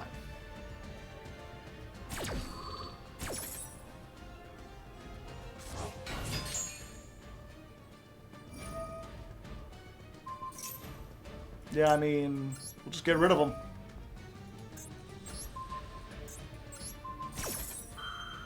Bye-bye!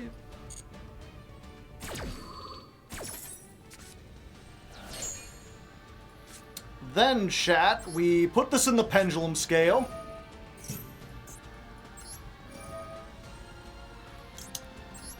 came back.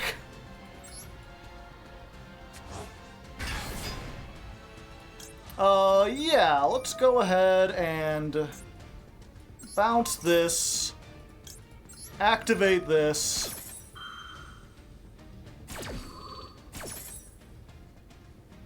What do we want to special summon?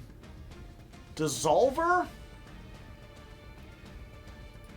Do we have one in the graveyard? No, we go for Dissolver. Yeah.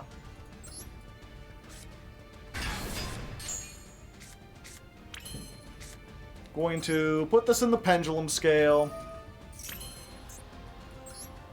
Activate, get ourselves a card. Have I normal summoned? No.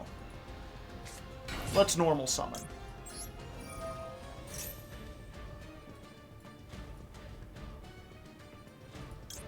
Get another one of these.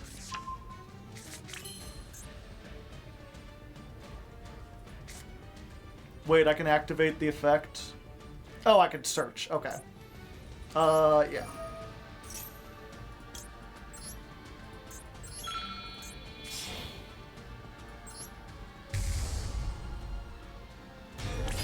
Go for Starving Venom. Activate the effect. Steel Barone. Battle phase.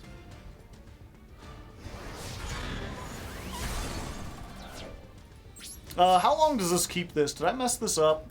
I think I might have messed this up, chat.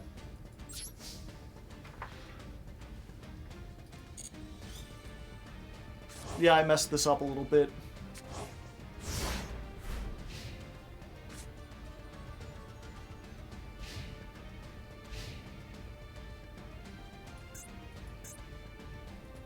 Yeah, this doesn't keep the effect. I could have ended that game. I don't know why I didn't. I was so keen on like, oh, I can activate Revolution to bring this back and bounce a card, and then I'll have the negate back, and then I'll be able to summon something off of this. Oh.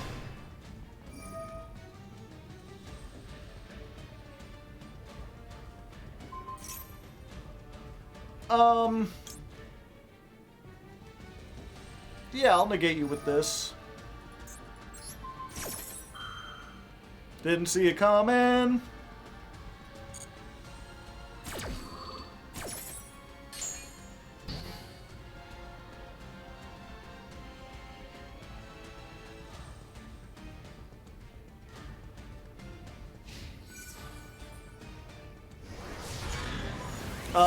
How many times do I have to teach you this lesson, old man?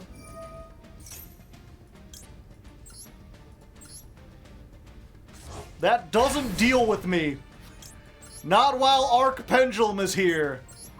Go back to the fiery water.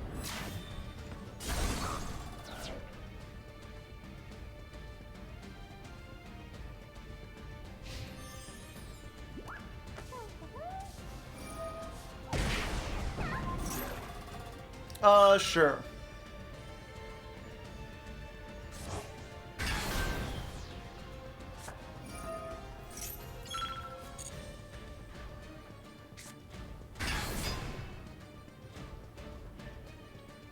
Oh, wait, no, that's 10. Yeah. Now it's not 10.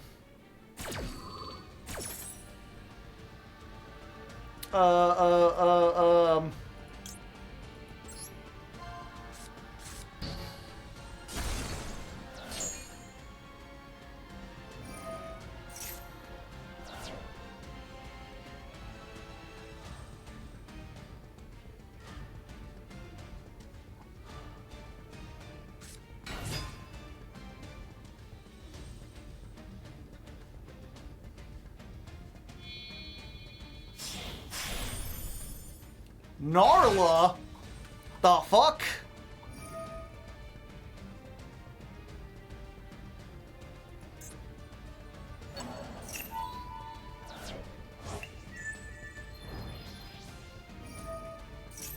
Oh, it detaches as cost. Damn.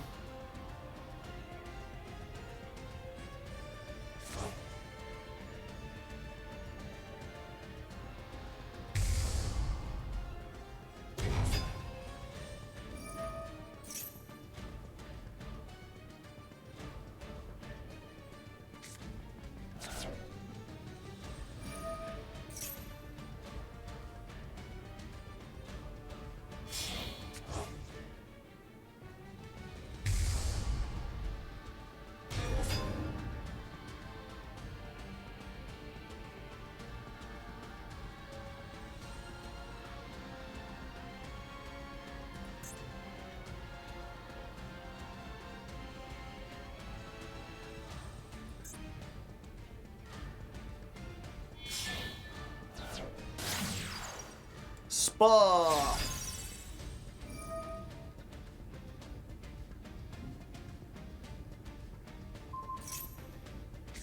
No, my vortex.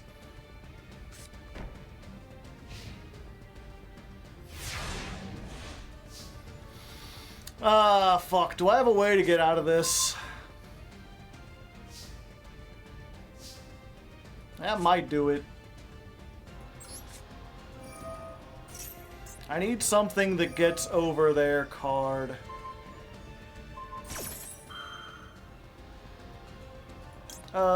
No.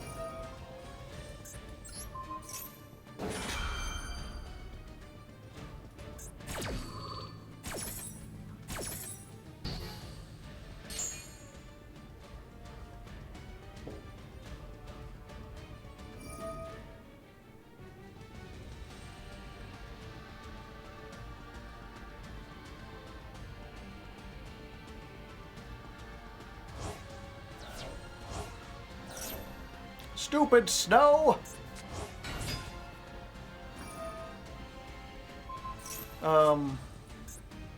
Okay. I'm not sure what you thought that was gonna do. Let's go ahead. I want to take... Yeah, let's take the Barone. Then we can activate the effect. Pop you.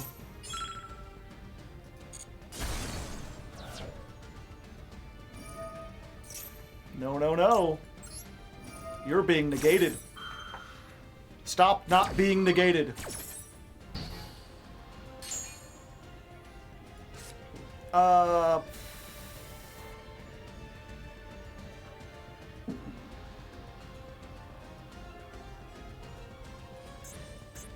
Yeah, I think we just have the pendulum. I mean, this does double battle damage. Yeah, that's just like game, right? Wait, I'm dumb. Okay, goodbye.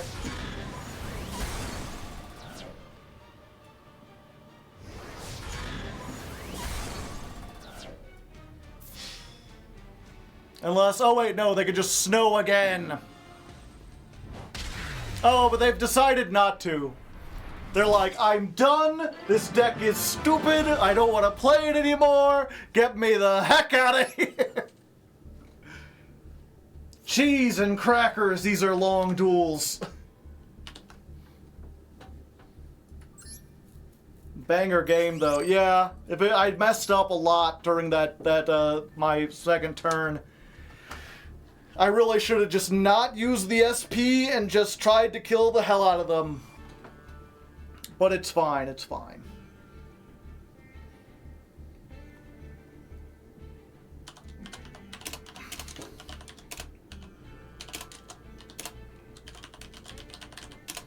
Snowing wouldn't have done anything? Sure it would have.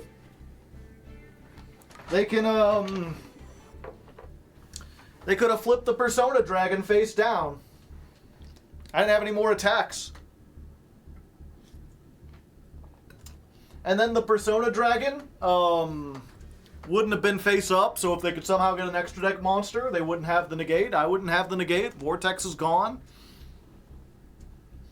We beat Tier after they resolved grass. That's a pretty big accomplishment, yes.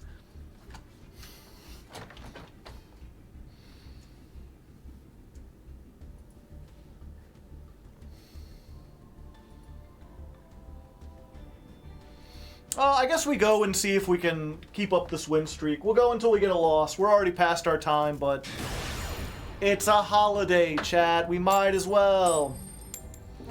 Might as well be walking on the sun. Do-do-do-do. Do-do-do-do-do. It ain't no joke, come on, just buy the world a token. Teach the world to sing in perfect harmony and teach the world to snuff the fires and the liars. Ain't no joke, you gotta get it all back for the recipe. This is a love attack. I don't know how, but it's back. It's just like any fad. It retracts before impact, and just like fashion, it's a passion for the with it and hip. When you gotta do the thought of things you wanna stay in the grip. Do do do do. So don't delay, act now, supplies are running out. And now if you're still alive, 6 to 8 weeks to arrive. And if you follow, there may be a tomorrow. But if the offer's shunned, you might as well be walking on the sun.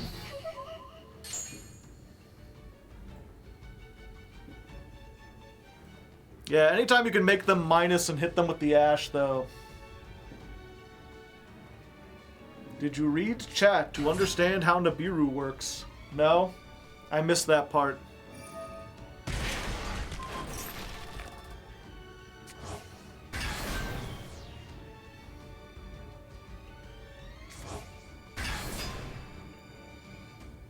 So they can make a 7 or 11. Nib counts monsters summoned, not number of monsters. I thought it counted number of summons, you mean. Oh, it counts number of monsters. Okay. It's Perlarino again!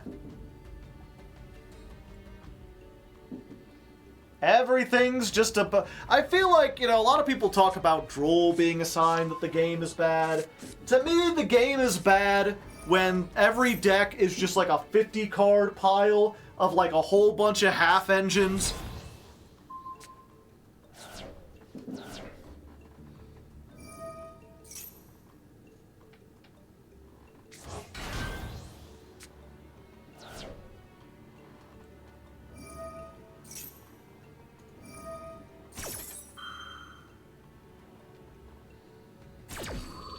Like, it's just one of those things, again, half the time I like the fact that Master Duel chooses to go for consistency hits. They're going to knock things down to 2 or 1 instead of banning them outright.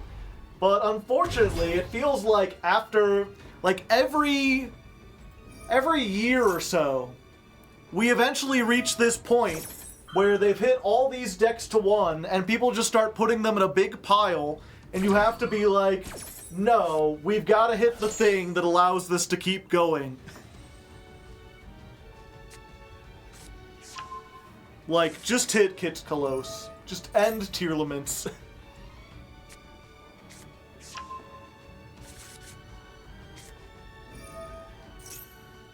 Or get rid of Perlarino, I guess, entirely. It's been at 1 the whole time it's been here. I'm trying to think exact, because last time it was Hulk, right? They were like, no, it's fine, we can have Hulk at 1.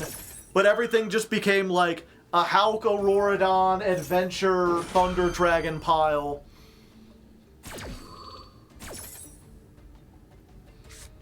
And now it feels like everything is just like a Horus Tearlament pile with Destrudo and the Shufflers. You got fucking Revolution, Fairy Tale Snow.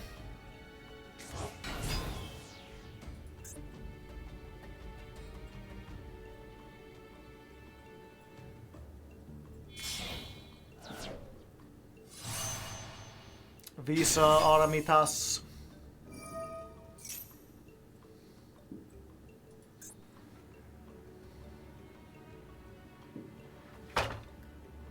Doo-doo, doo-doo-doo.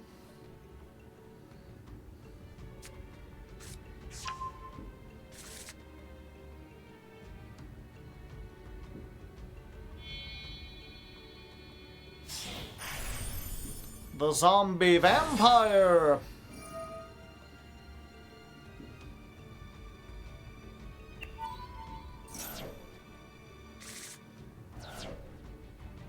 Well, at least they put this in the graveyard, and this. So now I have them there.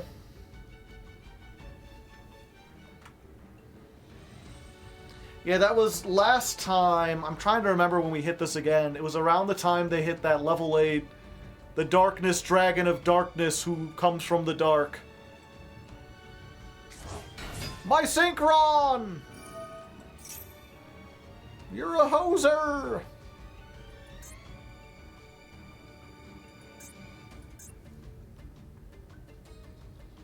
Magic dragon, yeah. And magic dragons.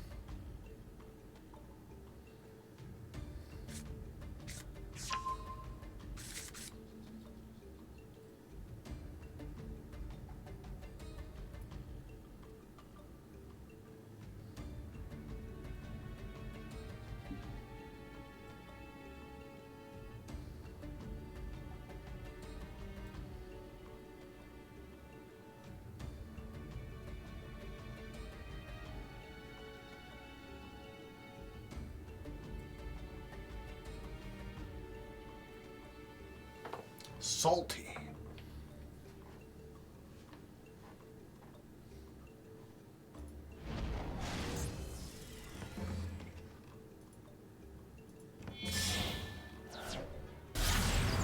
Spuff!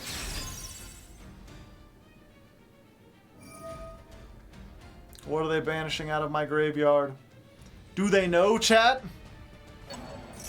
No, they're getting rid of the monkey board. Fuck, 2 set cards.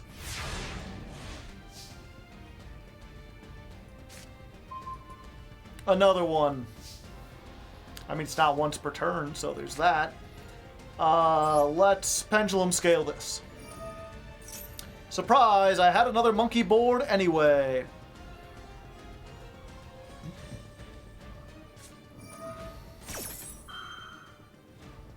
Crime? Alright.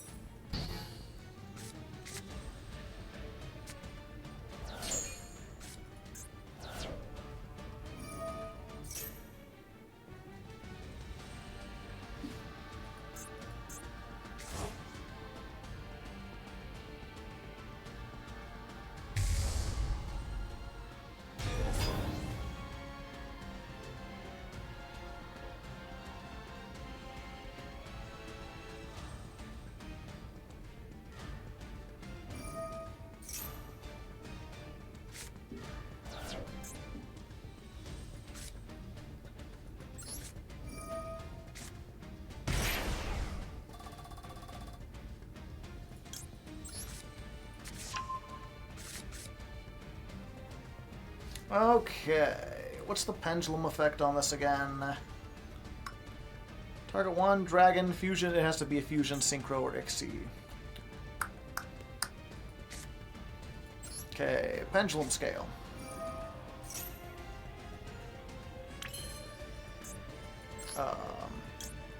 Activate this.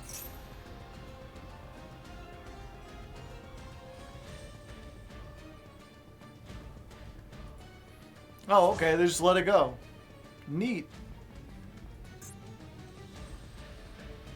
Yeah, I guess we pendulum. Oh, Dissolver's still there. Can I do anything with Dissolver? I don't think I can.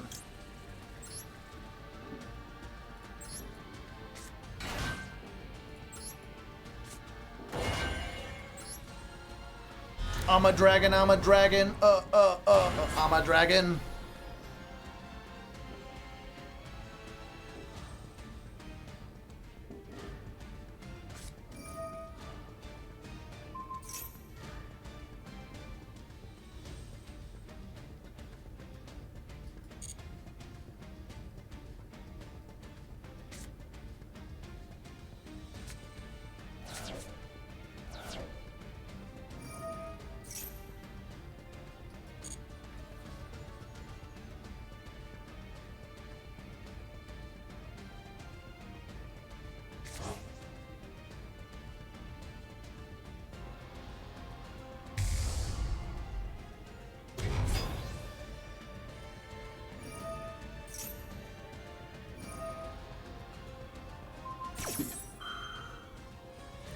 Might as well. I'm gonna die anyway.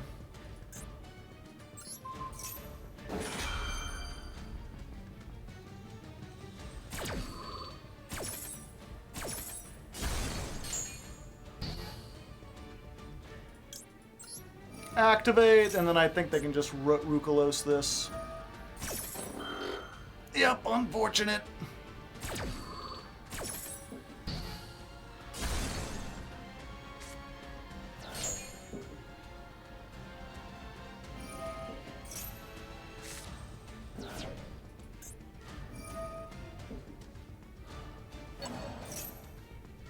Just get crime back.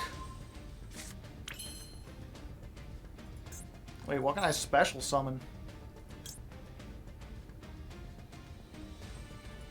Huh. Huh. Oh, it's face down. It don't matter. Wait. I need to destroy the SP first. Yeah. Let's get rid of the SP. No, that'll stop it.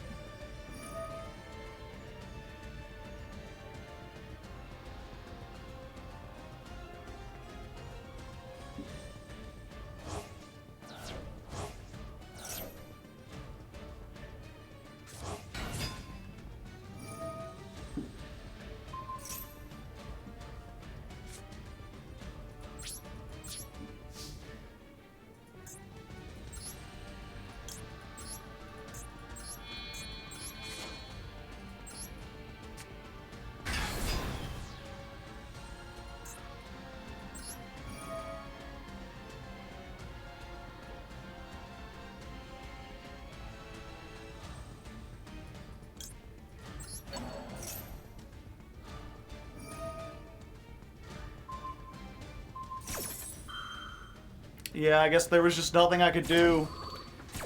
Counter Trap, Rukalos, Book of Moon, plus Snow.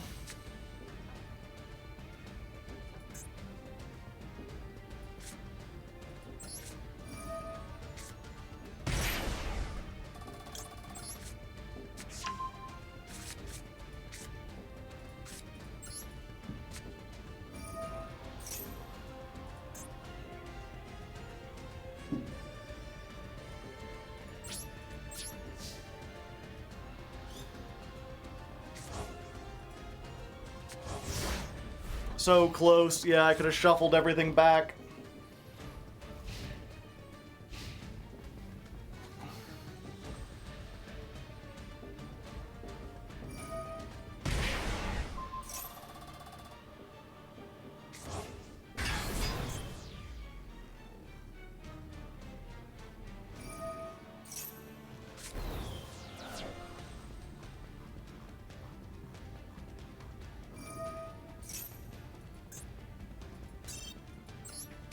Unfortunate.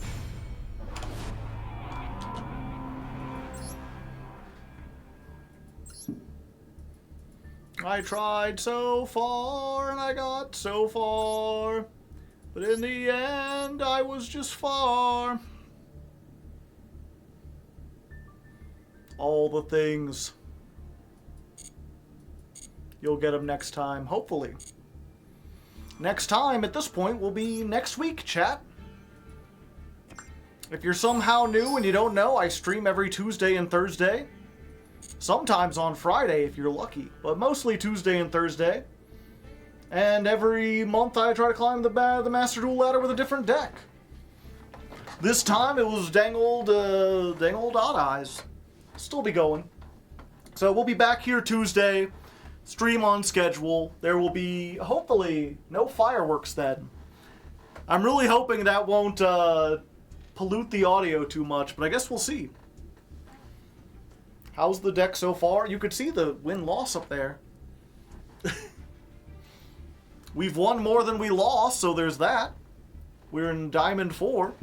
Slow going, but we're going there. Just a small pop here or there. Yeah, I think we might be able to get into Master 5 with this deck, but I don't think much further. The big thing is I'm not exactly sure what to take out. Maybe, I mean, I guess the cash package. Take out the cash package. I don't have enough room to make another. But like, if we take out 2, 3, 4, we could put in like, I don't know, maybe Gamma? Put a Gamma in here, a couple Gammas, a Driver, and then the Psyframe Link if we happen to get to it. Do you really need 3 of the field spells? I think so. Because it's all about what you open with. Your combo is Seer and Revolution. This searches both of those. This searches both of those. But they also search a whole bunch of other stuff. So it's like, if you don't get a starter, you can search the starter. If you do have a starter, you can search an extender. I don't know, I might take out the monkey boards. They're a little iffy. It is a +1, but the only thing it really gets you is like Skullcrabat. Synchron doing much is doing a lot. Synchron's like one of our biggest playmakers. Gets us all sorts of shit. You wouldn't even believe, chat. But yeah, for now I'm heading out.